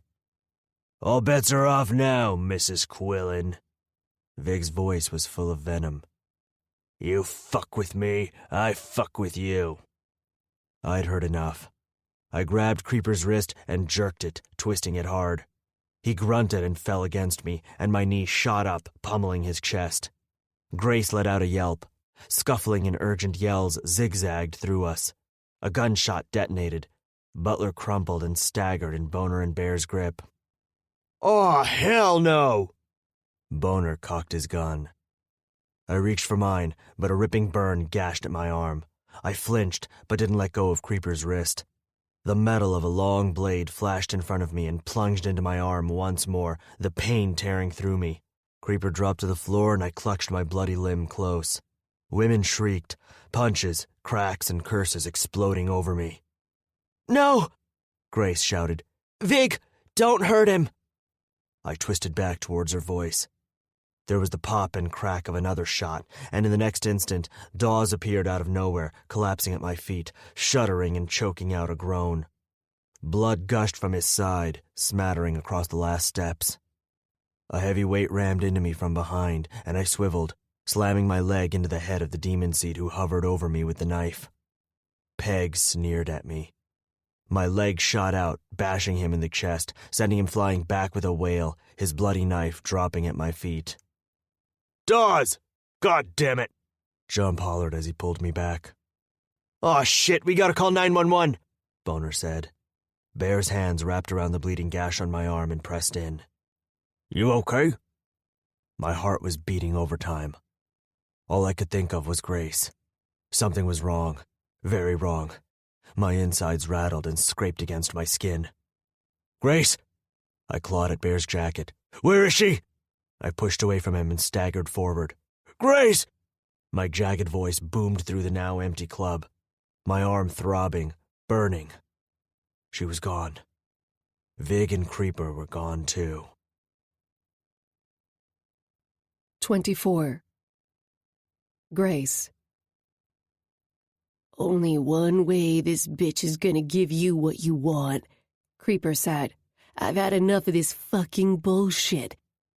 Creeper knocked me off his bike and kicked me to the ground. This hollowed ground. There was no marker, no sign that 1,000 hopes and dreams had been destroyed at this bend on a small country road in the middle of nowhere. It was the same dirt-edged asphalt, littered with rocks over the dry, cold earth, and tiny green shrubs breaking their way through to the surface. My personal ground zero. It was time for all the ghosts to rest and all the living to live. I had insisted we stop here to make that happen, right here, right now. I lifted myself up on my hands. Tiny sharp stones jabbed at my palms and knees. "Vig!" I shouted. "Call him off! This is between you and me." Creeper's boot landed on my back and shoved me down. "Shut it, cunt." My stomach rolled at the clang of his belt buckle and the slide of his zipper. "Creeper, that ain't the way right now," Vig said. "That's for later if you're a good boy. Now I need her. Afterwards, do what you want." "Fuck that," Creeper said. He yanked my hips up. My limbs locked. My stomach hardened. "Dig's old lady deserves what she gets. Thought his shit didn't stink." "Vig!" A cracked voice boomed. It was my voice. A wail ripped through the night air. Creeper went flying, blood splattered on my hands. Vig stood over us, holding back a bloodied palm. Creeper writhed on the ground. "What the fuck? My nose! You broke my fucking nose!" "You don't listen, asshole," Vig said. "Now you do as you're fucking told." My eyes went to a shiny object on the road, which gleamed just beyond Creeper's right foot. It must have fallen out of his jeans when he went flying. God gives you an opportunity, you take it. I shot forward, my fingers wrapped around the Glock. I pulled the slide back, crunched up, and, bracing, took aim at Creeper's thigh and squeezed. Creeper howled, grabbing his leg. Blood seeped over his hands. I twisted up and turned the gun on Vig. He already had his gun aimed at me. I tilted my head at Vig. Insurance. My thoughts exactly. His eyes tightened. "How's this gonna end now, pretty?" "Let's finish it, Vig. I'm done." "That's not up to you. I want out. Ruby's dead and I'm staying in South Dakota now to take care of her son. It's over. For the past 16 years I've done just what you wanted, haven't I?" "You did." I gulped in air. My incessant adrenaline rush kept my arms taut and raised high enough for my gun to remain trained on Vig's chest. A cold sweat beaded along my brow. "We need to make a deal." "Honey, this ain't no deal-making meet." Vig chuckled and shook his head. "That's over with. The minute the Jacks took my truck, all the rules changed. I'm holding you hostage, pretty. Who the hell do you think you are?" "Just an old lady trying to make things right." "Oh, yeah? They wanted to get your attention by taking the truck tonight. Well, they got it. And now I've got you." "You and Jump should get your shit organized. You used to be on the same side, remember that?" Vig groaned. "Sounds sweet. You gonna serve tea and cookies at that meet?" Creeper howled behind us. "My leg! My fucking leg! Shoot her ass, now!" Vig and I kept our eyes locked on each other, our guns still raised. Vig's cell phone rang. "It's Jump. Should I answer it? Or send him one of your fingers instead?" "I have all the keys on me right now, Vig. Every single one, from each and every bank. All for you." He said nothing, only stared at me. His phone stopped ringing. "I never told. Not to anyone," I said. I've kept your secret safe. Past. You're joking. Please tell me you're joking. I held Dig's small black nylon travel case open in my hands. I was looking for his extra pair of sunglasses.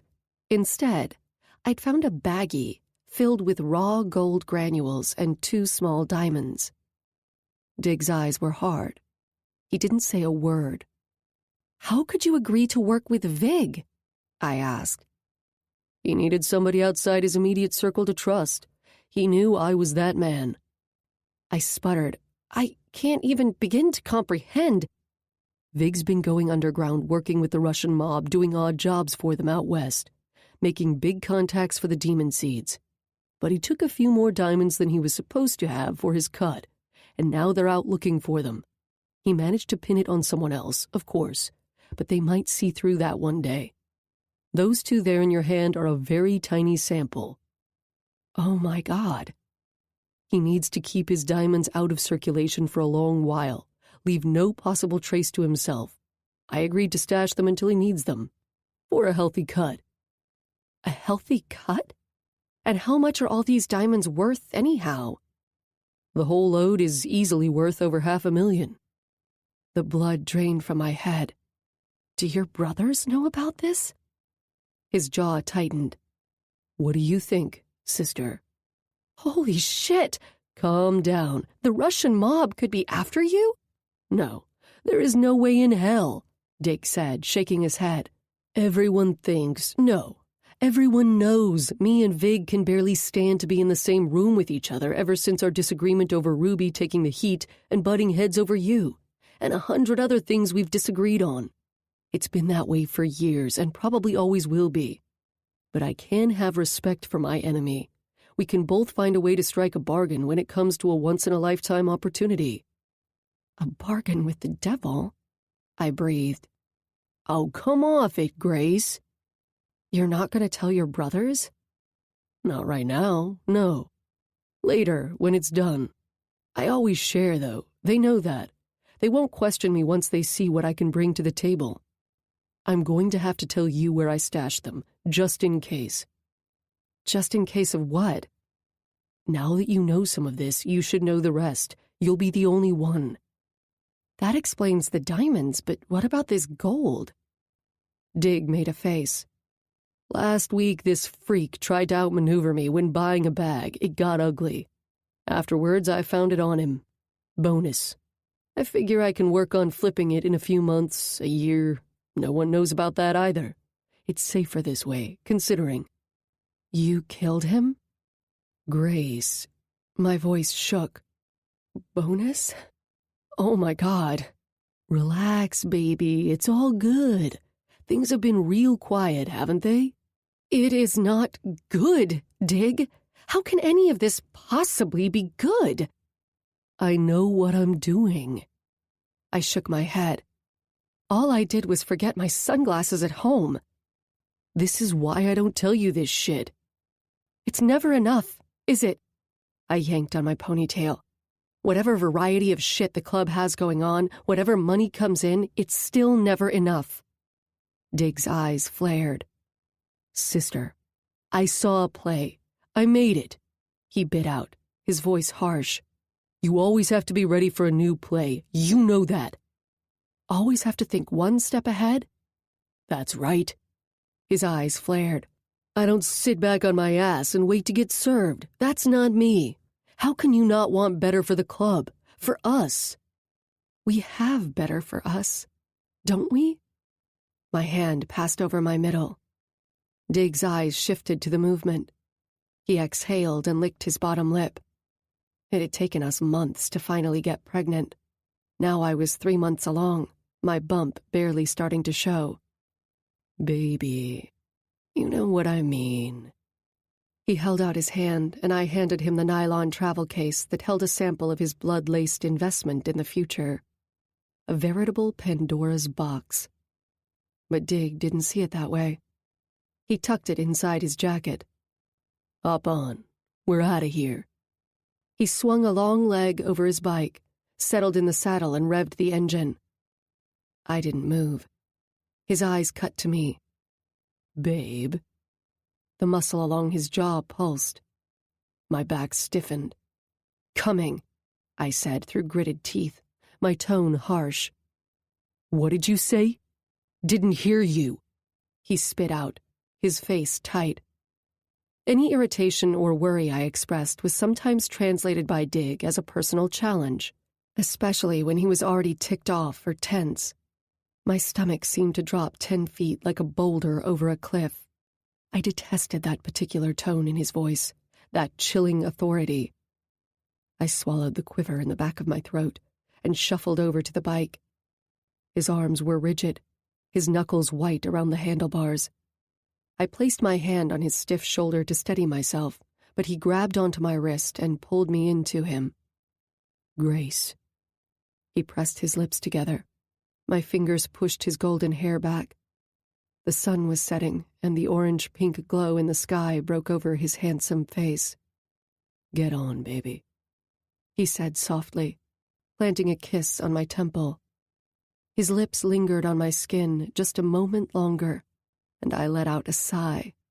I got on the back of his bike and leaned into him, wrapping my arms around his middle. Your doctor said no more riding for you after this, right? So let's enjoy it, he said over his shoulder. The bike thundered to life under us, and we took off. Less than half an hour later, the colors of the sky seeping into dark night. Gunshots exploded over us. Blood, flesh, and bone rained over me. The bike skidded out of control. My breath choked, and I went flying through the air, landing on the green earth at the side of the road. Stunning pain radiated through me. My blurry eyes struggled to focus on the once glorious vintage Harley that now lay on its side, crushing Dig, his one leg horribly twisted back. I dragged myself up on my knees, despite the jabbing pain that streaked through my abdomen. Dig? I hobbled up and scrambled over to the groaning Harley. The bike's wheels spun slowly, eerily, their burning scent scalding my nose. Dig! Baby. Dig's bloodied lips quivered. Grace. I'm right here. I dropped down next to him. My hand stroked his blood and dirt-streaked face. I pressed my hands over his chest. Charred bullet holes. I counted. 1, 2. 1, 2. 1, 2. No. So cold. So cold. No, no. So much blood. My hands were red, wet, swirling in sticky blood. His strained eyes flitted to mine. Diamonds. Where are they? I leaned over him. He told me what I needed to know. I swept the matted hair from his face. Get gone, he breathed. Want you safe. His eyebrows jerked up. Get gone. Now, sweetheart. Dig's breath choked. 1, 2. I love you, Dig. I love you. Damn it, you stay with me, please. I can't. Please, Dig. Please. His head jerked back in a soft, strange way. His Adam's apple kicked back. Blood gurgled in his mouth. His beautiful golden brown eyes were dull, unmoving. 1, 2. Dig? A sharp pain tore through my abdomen again. I clutched my stomach and heaved for air. No, don't you leave me. Don't leave me. I pleaded with Dig. I pleaded with our baby. Slow, crunching steps approached me in the shadowy darkness. The hair on the back of my neck stood on end. My heart banged wildly. It would surely explode. You do what you have to do. Always be ready for it. Never hesitate. Dig's voice from years ago pumped adrenaline into my veins. Don't be a girl about it. I am a girl, I'd retorted. You're my old lady. Dig had snapped at me. You know what to do, sister. Rex's voice assured me and pushed air into my lungs. You know. That motherfucker was coming for me now. He destroyed my old man. He destroyed his bike. Now he would destroy me and my eyes darted down over Dig's mangled, lifeless body. My shaking, bloody fingers reached out and snapped open the small hatch at the side. It was there. The extra gun, Dig's favorite, the .357 Python revolver. My fingers wrapped around the grip, and I tugged it out. The crunching had stopped. I cocked the safety, held the gun low at my side, and pushed up off the hot metal of the fallen bike. I bit hard on my lip, ignored the intense cramping in my belly, and sucking in air, raised myself up. A single shot lashed through me. My thigh spasmed, inflamed, and I crumpled. A wail broke from my throat, and I choked on my breath. "Don't look down," I hissed at myself. "You're shot, but you're still alive." I stayed down, holding my breath. The dark figure popped out from the shadows and moved towards me once more. Closer. "You do what you have to do." I raised the python again and took aim. My entire being squeezed and squeezed and squeezed that trigger. My vision blurred. My body shook, my ears rang, my arm throbbed. I flexed my hand. The gun dropped onto the asphalt. I fell on Dig. My fingers sunk inside his jacket and tugged on the travel bag. My eyes rose over the small rock tunnel that we didn't have the chance to go through. Clenching my jaw, I pushed through the searing pain in my leg and clambered over to the tunnel, clutching the small nylon case to my tummy. I clawed at the dirt with my hands and buried it on the side of the tunnel. I repacked the soil and patted the top with a pile of small rocks. Then I retched over the rocky earth. I took in deep breaths and crawled back to Dig, sinking my fingers in his damp hair. Was it sweat? Blood? It was dark now. I couldn't see Dig's eyes or his face anymore. I wouldn't see them ever again. Would I? Never again. My fingers stumbled over the mobile phone in my jacket pocket. Somehow I managed to locate Boner's name through my dazed vision. I tapped the center button. The ring droned on and on. I twisted to the side and my stomach churned out its contents onto the road once more. "Sister? Sister, you there?" Boner's voice cut through the pressing velvet darkness. An intense cramp sliced at my insides and took my breath with it. A warm, sticky river of wet seeped down the inside of my legs. Another oozed over one thigh. My pulse thudded. I was draining. Life was strangled, shredded, and drowning inside me. My fingers scurried up the side of Dig's throat. No pulse, no life. No life. Yes, let's die together, baby, all three of us together. My phone clattered onto the warm pavement. Another slash tore through me, and I gasped loudly. I slumped to my side against the smoldering bike. My eyelids sank. And that was all there was. Vaporized. Now. Vig fingered the flakes and granules of gold. "Price of gold is 5 times now what it was back then." If I hadn't hidden it that night, along with a couple of your diamonds that Dig had in that case, the feds would have found it and been all over me, I said. They were watching us day and night as it was, remember that? They would have been all over the club, and they eventually would have been all over you. How would that have gone down for everybody, I wonder? Where would you be now? I'm not sure orange is your color. I know it's not mine. His jaw tightened. His teeth dragged across his thick lower lip. Here are all the keys. I placed the small padded envelope into his hand. And the gold. When I'd finally regained consciousness in the hospital, the first thing I did was beg Ruby to go to the tunnel and retrieve Dig's travel case that I'd buried there under the tower of rocks.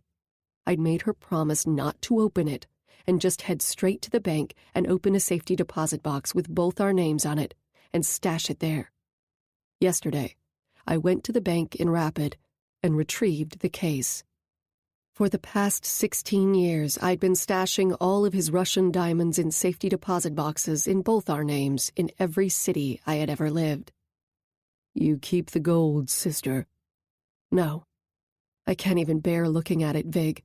A stupid drug deal gone bad with your nephew led to Dig finding that stolen gold on him and taking it. Then it got him killed when your other nephew came searching for it on a revenge mission. All of that totally unrelated to your diamonds and your crime lords. How perfect was that? How perfectly fucked up was that? Vig slid the small bottle back in the envelope. Those punks were my sister's kids. Good-for-nothing meth addicts that wanted to patch in. No way in hell was I gonna let that happen. Fucking morons. Vig shook his head. Everyone assumed I had Dig killed as revenge for my nephew, like I gave a shit. Dig did me a favor without knowing it. And so did you when you killed the other one. Who'd ever suspect that Dig and I would ever work together after that? That I would trust him with those diamonds? Nah, it only continued the legend of hate between us. Ah, sister, the last thing I wanted was your old man dead. It was fucking perfect, though. A fucking perfect stroke of fate. Perfect for you. Yeah. He studied me for a moment, gnawing on his lower lip. Shit's over between us when I get my truck back fully stocked. This shit would never be done. We all knew that, didn't we? This was the way of things in outlaw land. There were no smoothly tied-up Hollywood feel-good endings to be had here. But it wasn't my burden any longer. At least those keys, the diamonds, those grains of gold weren't anymore. Vig, all I want is to be free of this. No cut. I only want my family free. He nodded, inhaling deeply. I'll give it to you. My nephew. He's off your radar, forever. Say it. A different ringtone went off on Vig's phone. Talk. His lips tipped up at the edges as he listened to his caller. All right. Later. He glanced up at me. Got my truck back. It's all good. Vig. My nephew. He frowned. Kid's safe. Vig packed away his goodies. I swiped my face with a shaky hand. My shoulders shook. I had to get out of here. The fire-spewing silver dragon painted on Creeper's gas tank glittered in the moonlight, goading me, beckoning me. Spoils of war. I tucked the gun in my waistband and mounted his Harley. Vig's eyebrows shot up.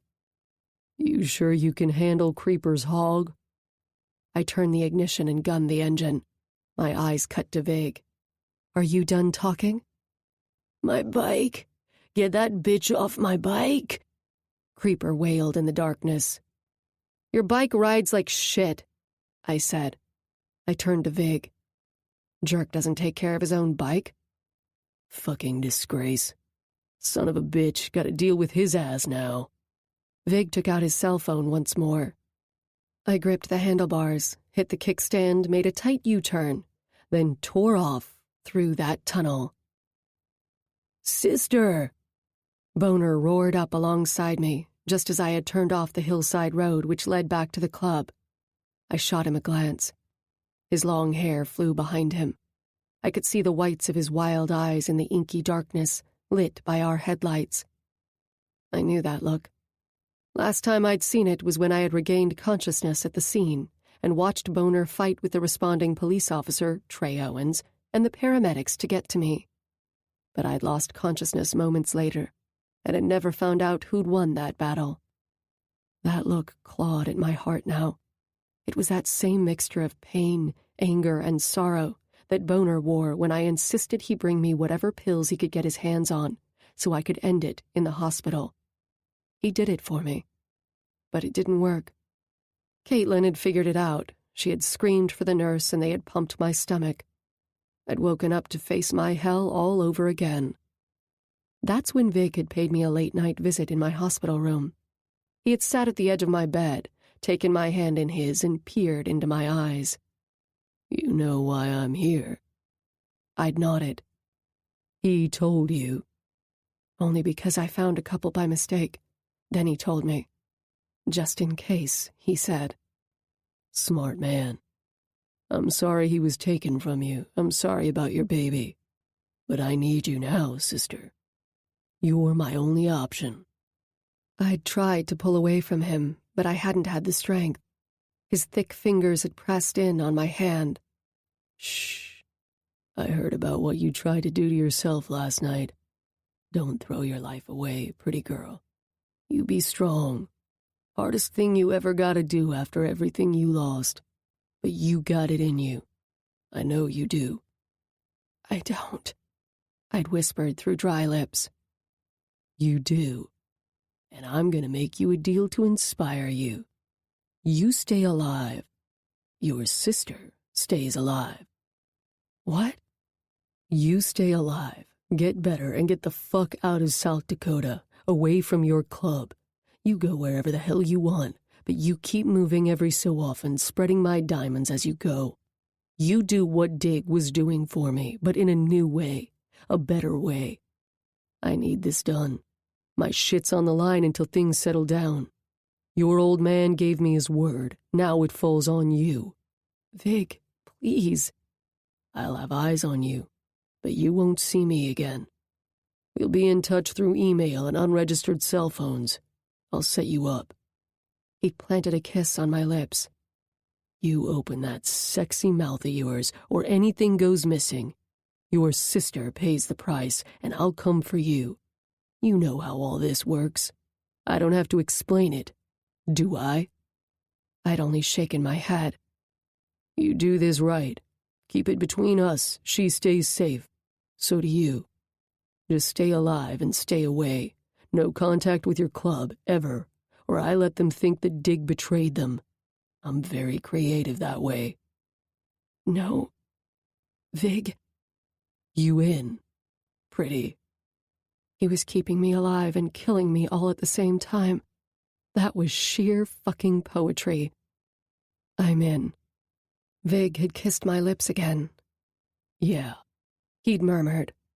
He picked up the styrofoam cup filled with stale ice water from the table by my bed and held it before me.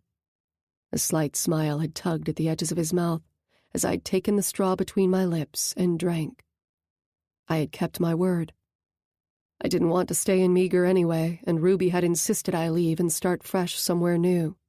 She had wanted to come with me, but I'd known that wouldn't work. So I'd sent her back home after my first month in Boulder to sell off my and Dig's small house and everything else we owned. She'd sold our parents' house, too, and moved to Rapid. In every city and town I'd landed in, I had immediately opened a safety deposit box in my name and one of Vig's aliases, and had put in 5 diamonds. I would send him the bank card to different post office boxes each time. He would sign the card and mail it back to me for the bank. I'd kept the keys, so there was no physical proof at his end. But of course, if he ever wanted access to his goods, he would arrange for me to send him a key. I had become Vig's bandit concierge for his ill-gotten mafia gains. And now it was finally finished. Thanks to cancer. Thanks to Butler spinning out of control. And thanks to me wanting more out of my life with Jakey and Miller in it. I just wasn't sure what living without that particular hell hanging over me anymore would be like. Did I? "Pull over!" Boner's booming voice snapped me out of my fog. My eyes flicked to my mirror. Clip was behind me. I sped up, cut off Boner, and made a reckless left at the fork in the road. Away from the club. 25. Miller. Boner's name flashed on my cell phone. I wasn't sure whether to be relieved or go out of my mind. I silently made twisted bargains with the devil for positive news. "Talk to me," I practically barked into the phone. "Didn't you do that custom paint job for Creeper? That silver dragon with the red eyes?" "What the fuck are you talking about?" "Sister's on her own driving Creeper's bike, bro. I just saw her. Get me now?" Boner screeched. "Where's she headed?" "Looked like she was on her way back to the club, but she saw me and took off." "And?" "Blank, man. Her face was fucking blank, but hard as steel. Reminded me of when she..." "Of what?" "Shit! I've got to find her." My every nerve skidded along the edge of a knife. "Boner, what the fuck?" "Years ago in the hospital, right after. She was a fucking mess. She tried to... Fuck!" I squeezed my eyes shut, my lungs slamming against my ribs. Are you on her? Clip's on her trail. Soon as I get off the phone with you, I'm on my way. How's Dawes? Still in surgery. You tell Clip to stand off. I know where she's heading. Neither of you talk to her or approach her. You got me? Stay on her, but back off. I'm on my way. What the hell are you talking about? No way, I'm not taking any chances. I'm there in 5. Stand off till I get there. You hear? I yelled into the phone. Hurry up! This is fucking with my head. I'm not letting her do this again. I shut down my phone and grabbed my jacket. My taped-up arm screamed in pain as I shoved it through the sleeve. Blood had seeped through my bandage. Fuck it. I'd taken a few ibuprofen while Willie sewed me up and we'd waited for Boner to call. You good to ride? Jump was in my face. You bleeding again? Move! I shoved him out of my way. Jump charged out to the lot behind me. Vig just called me. She's fine. He let her go. He said she shot Creeper and took off on his bike. She's got his gun. My heart skidded against my ribs, every muscle in my body seething. I stopped in my tracks, glaring at him. This shit's on you, motherfucker! On both of us! I jumped on my bike and roared out of the club, hitting the one-lane road that circled Meeker and would eventually lead me straight to the town cemetery. Creeper's bike stood in front of the tall iron gate. My red-eyed silver dragon on his gas tank glowed in the lone overhead street lamp. I leaped over the low stone wall that circled the old cemetery. Boner and Tricky flashed their headlights at me, and I signaled them with 2 of my fingers. I ignored the jagged throb up my arm and charged around the headstones that shone in the moonlight. A brittle, thin laughter rang in the air, and a chill stole down my spine. "Congratulations to me," Grace's voice cried out. I stopped. She stood maybe 4 yards from me, drinking from a bottle. She turned it over and poured its contents over a headstone. I quickly closed the distance between us. "End of story, Dig," she said. "Thank God Ruby doesn't have to look over her shoulder anymore. But that's 'cause she's dead now. Like you. So let's celebrate." She raised the bottle in the air and smashed it over the gravestone. I stole behind her, wrapped my arm around her waist, and swiftly pulled her into me. "Grace!" She howled and kicked. I clutched at her hands to keep her from punching up at me. "No," she spit out. "You can't make this better. Hell no!" "I got you, Grace." The side of my face pressed against hers, faded traces of her perfume wafted up to me from her neck. "Not letting you go." She squirmed and pushed against me. "No!" "Stop it!" I raised my voice. "Grace!" I shook her. Her head fell back against my shoulder and she fought for air. "It's over," I murmured. "Whatever it is, it's all over now." She stared at her husband's gravestone, her legs wobbling. "Rex's death shook him up. Made him harder. Made him take some strange risks." "I know how that is." She twisted in my embrace and faced me, gripping my arms, her eyes wide. "I want to tell you everything. I need to. I want us to be nothing but honest with each other. Always. Is that too much to ask of you?" "No." I held her steady gaze, clenching my jaw against the pain shooting up my arm. "Tell me." I held her close and she told me everything in a long whisper as we stood there together over Dig Quillen's grave. Jesus Christ. She wrapped her arms around my middle, took in a deep breath, and the tears came. I pushed back her hair, my lips brushing her forehead, and I held her close while she cried and shook in my arms. "You protected your old man, Grace. From the cops, from a killer, even his reputation with his club. You stayed away and kept your sister safe all these years, and now you did the same for Jake." My hand rubbed down her back. She settled in my arms, and I pressed her in closer to me. "All these years, along with the grief, you've been feeling angry and resentful, haven't you?" I said against her hair. "We had it all. At least I thought so." "Dig took risks. That's who he was." She pushed against me, but I tightened my grip on her. "And I should have protected my baby." I should have stayed put, pretending I was dead. Something, for God's sake!" She groaned up at the night sky, her head slumping against me. "Instead, I was thinking about the fallout with the police and the FBI and Vig and his almighty stash." And you will never know how that might have turned out, Grace. The killer might have shot you at point-blank range to make sure you were dead. I tucked my face in her neck. My lips moved against her ear. You'll never know. You made a bold, ballsy choice out of love. You didn't hesitate. And you survived. Then you kept your head up under Vig's gun all these years. Cling to that. A bitter chuckle bubbled out of her. Bold and ballsy just about bled me dry. It didn't, though, Grace. You're here, baby. Alive. Breathing. With me. Her body trembled slightly. I came here to share the good news with my husband. Lucky for me, Creeper had a bottle of bourbon in his pack. Her trembling transformed into shakes. Christ. She was laughing. Laughing hard. Grace? Her head fell back. Dig hated bourbon! Her fingers curled into my shirt underneath my jacket. I tilted her face up to mine in the moonlight. Her lips parted. Her wet eyes blinked up at me. My beautiful Grace. My lost girl. My determined survivor. My vivid bright in all my cloudy gray. I swallowed her whimper with my mouth. Her fingers pressed into my skin. I shook her tongue over mine and drove through every corner of her silky mouth.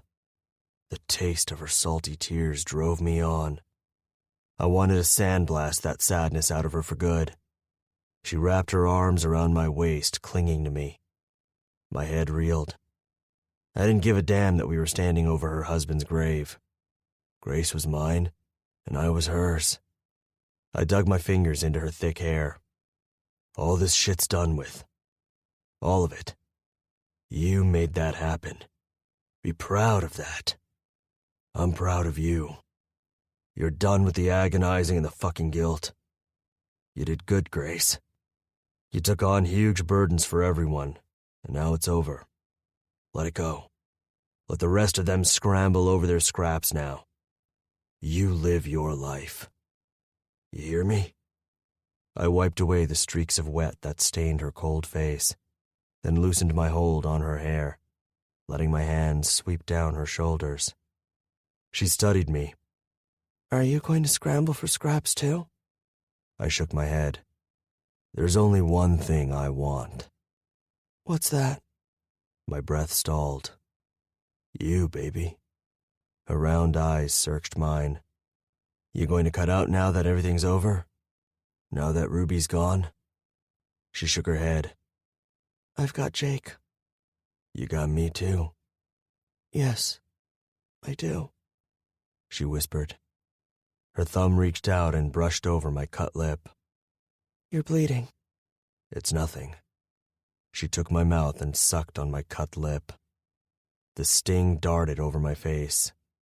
Tastes good. My insides pitched at the husky tone in her voice. You're going to taste my everything when you get in my bed tonight, I said. Her lips parted, and she made a little breathy noise I felt all the way in my cock. My hand slipped down her lower back and swiped the gun from her jeans. Her eyes flared at me. I held the gun up.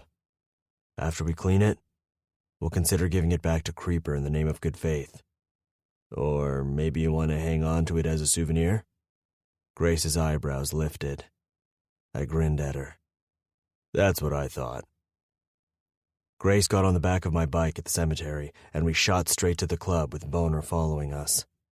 Clip called Dreddy and Tricky and got Creeper's bike back to the club. Butler was recovering under Willie's watchful eye. Boner charged towards us once we got inside the clubhouse. My eyes flared at him. Tomorrow, not fucking now. Okay, Boner muttered, hands in the air. I locked us in my room. We fell on the bed together. Grace's fingers dug into my shoulders. Her cheeks were streaked with blood from my gashed lip, and my tongue licked over the smudges as she trembled in my arms. I inhaled her warm scent as if it was life-restoring. To me, it absolutely was. Miller. There was need scorched in her voice, need that matched my own. We tore off each other's clothes. Yes, She murmured over and over again as I pressed her against the bed and sucked on her tits as if it were for the very first time. I was lost in her, inflamed beyond reason. Oh, reason had nothing to do with it. This was real desire, genuine hunger, a torturous ache ages old that only grace could cure. No, I didn't want to be cured. My hand slid down over her fantastic ass, and I pulled her down hard over my cock. Our eyes melded. Grace. Oh, yeah. Her mouth devoured mine. I would never tire of that mouth, my personal fountain of life. I tugged her hair back and tasted her throat. She let out a cry and moved faster over me, desperate to consume me, as desperate as I was to consume her. Her wet heat gripped me, pulling me in deeper, her body sliding and throbbing around me. My fingers swirled over her clit as her legs tensed and her back arched. I slammed into her, and her whole body tightened around mine, holding me in, harboring me. Fucking give it to me, Grace. She exploded with me. And so did everything I thought I knew. That huge part of me that had never before let go did just that. I miss you so much, baby. Every minute of every fucking day. My voice shook against her skin. Her arms tightened around me, her lips brushed over my flesh, soothing me, inciting me, comforting me. I'll never get enough of you, Grace. Never. I buried my cock deeper inside her, dragging moans and whimpers from her mouth. Her warm body melted into mine. The two of us floated, nestled. Neither of us spoke, only touched, our fingers skimming, grazing over hot skin as we breathed. She touched the bandage on my arm. You need more meds? In a little bit. I'm good now, I mumbled. Are you sure? I'm not moving. I planted a kiss on her cheek. So tell me, hotshot Harley lady, you haven't been just selling t-shirts and boots all these years, have you? I sold bikes and then managed several stores. She brushed her soft lips over my chest.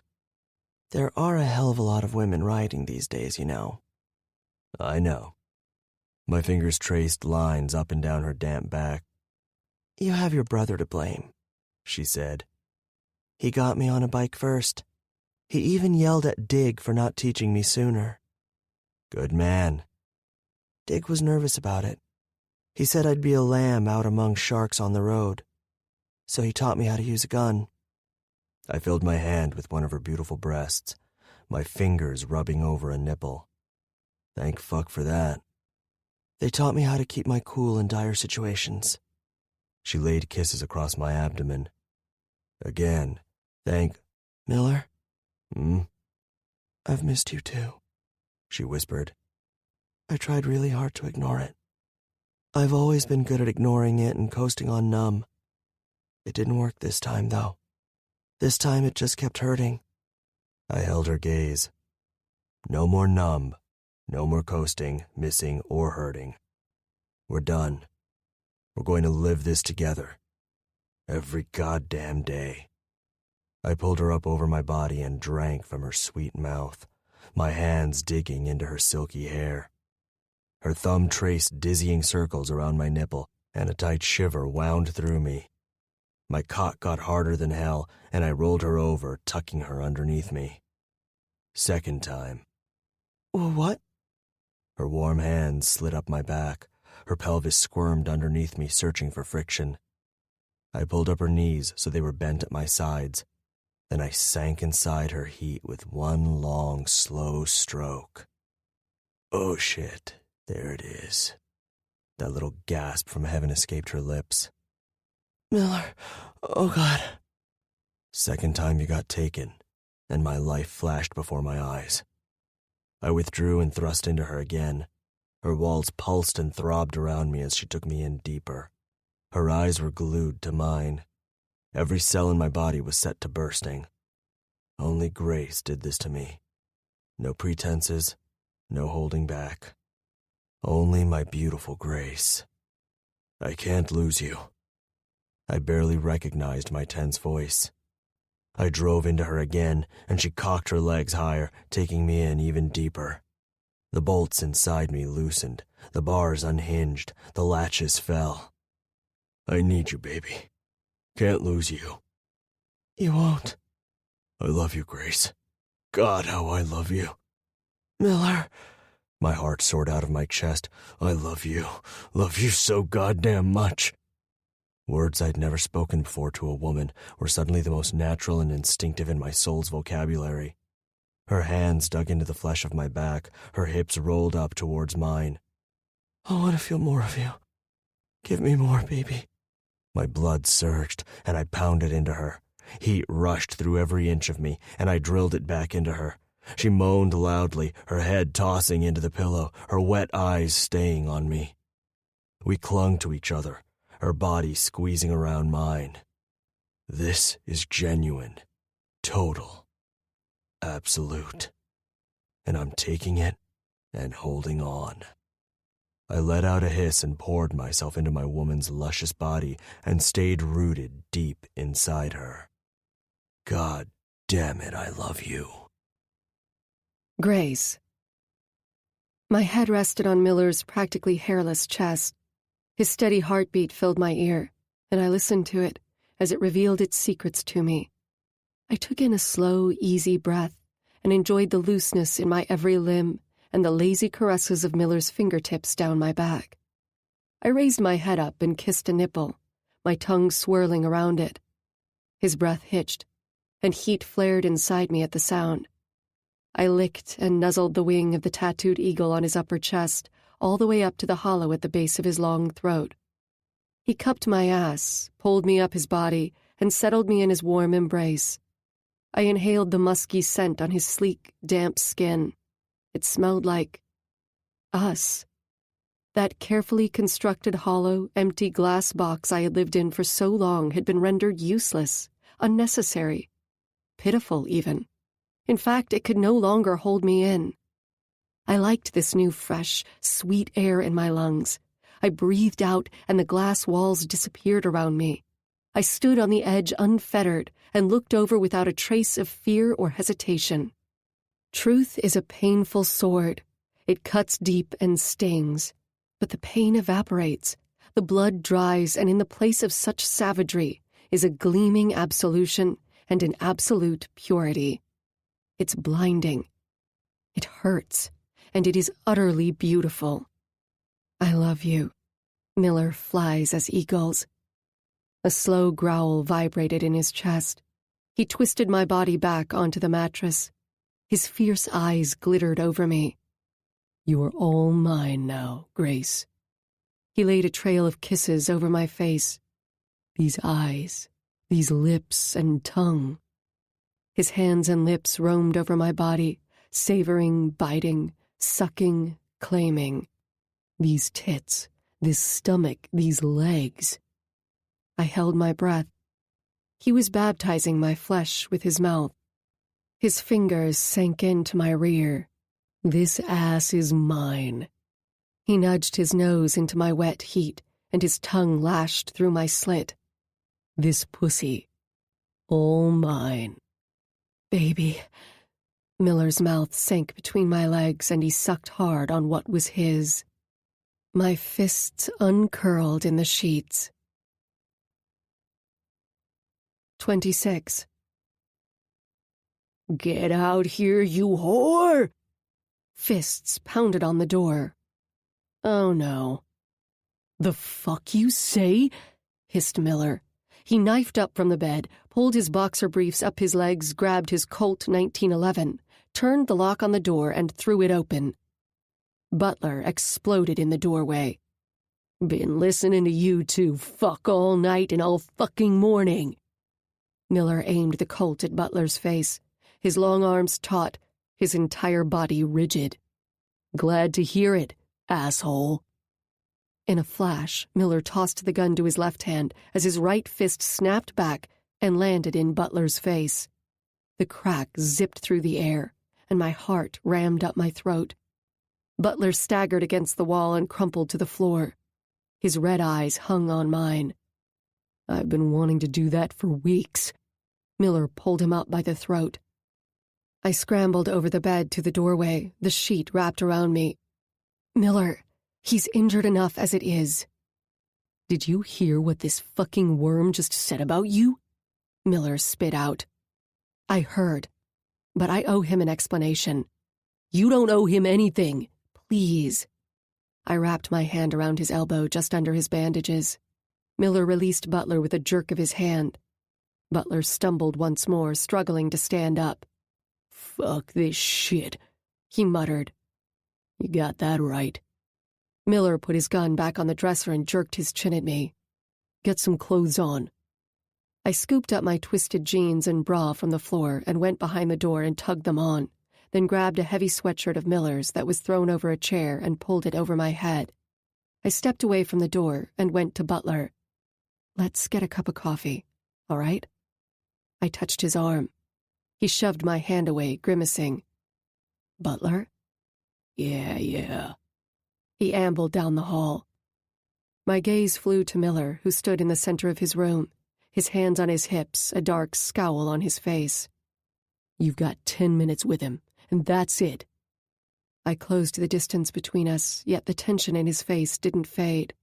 I raised myself on my toes and planted a kiss on his mouth. He cupped the back of my head and gave me a deep, tongue-devouring kiss in return. "That's the way I wanted to start our day."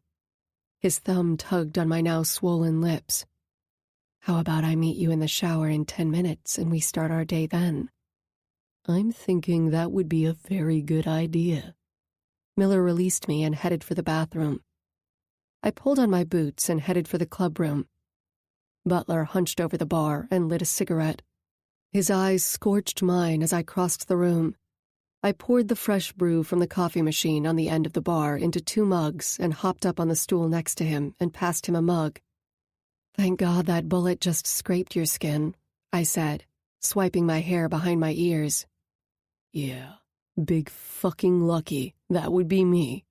Just plain lucky, over and over again." He took a long drag on his smoke. "Would you rather be lying on a tray at the morgue?" He looked me in the eye. "Honestly?" He sighed heavily. "I don't know anymore." "You might need to consider getting out for a bit and getting clean." "It always comes down to that, doesn't it?" "Yeah, it does. Haven't you hit rock bottom yet? Don't you want to see things clearly, trust yourself again, run your club right? Don't you want men around you who trust you, and you see that trust in their eyes? Do you even remember what that's like?" He clenched his jaw and took a gulp of hot coffee. "Vig was going to take it all away from you. And who knows, give it all to Creeper? Where would that have left you? Where would that have left the club you put your heart and soul into all these years? Maybe you can still make things right with Jump." His brows snapped together. "I wanted to make things right with you and me." "I can't get on that particular carousel with you. I've been there with my mom and with Ruby. There's no room for anybody else in the house when it's you and your addictions keeping company." He snorted at me, his blue eyes stiffening into icy rocks. "But you can get between Locke's legs, right? How long you been fucking him anyway?" "We actually met by chance before I hit town, before you and me started up. There was a lot of on and off." "I hit you on an off night then. See? Lucky." His gaze shifted around the room. I slid an ashtray close to him. "I wanted you that night at the party, Butler. That wasn't a lie. But yes, I had feelings for Locke that I was avoiding. That was the truth. But there was no way I could tell him the whole truth. Hey, honey, actually, after our first time together, the club took advantage of us and had me spy on you in your chapter. No hard feelings, okay?" Guess you're working them out now, huh? Yes, we are. He rubbed his hands over his face. That's my problem, sister. I know what that's like, working on it, making it good. His voice was low and thick. Half these assholes don't know, don't care, and that's just pathetic, 'cause they have no idea what they're missing. But you know, same as me. You know. I only nodded, my fingers squeezing my coffee mug. He sniffed as he ground his stub into the ashtray. It's that treasure you keep shiny and safe at all costs. That thing that drives you to be a better you, that pushes out the garbage you got stuffed inside. Once it's in, it keeps out the cold and fills you with real heat. I thought I had a shot at that again with you. My chest tightened. I have that shot with Locke. I tried to ignore it because it scared me. It was overwhelming. But I just can't ignore it anymore. It's as if I got bitten and the sting won't stop. Yeah. Butler's hand closed over mine on the bar and squeezed. His forehead sank into his other hand. His eyes slid closed for a moment. I never wanted to hurt you or mislead you, I whispered. Please forgive me. Butler made a noise in the back of his throat and averted his gaze. I planted a kiss on his stubbled cheek. I'm so thankful you're alive. Stay that way. Maybe, he said, drawing out another cigarette from his pack. Maybe. Grace? Thank God you're okay. Mary Lynn's arms flew around me. The intensive care waiting room at the hospital teemed with club members. I'm fine. Any news about Dawes? Has he woken up yet? We're still waiting, Alicia said. The surgeon said the bullet nicked a couple arteries, but they were able to patch them up. He's lost a lot of blood, though. He has to be okay. Mary Lynn bit her lip. Dawes even babysits for us, Grace. The kids love him. Alicia took her hand. An arm encircled my waist. How you doing, sister? Asked Jump. I'm okay. Better. Jump glanced over at Miller, who was leaning against the wall speaking with Kicker and Clip. You good? Better than good. He let go of my waist. Look, I want you to know that I appreciate you putting yourself out there for the club. Is that a thank you? Yeah. How are things with Vig? He quirked an eyebrow. We'll see how it goes. You all squared with him? I nodded. Blowback from his nephews and Dig. It's over now. For my best interests, I too could coolly take advantage of the renowned legend of animosity that Vig and my husband had carefully maintained. Couldn't I? Some secrets you just can't share. I'm not gonna ask. Don't. There is one thing I want to ask you, though. It's never one thing with you women. He stuck his thumbs in his waistband and tugged on his jeans. I'm listening. Help Butler get clean. And if he does, give him another chance. What he did to the club was stupid, and I know he's going to have to pay for that somehow. But don't throw him away. Ruby turned things around for herself. Give him a chance. We're all he's got. He exhaled, his gaze holding mine. Thicker than blood, right? It had proven true for so many of us. His brown eyes searched mine. You still hate me? Yes, but it might wear off one day. Here's hoping. Miller took my hand and gestured down the hallway. Boner was slumped on the floor by the doorway to the intensive care unit. My heart squeezed. Boner? His strained eyes lifted to mine. He'll be okay, honey. He'll pull through. He was my recruit. I was with him right next to him. And it wasn't a demon seed that got him. It was fucking Creeper. I'm gonna just concentrate on Dawes now. Boner inhaled. I sat down on the floor next to him and put my arm through his. You scared the shit out of me last night, little sister. I know. I'm sorry. Boner sank his head in my neck. Don't ever do that to me again, he whispered. I hugged him close. I won't. Not ever. 2 hours later, after Dawes finally woke up and recognized us, the doctor declared his prognosis for a full recovery was good. I took Miller's hand and we left the hospital. He held out his lid to me in the parking lot. "I'm taking you to my house." My house. Outside in the chilly air, the soft rays of the afternoon sun beating down on us, those two simple words said in his deep voice filled me with swirls of honeyed warmth and promise. I took his helmet. Miller's Harley roared out of Rapid City. I leaned my chin against his broad back, and his one hand pressed into mine at his waist. "Have you been fixing this up yourself?" "Yeah. You remember the way it used to be?" Miller asked. "Been taking my time with it. It's shaping up slowly. Don't have much in the way of furniture or a kitchen, but the bedroom and bathroom are set up." Miller swung open the front door of Rex's cabin in the hills outside of Meager and led me inside. The interior had been converted into one great room, whereas originally it had been separated into a strip of kitchen, a living area, and a dining corner.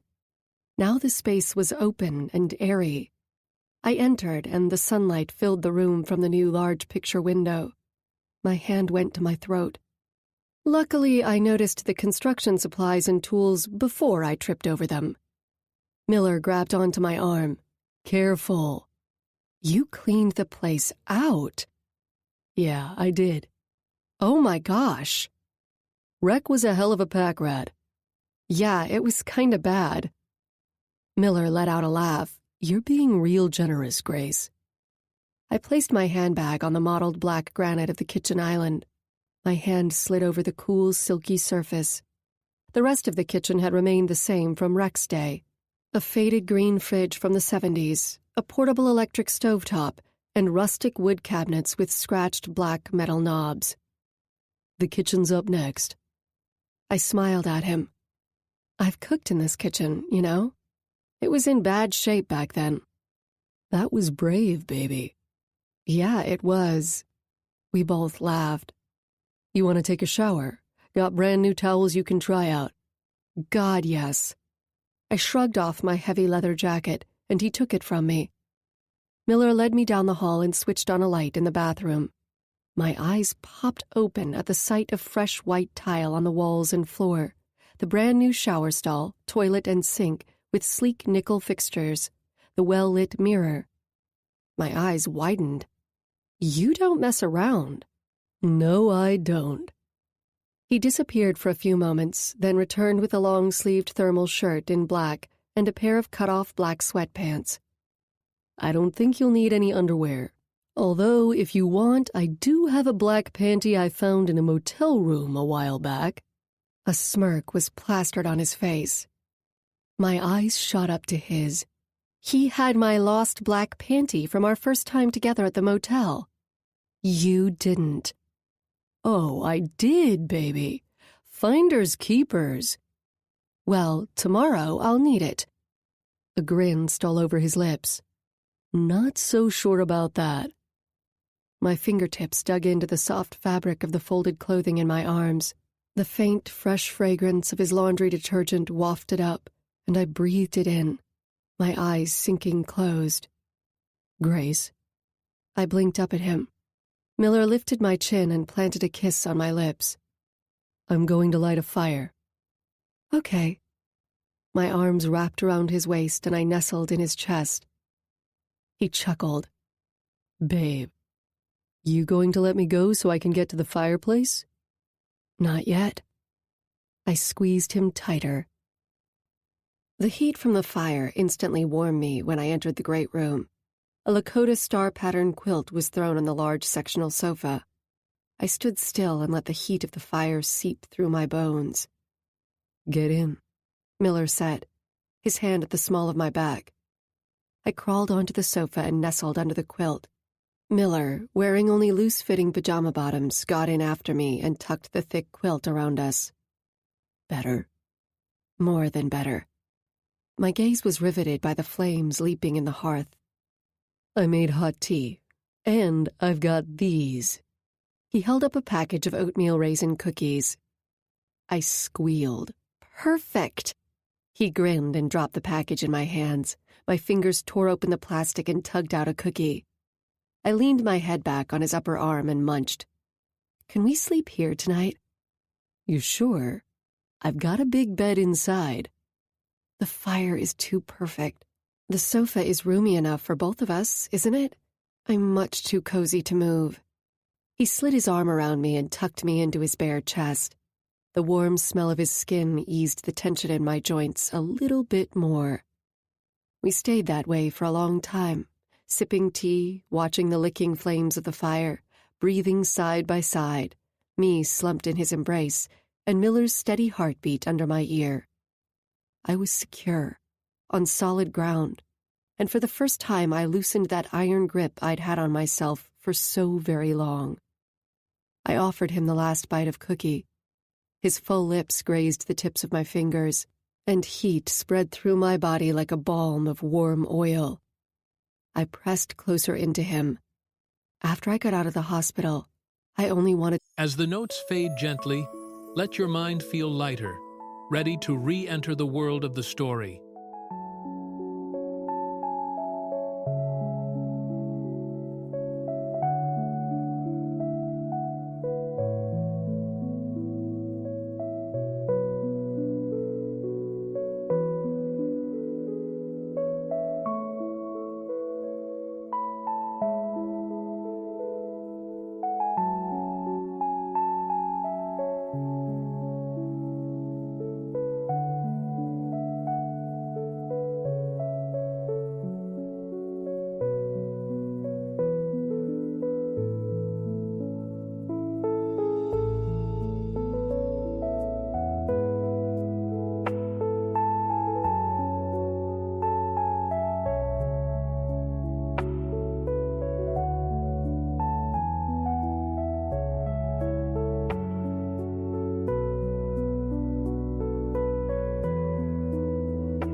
to crawl into a hole, but Ruby wouldn't let me. She kept reminding me that even though I had lost a lot, I was still young, still had my whole life ahead of me. I had a second chance. I didn't really want to start over, but I did in a colorless, drab way. Never laid down roots anywhere, never accumulated many things. I just kept moving on. Of course, I had to keep moving on because of Vig, but it was just as well. Drab. Yeah, just dead in the water. You weren't dead in the water, Grace. Miller glanced down at me, his eyes reflecting the light of the fire. You were just floating. You've been floating a good long time. Floating, I said to the fire. Yeah. He sighed. You've got to swim to shore. I took his warm hand in mine under the thick quilt. Miller? Shh. He wiped wet strands of hair from my face. My grandmother used to say that there are times when we should hush and listen to the wisdom of the fire. My lips curled into a slight smile against his smooth chest, our fingers entwined under the quilt. The burning logs crackled and fizzled as the orange flames lashed over them and reached higher. Miller's fingers caressed my skin, and I exhaled as I drifted off to sleep. Hold on, sister. Hold on. I am holding on, Rec, I shout. My grip tightens around his waist. We fly down a black road on his Indian chief motorcycle. I choke back a scream as the vintage bike roars under me. We zoom ahead even faster, piercing the black velvet night. But there's something different, something unusual. No headlight. Rec, your light. Can you see? Rec laughs and the Indian surges forward even harder, taking my heart with it. I can see, sister. You hold on. In the infinite darkness, another deeper blast of pipes screams behind us. My throat tightens. I desperately want to look over my shoulder, but I can't move. I struggle to turn my head to the side. Somebody's coming. Rec doesn't answer. He only increases the speed of the chief. The muscles in my legs ache as I hold on to the bike with everything I have. The powerful engine vibrates right through my jaw, my eyes, my skull. Baby, where you going, baby? A voice behind me teases.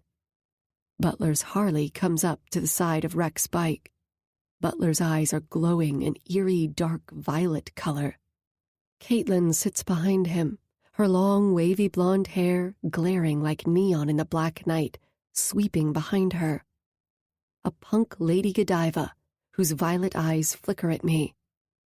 Baby, where you off to? I need you, baby.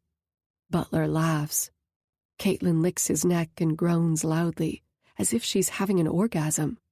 She shoots me a smile and licks her lips with an incredibly long red tongue, like some kind of freaky supernatural being. My stomach lurches. I try to shout, but my voice chokes in my throat. I hold on tighter to Rec. My legs squeeze around the hot, screaming metal. Butler's bike comes closer to the Indian chief.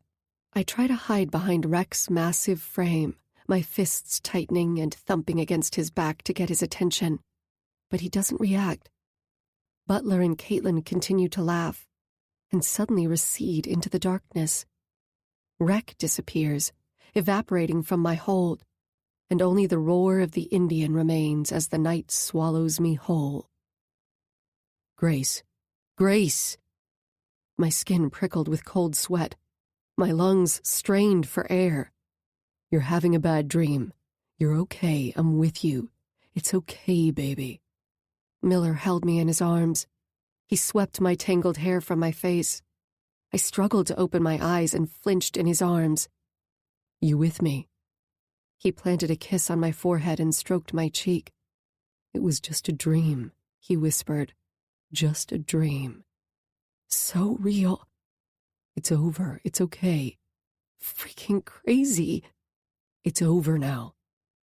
I turned in his arms and we spooned, his broad chest pressed into my back. His one hand went around my middle and I reached for it and brought it under my shirt to my bare breast. I needed to feel him on my skin. I was with Rec on the back of his Indian chief.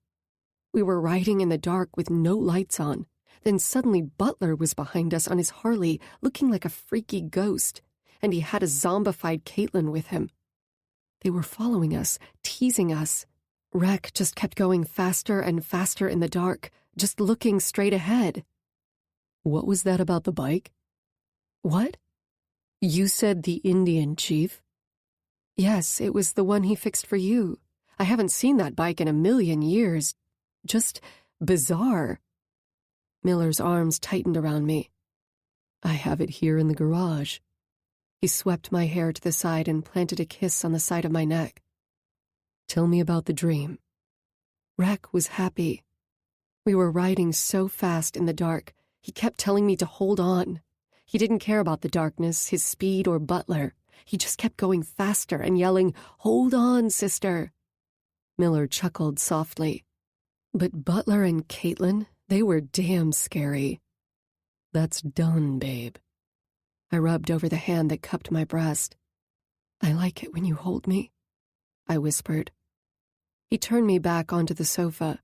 His brow had knit together and his mind was churning behind those troubled eyes. What is it? I asked. You still living it, Grace? My eyes widened. What? The past. A lot just went down, and I know Butler was a part of your past. Do you think I haven't let go? I don't fault you for it. Being back here, it's only natural. I shook my head.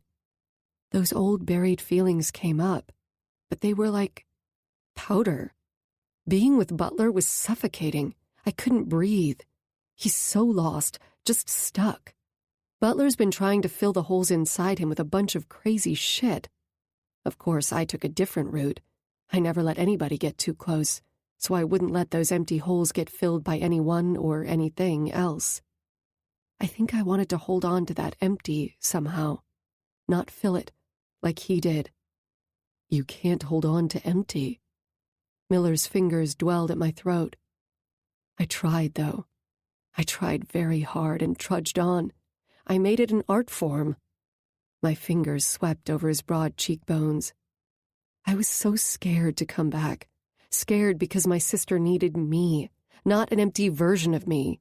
Now Jakey needs me, and all that empty is just useless, isn't it?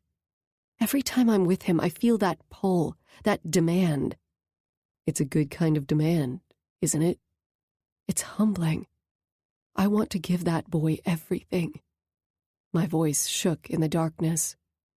My heartbeat quickened under his exploring hand. I reached up and touched the side of his face. I feel that with you. Miller flies as eagles.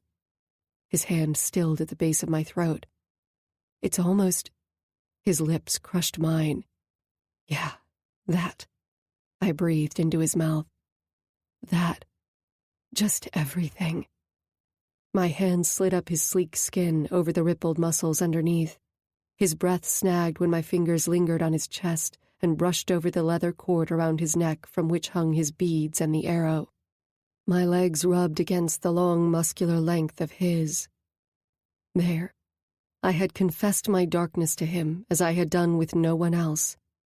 I did not combust or go poof in a cloud of smoke. I survived, and it felt good. A flaming ember popped out on the edge of the hearth, and the mountain of thin logs tumbled in on itself, snapping and fizzling. Miller went to the hearth and rearranged the logs. He wiped his hands and came back to me, taking me in his arms and rearranging the quilt around us. My body settled into his. We stared into the fire again in silence for a long while, my fingers dragging through his short hair. A brave cuts his hair off when in mourning for a loved one, doesn't he? I asked. It's the sign that he's lost a part of himself. You've kept your hair short since Rec died, since you were discharged, haven't you? You're still holding on to that loss? He didn't reply. Miller? I whispered. My fingers brushed his stiff jaw. You've cut off your spirit all this time? His head jerked down at me, his eyes tight. I don't need a white girl telling me. I gripped his bicep. You're the same as me. I've been floating for years, but you shouldn't be locked down either. Not locked down in your soul and not locked into the club if that's not what you want anymore. My fingernails dug into his skin. You should be flying with eagles. His chest expanded under my hand, and my fingers slid across the wings branded on his skin. I want to see you fly, Miller. I want to fly with you. His eyelids sank. His hands curved over my rear and pressed my body into his. His warm lips touched mine, and the kiss was sweet and urgent, his liquid eyes melting into mine. His teeth nipped at my lips, my jaw, then down the sensitive skin of my throat. A shiver skittered over my flesh. His teeth sank into my shoulder. Baby. The tips of my fingers scored his back. Touch me, Grace. For God's sake, touch me.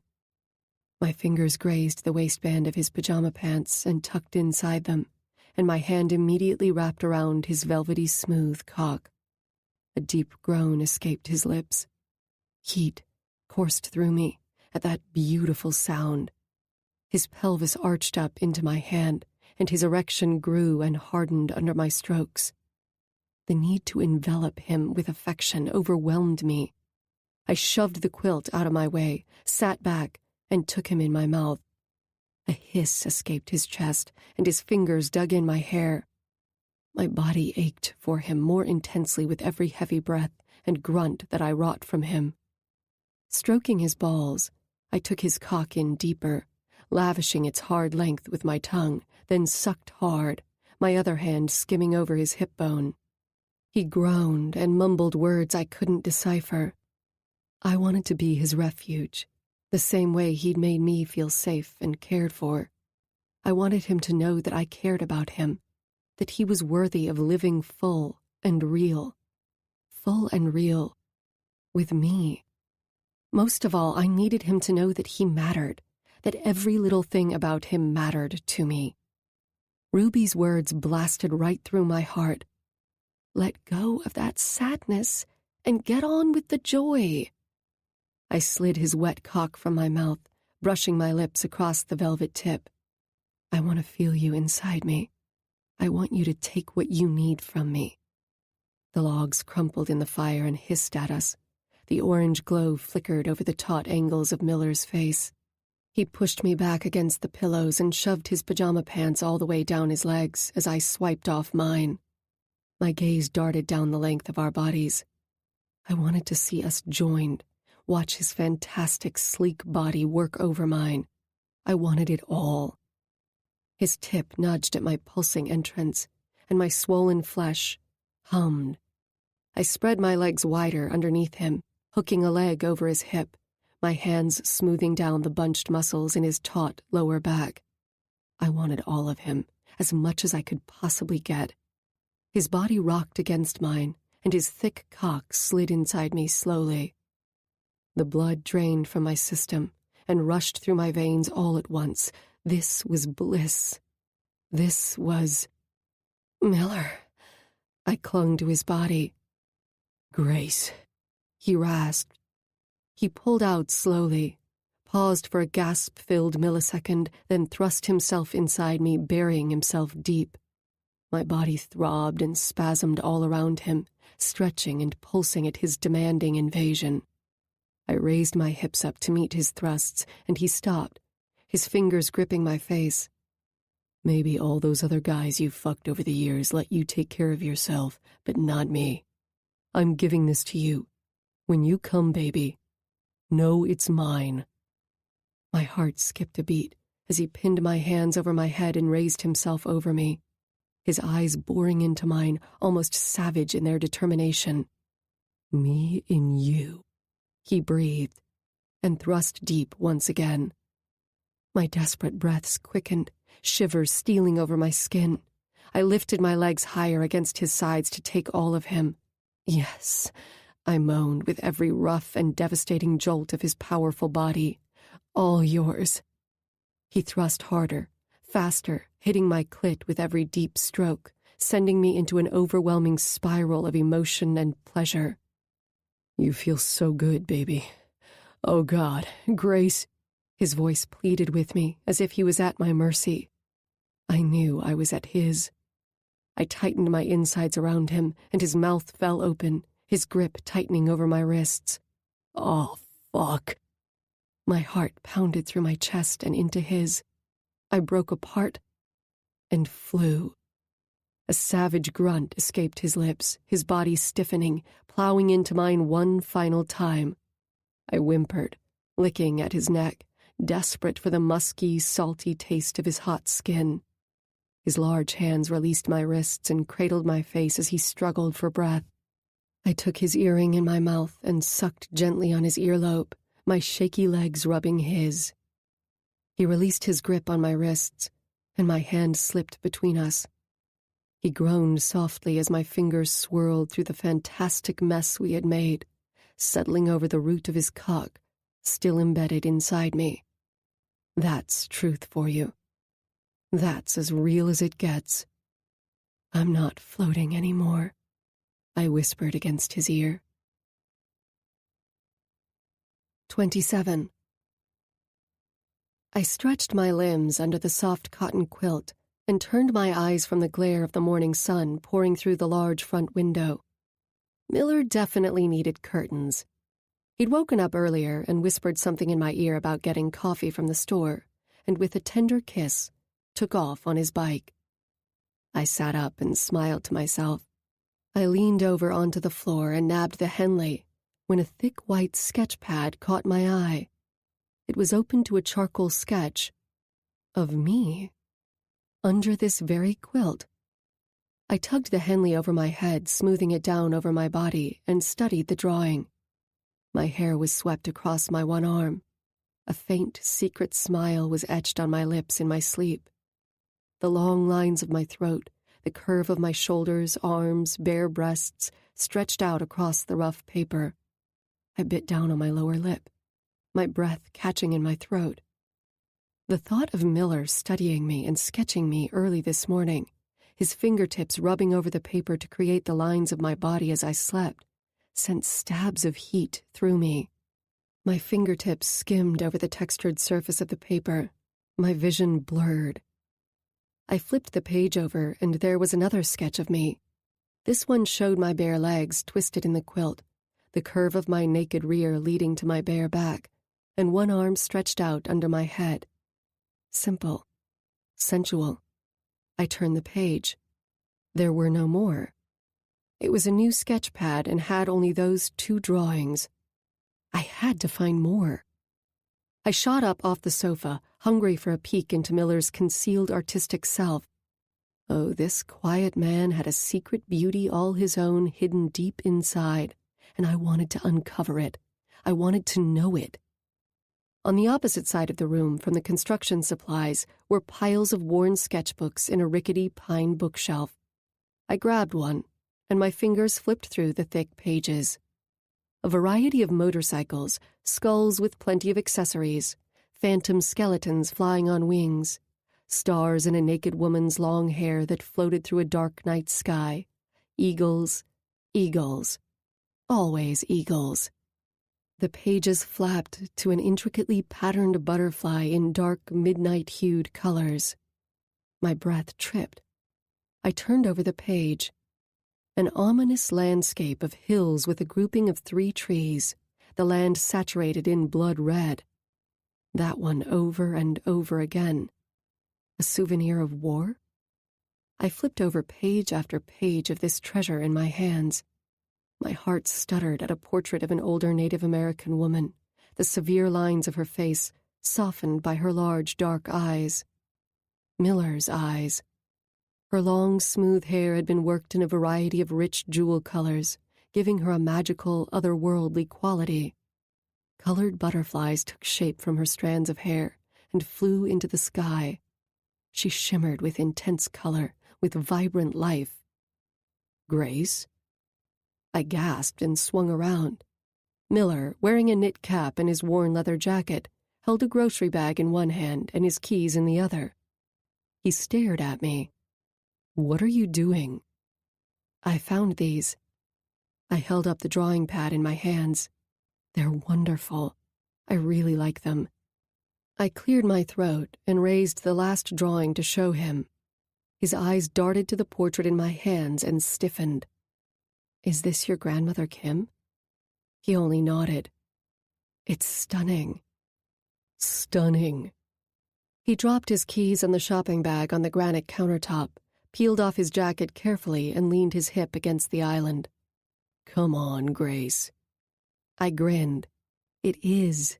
It's also fantastic and magical all in one. That's what this is."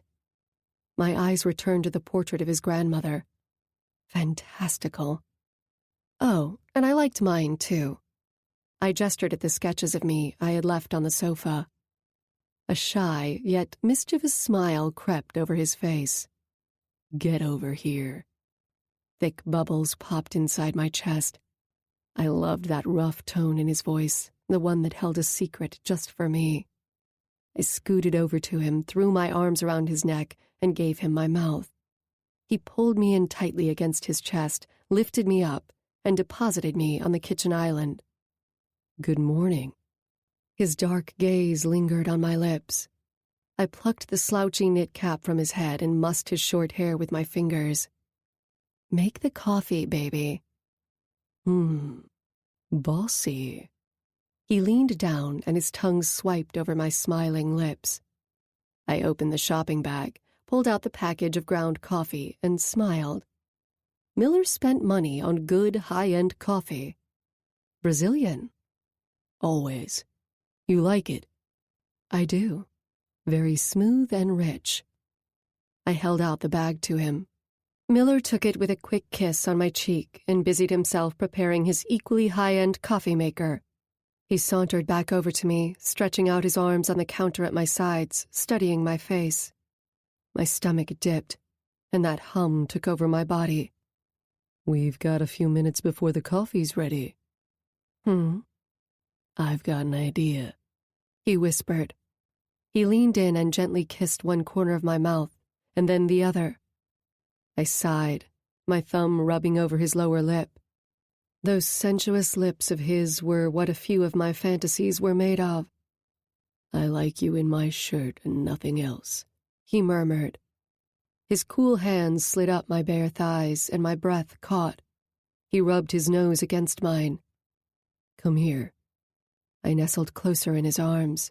He swept me up, chuckling as I let out a squeal. I hooked my legs around his waist. He snatched the sketchbook and a pencil from a drawer in the island and carried me to the living room to the oversized leather armchair. My body sank into its thick softness. There was room for two on this chair. I could imagine the two of us curled up on it under a blanket before the fire, TV on, necking, reading, eating popcorn, napping.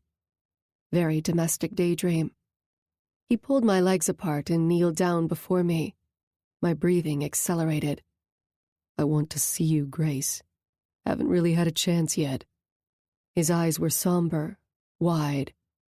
"Lose the shirt." I wriggled out of his shirt, and he took it from my hands and let it drop to the floor. I licked my suddenly dry lips. His heavy gaze swept down my body, and I shivered, my nipples hardening immediately. He groaned softly as he cupped my breasts, kneading them together, and then suckled each one gently. I let out a cry, desperate to kiss him, touch him, feel him against me, my back arching off the leather chair.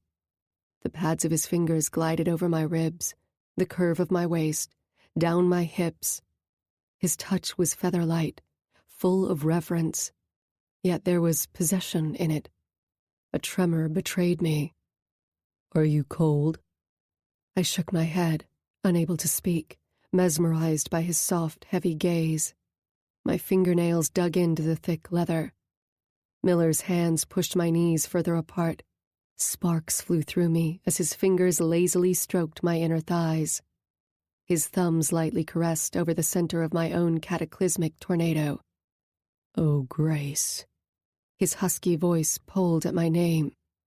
"So beautiful, baby." My eyes fluttered closed. My face burned. His lips nuzzled their way up my left thigh, the anticipation of his luscious mouth on me unbearable. "Yes," I breathed. He took my one leg and slung it over the wide arm of the chair, my other remaining on the floor. Then he draped my upper body at an angle against the other arm. He sat back on his haunches, a thick eyebrow raised.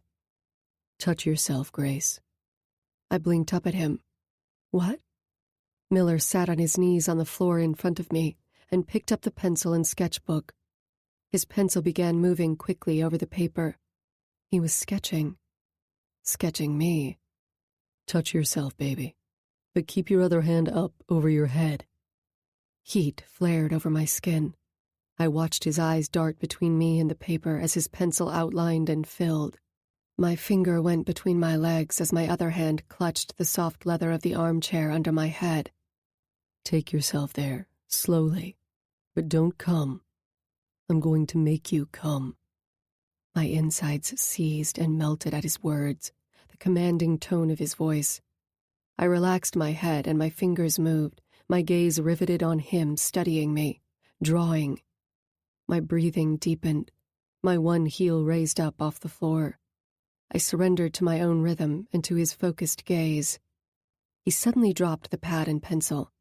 His hand pushed my fingers away, and his tongue snaked over my throbbing center, his eyes scoring through mine. My hips jerked. Oh God, yes. Sharp shards of pleasure tore right through me as his tongue pulsed over my clit, then swirled in lazy strokes up and down my sex, pulling me under. He sat up suddenly, his tongue swiping over his lower lip, and went back to sketching. I let out a moan. Miller? His pencil dashed over the paper. Don't move, baby. I just tasted everything we did last night, he murmured, his eyes not leaving the sketch. Tasted real good. My head sank back into the leather and I squirmed, my blood still simmering. He sketched with quick and long drawn-out strokes. I could practically feel the pencil on my skin. You need to feed me, I said. Now. His eyes remained glued to the sketch pad. What? I want to have enough energy to keep up with you. He flashed me a grin. A boyish abandon swept over his features, and I melted all over again. He dropped the pad and pencil on the floor and grabbed the t-shirt. I pushed up, and he smoothed the soft cotton down over me. My fingers tugged at the hem over my legs. And after I feed you. His dark eyes teased me. My thighs pressed together. And after you feed me. What? His fingers went to my chin, raising my face to his. My bet. For the rest of the day. I hope so. Because you need to finish what you just started. Screw the dishes, Grace. We'll deal with it later. I stared at the tumble of greasy frying pans, sticky plates, mugs, glasses, and an empty orange juice container in the small kitchen sink.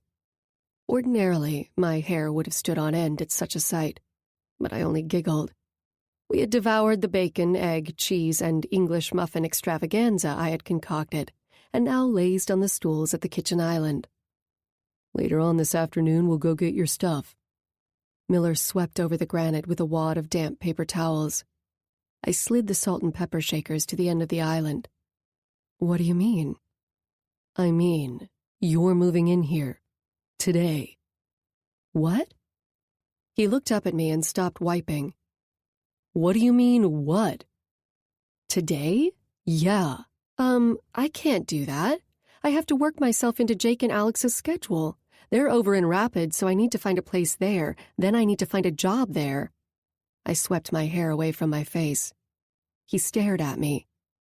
And I need to go through Ruby's stuff. God knows what I'm going to find. Then I really, really need to find a yoga class and some kind of cardio so I can stay sane and still consume all this hearty food I'm suddenly surrounded by. And his lips smashed together. You're not making a lick of sense. Are you kidding me? No. He shook his head. You're kidding yourself. I am not. I need time. Time? Yes, I need time to get into the flow of this. What flow, Grace? Flow of what? You know? No, I don't know. He tossed the paper towels on the granite and crossed his arms. I need time to get organized, get focused. I can't just... Can't just what? Get a life? Miller! 16 years' worth of rolling and drifting, and you've got nothing and no one to call your own. He planted his hands on the granite and leaned towards me. What the hell is there to organize? My shoulders stiffened. Excuse me. I do have a few possessions, a quality vehicle, and I'll have you know, plenty of money saved in the bank. His dark eyebrows snapped together. Congratulations. And how's that working for you? I flexed my feet against the footrest of the bar stool. My eyes swept over the clean, shiny granite. And where do I fit into this flow of yours, Grace? Do I even fit in? Or maybe you don't know yet. You need time to see if I fit into your flow. That's not what I meant. I cleared my throat. Miller, look. I'm going to be settling down for the first time in a long time, and that's going to be a huge change for me. I need to get used to that. Get comfortable first. It's freaking me out a little, which I realize may be strange. But then I can think about... Think? About what? About me? Us? Well, Grace, I have money saved in the bank too, a job I like, and my brothers who always have my back. I've got my own house that I'm fixing, and a slew of amazing bikes. The one thing I don't have, the most important thing, is you. And I'm not waiting for you to get organized, get in a fucking flow, or find a yoga class, or whatever the hell you're babbling on about to have a life with you. I'm not babbling. You're panicking. We need to be together, Grace. Now. Yesterday. Okay, but okay doesn't factor into this at all, and neither does the word but. Jesus, nothing about us is okay. We are good, amazing, dream come true. What have we been talking about and fucking about for the past 2 days and nights? Us, together. That's what. We need to start making our home, Grace. I want a place that's ours, where we can rest together. Don't you get that? I need that. I need it now, and so do you. I can't wait. I won't. I took in a deep breath and exhaled. His hand clutched mine. Are you scared? He asked in a throaty whisper. My eyes fell to our hands on the granite. I'm not your dad, Grace. I won't just pick up and leave you. And I'm not an alcoholic like your mom or my dad. We're not them. We held each other's gaze in thick silence. I know, I whispered. His hand squeezed mine. We're human. We're going to make mistakes, right? I nodded, my eyes prickling. Grace, I've never done this before. Well, not really. Can't say I know how it works. That doesn't matter. No. As long as we're both in it, all the way. I'm in it. Way the fuck in it. I leveled my gaze at him. Amazing, huh? Yeah. Dream come true? Definitely.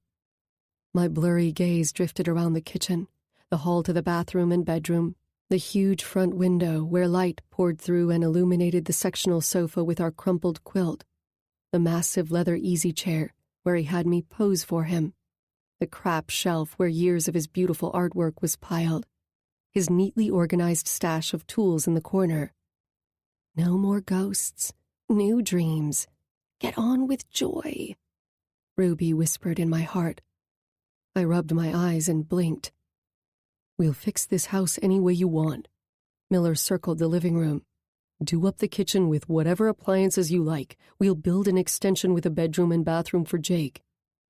My body stilled. You'd do that for Jakey? Of course. We can have an extra room for a playroom or a project room for sewing or... I laughed. I don't sew. Whatever. His hand ruffled through his short hair. I'll extend the garage for your quality vehicle. I've got lots of books, and you have lots of sketch pads. Adding built-in shelves to the list. Anything else? A porch out front would be really nice. His lips curled up. Good idea. Done. His smile filled my insides with warmth. He was right, of course. My instinct to step back had kicked in, having been skittish and careful for so very long. Yet it no longer applied, did it? I hopped off the kitchen stool and strolled towards the hallway. My fingers traced the blank, freshly painted wall. Miller? Yeah? I ripped off my shirt and dropped it to the floor. I glanced back at him over my bare shoulder. Babe. A slow smile formed on his lips. You haven't shown me your bedroom yet, and I might want to make a few changes in there. I continued down the hallway. You coming? Oh, sweet fuck. We were wrapped around each other, our muscles wobbly, our breathing unsteady. Moving inside you bare goes right to the core, Grace, he whispered against my throat. The dark golden light of the late afternoon sun glowed over his huge glossy wood platform bed. I have to say, I like your bed. A lot. My fingers traced over the sleek live edge slab of wood that was the headboard. It can stay. A chuckle rose in his throat. Glad to hear it. My body still hummed with him. My mouth had taken its sweet time indulging in the taste and feel of every inch of his smooth bronze skin. My hands had memorized the firm lines and dips of his entire body, his flesh shivering under my touch. I leaned over him and kissed him gently. His molten eyes caressed me. The silver threads in his eyes intrigued me all over again, just as they had the first time I had noticed them that night in Dead Ringers. His fingers traced a trail down my forehead, then my nose, and rested on my lips. Marry me, Grace. He let my name out on a sigh, his heart pounding under my palm. I shook with laughter. What the hell is so funny, woman? You're a brave man. You just had to convince me to move in with you, and now, hours later, you're asking me to marry you? That's right. You're confident, aren't you? I figured I had the advantage after all those orgasms I just gave you.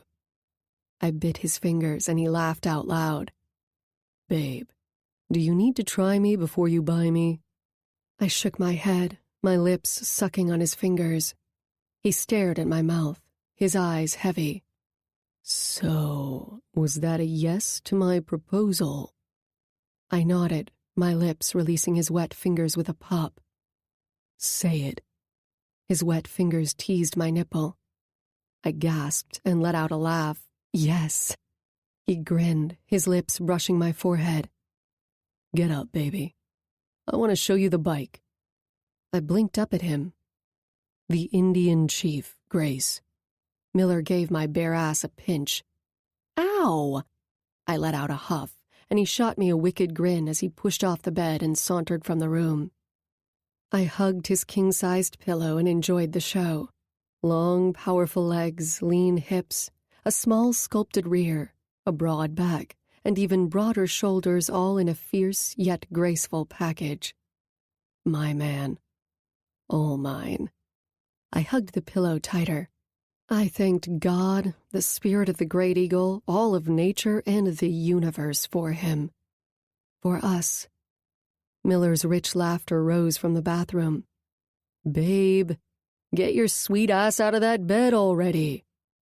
I rolled onto my back and smiled at the ceiling. The garage door shook and rattled as Miller dragged it up and jerked it open. The dark garage yawned before us. Rusted steel and chrome glimmered in the afternoon light. Mustiness and the smell of gasoline and metal assaulted us. We stepped inside and I took his hand in mine. It's over there. His chin jerked towards a hulking mass in the corner covered in a dirty tarp.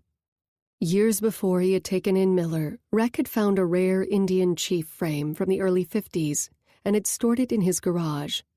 When he had brought Miller home from Pine Ridge, he had decided rebuilding the Indian would be their project to work on together.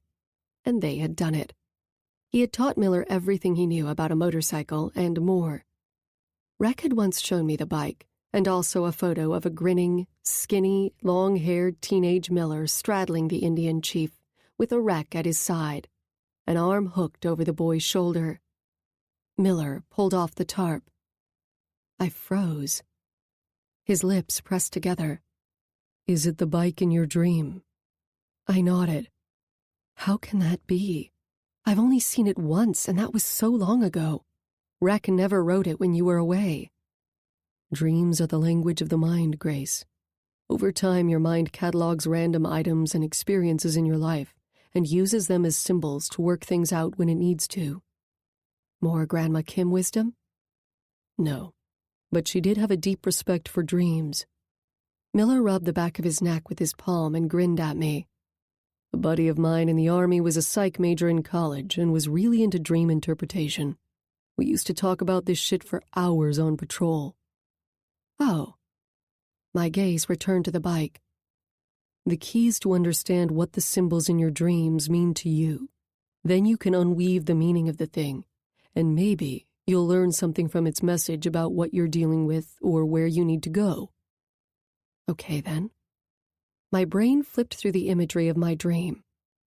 Wreck on the Indian, his passion for bikes, for freedom, passion for the one-eyed jacks. What does that mean to me? I was on the back of that bike, holding on to Wreck. Wreck, my substitute older brother, quasi-father figure. Wreck on the vintage bike he restored for his long-lost brother, the brother he hunted for and found, cared for and loved. Something I admired enormously and would want for myself. Security, love of family, refuge. It meant safety, masculine protection, father, brother, lover. Miller. Driving in the dark faster and faster without lights. Wreck was the most experienced rider I had ever known and had taught me how to ride. Riding with him in the dream was scary, but I trusted him. It was exhilarating. Maybe I've got to trust my new feelings for Miller. Maybe I've got to move forward in general in my life, because yes, it is like flying over a dark highway in high gear. And I'd been roving blind and bound for too long.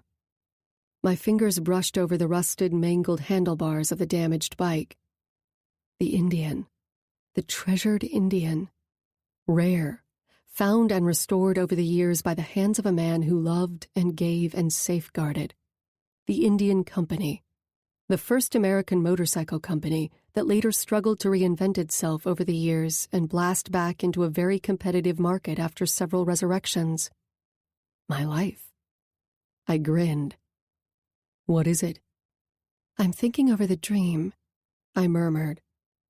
Butler and Caitlin, the past and all its losses and the residual guilt. That was done. Life pushes on. Miller's fingers rubbed over the scratched logo on the engine tank. When I went into the Army, we stored it in here. Then when I got out and joined the club, I wrote it, but I wrote it down into the ground. I was on a huge tear. One night I had been drinking too much, and I was on my way here from the clubhouse. It was raining hard, didn't give a shit. I was going too fast, didn't pay much mind to the ditch at the head of the main road here, and she went flying. Not much happened to me. I had my gear on, but the goddamn bike took it hard. I hauled it back here, and here she's been sitting ever since. Stupid. He exhaled. His chin hung low for a moment, and then our eyes met. His face was blank, yet for a second I saw the pained expression of a boy on those features.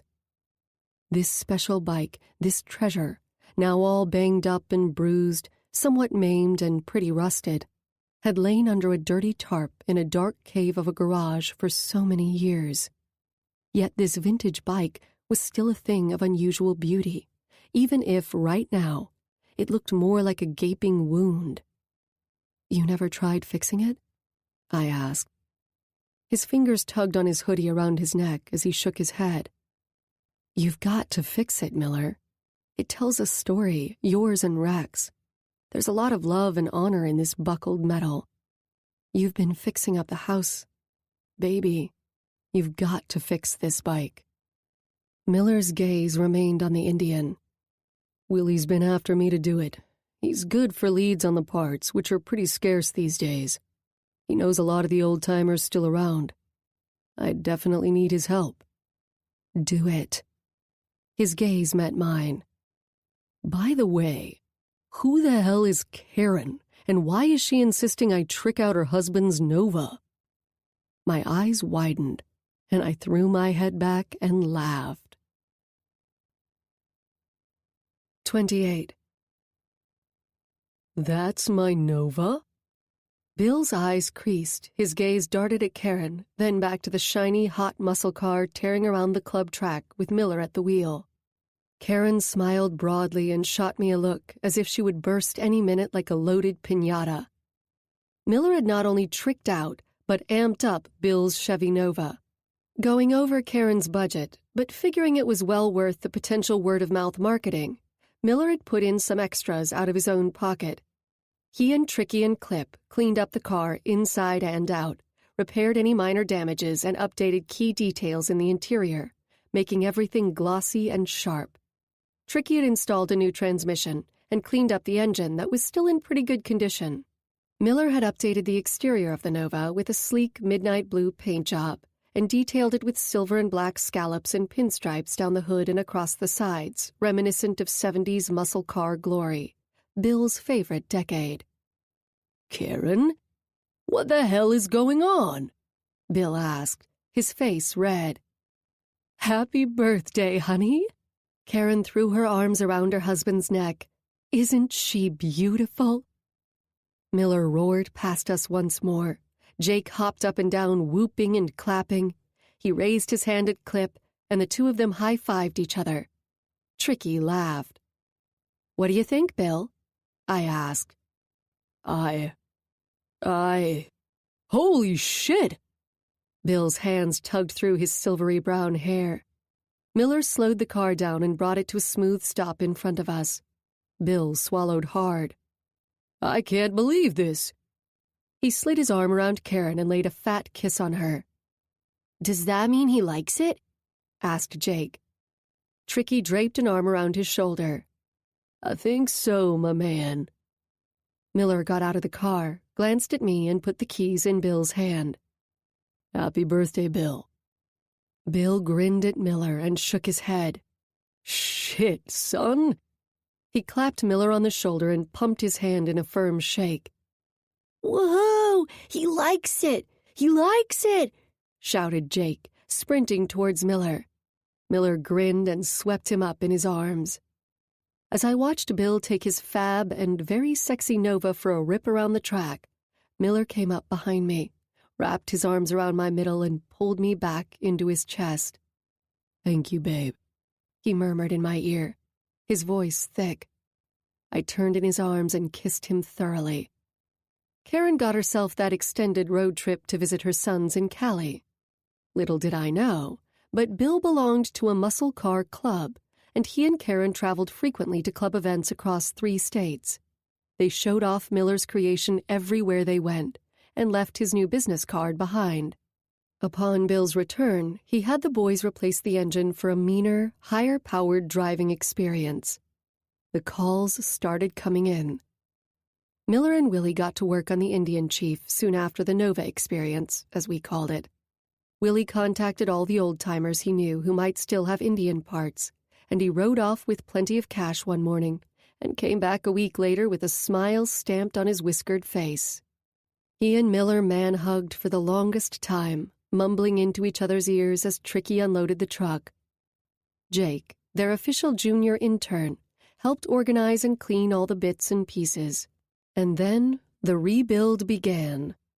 It took months, especially once new custom paint job customers started rolling in and things got busy. When it finally did get done, it was magnificent. We frequently took the Indian Chief for rides through the Black Hills or the Badlands beyond, especially sunset rides.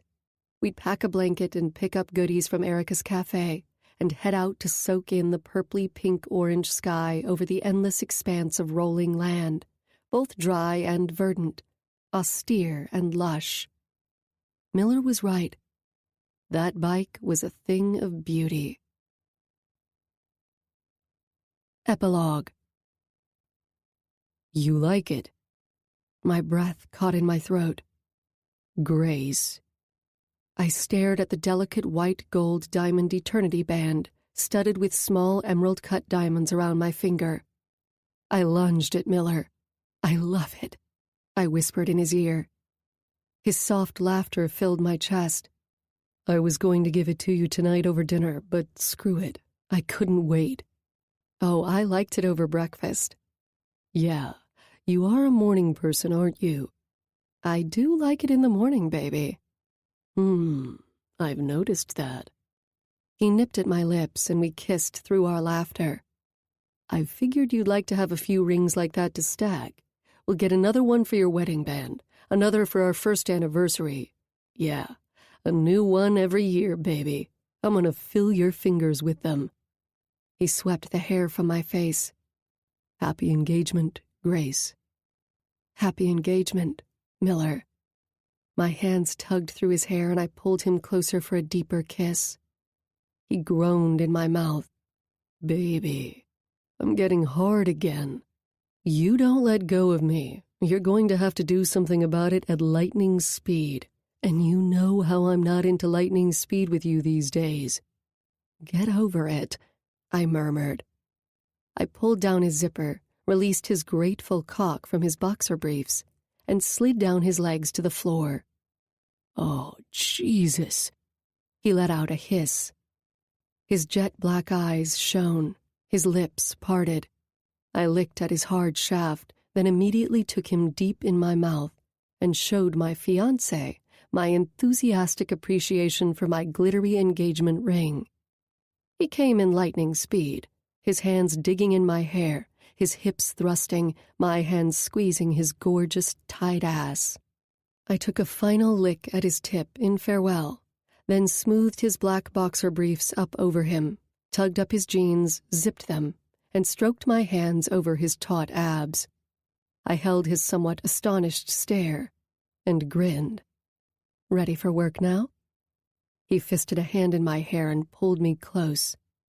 Mr. and Mrs. Flies as Eagles. Cannot fucking wait. Miller and I got married just before Christmas, a few months after we had moved my things into his house. Initially, we'd wanted to go to Vegas and make it a week-long escapade. But then we decided our friends and family could really use the boost, and frankly, so could we. We put together a wedding ceremony at the local church where Mary Lynn's brother-in-law was the pastor. I hadn't wanted to get married at the club. Dig and I had done that. This time around, I wanted a more traditional sanction from the powers above. Rec had walked me down the aisle the first time around. This time, Ray gave me away, and Willie was Miller's best man.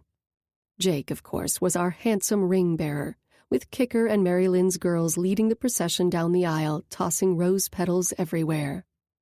Since winter was upon us, we had the reception at Dead Ringer's Roadhouse, the place where it had all begun. Or, actually, where it had all ended. Luckily, there was no snow that weekend to make traveling difficult, but it was pretty damn cold. Ray insisted on springing for the party. There was good food, plenty of booze, balloons, flowers, the works. Erica was thrilled to bake us a 3-tiered dark chocolate cake layered with whiskey-flavored caramel. The cake was covered in a cream fondant with a simple beaded trim and flourished with dark pink peonies on each tier. It was perfect. Simple, yet elegant. We hired one of the bands that played at the Roadhouse, and the party went all night long.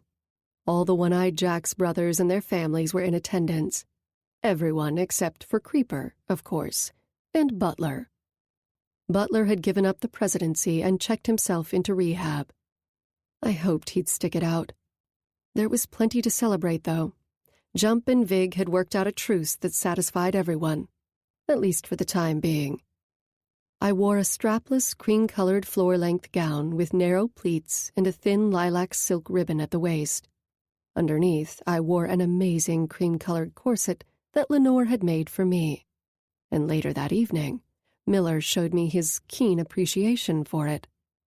At the church, I wore a faux fur wheat-colored bolero jacket over the dress, which I took off at the party. Unfortunately, I had on extremely high heels for the ceremony, which I did not feel comfortable in, but which Alicia, Lenore, and Dee had insisted I wear. Ray caught on to my ineptitude with heels right away. He held my one hand and put his other arm around me. "Relax and hold on tight, girl," he whispered in my ear as we waited for our cue.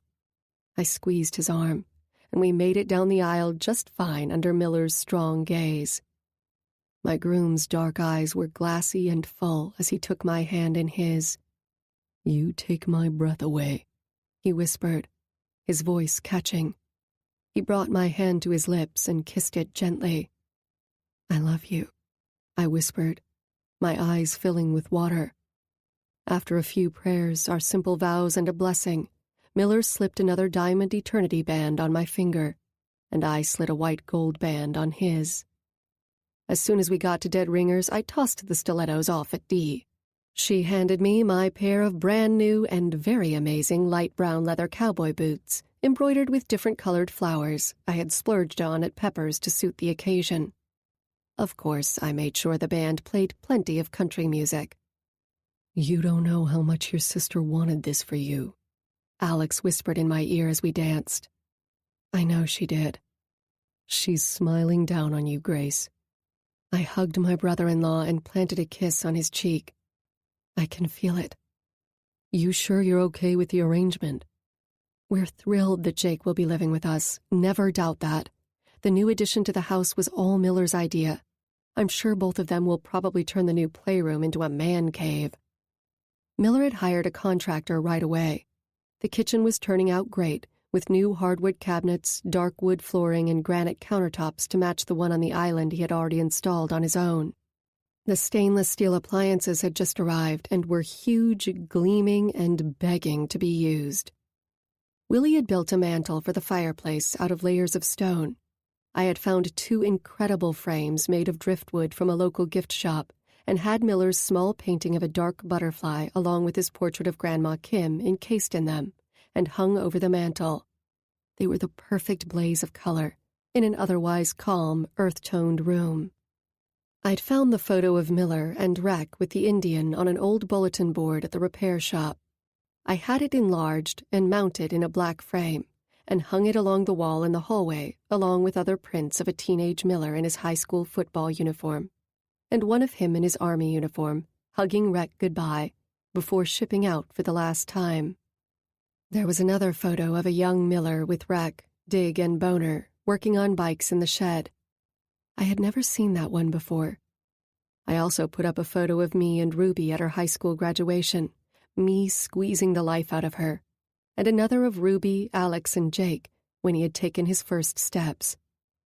I had framed 3 of the nude sketches Miller had drawn of me and hung them in our bedroom.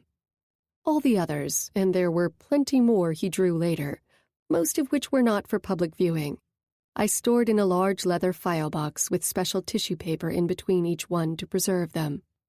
What few belongings I had were now installed in our house. For good. "I'm very grateful to the both of you," Alex said. "I have to take this assignment on site in North Dakota. All the work I've been doing over the past 2 years has been leading up to this, but when Ruby got sick, they let me delay it." "Alex, there's barely any housing up there for families, and as a single dad, how are you going to take care of Jake while you're going to be so busy? It only makes sense to leave him with us. It's not that far away." He only nodded and averted his gaze. "We're family, honey. You do what you have to do. We'll be right here. Miller and I want to be a big part of Jake's life." I planted a kiss on his cheek. "Thank you for letting us be." Alex's hand on my back tightened as we moved to the music. I cleared my throat. "By the way, it's official." My fingers smoothed down the crisp white collar of his dress shirt. "Ray is selling his house in Montana. He's decided on a smaller house he's had his eye on here in town." Alex let out a sigh. "I've got to hand it to him, Grace. He wants to be here for you and Jake. That's good. My son gets to have a grandpa. How do you feel about it?" "Don't tell anyone," I whispered in his ear. "But I'm glad." After the wedding, Miller and I splurged and headed to New Zealand for an amazing 3-week honeymoon, full of sun, swimming, seafood, and incredible bike touring. Within a couple of months after our return, Ray completed his move back to Meager. He sent me to a lawyer in Rapid who informed me that my father had set up a very generous trust fund for Jake, of which I was the trustee, and a brokerage account for me. I was to use the money any way I deemed fit. So I did. I invested in our new life. Miller resigned as road captain of the One-Eyed Jacks and requested to minimize his role in the club. "I want to take care of my family," he told his brothers. They all agreed with him. We bought out 70% of Rex Repair from the club and renamed it Eagle Wings. Naturally, Miller designed a kick-ass logo and the lettering to match. I liked Miller's logo so much, I had baseball caps and t-shirts made with it to sell at the shop. The shed got a much-needed renovation and expansion, and now included a large shop and office space with a new computer to keep track of everything. Miller outfitted the new building with a whole range of updated equipment and tools in order to better handle all of his custom detailing work and paint jobs. He officially hired Tricky to head the car repair division, and an army buddy of his from North Carolina who had become a hot rod specialist over the years. I hired a web designer to set up a snazzy website, and I placed advertising in newspapers and biker and hot rod magazines nationwide. I hired Susie part-time to keep the office organized, giving me as much free time as possible with Jake, and time to oversee our home renovation. "How much longer until that ham is ready?" Jump asked. "Too many bitches in the kitchen." He glared at the television, slumping into the sofa next to Boner and Bear, who was holding his son Luke in his lap. "Oh, shut it, Grump." I handed him another bottle of beer. Alicia rolled her eyes as she filled the large wooden salad bowl with a variety of greens, scallions, and dried cranberries. Susie whisked my homemade syrupy glaze on the splattered stovetop, and Mary Lynn scooped the freshly made mashed potatoes into a ceramic bowl. Miller pulled me into his lap on the roomy armchair. 10 minutes, tops, I swear. The extra glaze for the ham is just thickening, I said. "I'm not worried, Martha Stewart. Seems like you've got it all under control in there." "Some things I do, yeah." Miller squeezed my hip. "What is it?" "Nothing." My gaze drifted to the baseball preview report playing on ESPN. "Tell me." "It's just..." I shook my head. "Grace, talk to me." I leaned into his neck. "I want to give you a family." His body stilled, his eyes locked on mine. "A baby," I whispered. He ran the back of his knuckles down the side of my face. "What's this about?" "I want to make you happy, the happiest ever." "Babe, I'm delirious." "But I want to give that to you too." "Grace, I was unwanted from before I was born. I never let myself dream that one day I'd even have one bit of what we have now." My lips brushed the side of his face. "You know you need to be grateful that your dad, for all his faults, took you from your mom. Because you wouldn't have had the reservation, or your grandma for as long as you did and when you did. He wasn't a good dad, but he did that for you." "This is true, but all that shit is eclipsed by you." "Eclipsed?" "Oh yeah, you like that?" I let out a laugh as I kissed the edge of his jaw. "I know this," he said, "that you want me, for who I am, not for something you think I am or what you want out of me. That means everything to me. Never had that from a woman before, Grace. Never." "I love you," I blurted out. "I know." He let out a small laugh. "Babe, what I'm saying is I don't feel like I'm missing anything. I'm thankful for what we have. Is that..." "I just wish I could give you a baby. Yours and mine. I wish I could give us that," I whispered.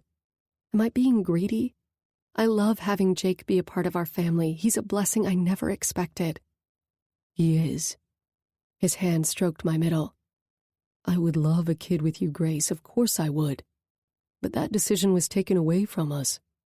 His hand went to my hip and squeezed. "You want to adopt?" My gaze followed Jake, who buzzed around the house being chased by a red-faced Melinda and a giggling Carrie. The candied, spicy scent of the glaze filled the air, lacing perfectly with the savory aroma of the roast ham and Alicia's homemade biscuits, which already blanketed the house. "Babe." "There's surrogacy." His eyes widened. Yes, there is. Unless you think we're too old. Hell no. Do you? I shook my head. Have you looked into it? No. I bit my lip, my fingers tracing his jaw. I wanted to talk to you first. Of course, as our house is now full of guests for the very first time, and we're about to sit down to Easter dinner, it's probably not the best time. He smiled at me, his fingers digging into my leg. Look into it. Wes! Jake shrieked. Wes, help me! They've got cooties! Luke hopped up and down in Bear's lap, clapping his hands. Got you, little man. Wes scooped up Jake, tossed him in the air, and they both hooted with laughter. It was now early summer, and from my desk in the shop, where I was taking care of a few accounting details, my eyes grazed over the framed photo of me and Miller and Jake that Alicia had taken from last week's club barbecue. Miller had taught Jake a thing or two about football that day with Wes and the guys. Jake had just scored his first touchdown, and I had run out to hug him. Miller had been holding him, and I tackled both of them. The three of us had fallen to the ground, the football still in Jake's hands. Jake was laughing hard, his cheeks red. That sad, long look had finally faded from his face. Miller's one arm was around me, pulling me in for a kiss, his other arm around Jake's tummy. I sighed, kicked off my boots under my desk, and clicked on the calendar on my tablet. I had several doctor's appointments coming up and an interview with a potential surrogate. We were also trying to decide when the best time would be to get away for a few days to go down to Pine Ridge and visit Grandma Kim's grave and see Miller's father, who had been in touch. It was awkward, but it was something. I leaned back in my chair and gazed out the window to the yard of the shop and admired the view of my husband rolling a chopper out front for a final polish before the client came by to pick it up. It was a very warm, sunny day, and he had taken off his t-shirt and wore only his low-slung jeans over his work boots and a bandana tied over his hair. The sweat shone on the tight, wiry muscles of his back under his one-eyed Jack's tattoo as he brought it to a stop, the bike a flash of chrome and steel in the bright sun. I smirked at the giddy, lustful thoughts zipping through my nasty little mind. Miller leaned over the engine for a moment, his necklace dangling away from his chest. The silver skeleton key with a skull design I had given him as a wedding gift hung from a leather cord around his neck. I fingered my own small, delicate key charm, studded with diamond chips, that hung at my throat. Miller had it made for me for Christmas out of white Black Hills gold. He turned suddenly, grinning at me through the big picture window of the shop. I smiled and waved. He dropped the rag on the seat of the bike, wiped his hands on his jeans, and sauntered through the door of the shop, a crooked smile tipping the edges of his lips. Oh boy, I knew that look. Hey, baby, I murmured, my toes curling against the floor. Client's coming in an hour for his bike, he said, his voice low. I finished early. His hand jerked on the pulley rope for the thick Venetian blinds, and they clattered down the window. I've got the paperwork already. His fingers turned the lock on the door, and the bolt clicked. Tricky had to go out on a run. Everyone else is out for the afternoon. I raised my eyebrows at him. Right. I bit the inside of my cheek as he prowled across the room. He turned the lock on the back door, which led to the repair shed, and came to the desk, pulling me off my chair and into him. I planted a kiss on the small tattoo just under his eagle. Grace, in beautiful antique lettering, was inked over his heart with a vintage key hanging from the E. He had designed a tattoo for me of an eagle flying with a key in its claws. It was inked on my lower abdomen, just over the waistband of my panties. I swirled my tongue over my inked name. His breath caught. The briny taste of his sweaty skin sent heat skittering through me. Susie coming in? He asked. Nope. My tongue found one of his dark nipples. He lifted me and sat me on the desk. My fingers removed his bandana and swept through his soft black hair. It was growing out, and it looked great. It would take another couple of years, maybe more, until it grew to his shoulders. My new favorite indulgence was combing through its silky thickness with my fingers whenever we kissed, or with his head on my lap while he watched television lying down on the sofa. And always right before I fell asleep every night, his head against my chest. It was such a simple pleasure, like holding his hand, and I couldn't live without it. Jake's still going to the movies with Ray. His fingers curled into the hem of my t-shirt. Yep, and spending the night with him, in fact. Really? He yanked my shirt over my head and tossed it on the desk. His fingers skimmed over the satin of my bra as his tongue scorched its way over my collarbone, then up alongside my neck. Jeez, what are you doing? Licking my old lady. He sucked on my key charm for an instant, then slid it out from between his full lips. I exhaled. Am I your afternoon energy snack? He chuckled. I could make a meal of you, baby, any time of day or night. I held his face between my hands and nibbled at his lips. He fumbled with his jeans and then unfastened mine. I slid off the desk and he tugged them down my hips. I kicked them off me and pulled his body in between my legs. Shit, Grace, are you wearing those? Yes, those crotchless panties Lenore insisted I have were pretty terrific. I had gone back to the boutique and snapped up a few more. Fuck me, Miller breathed, staring down at me. That's the idea, baby. Always prepared for snacks.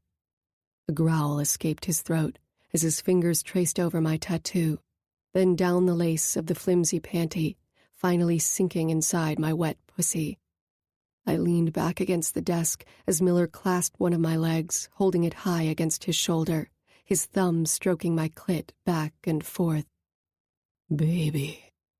He groaned as he rocked his hips into mine, sinking his cock into me.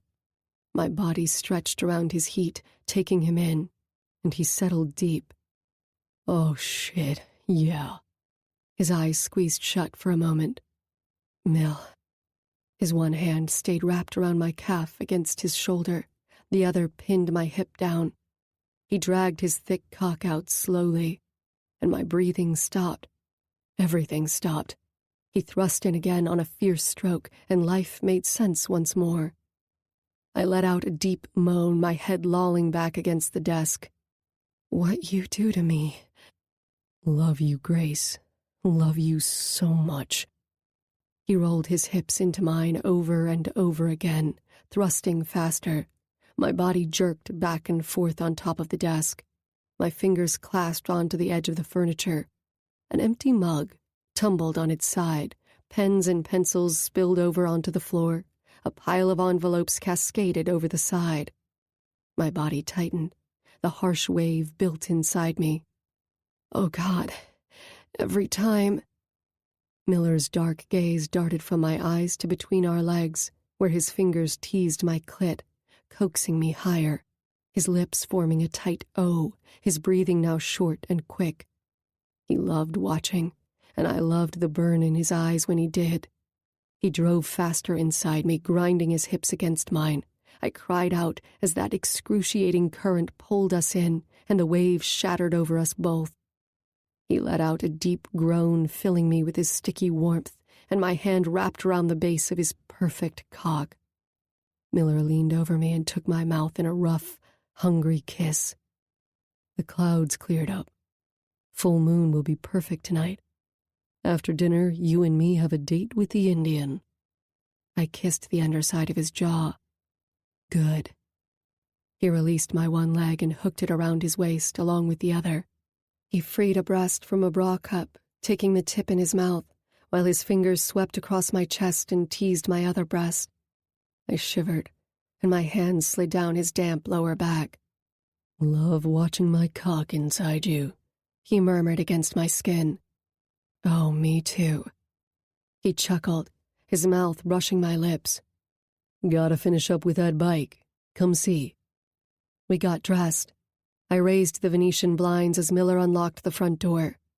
It was quiet moments like these when I felt truly happy and grateful for all that I had. Yet still, a gnawing in the pit of my soul poked at me, and whispered fragments of impending doom in my ears.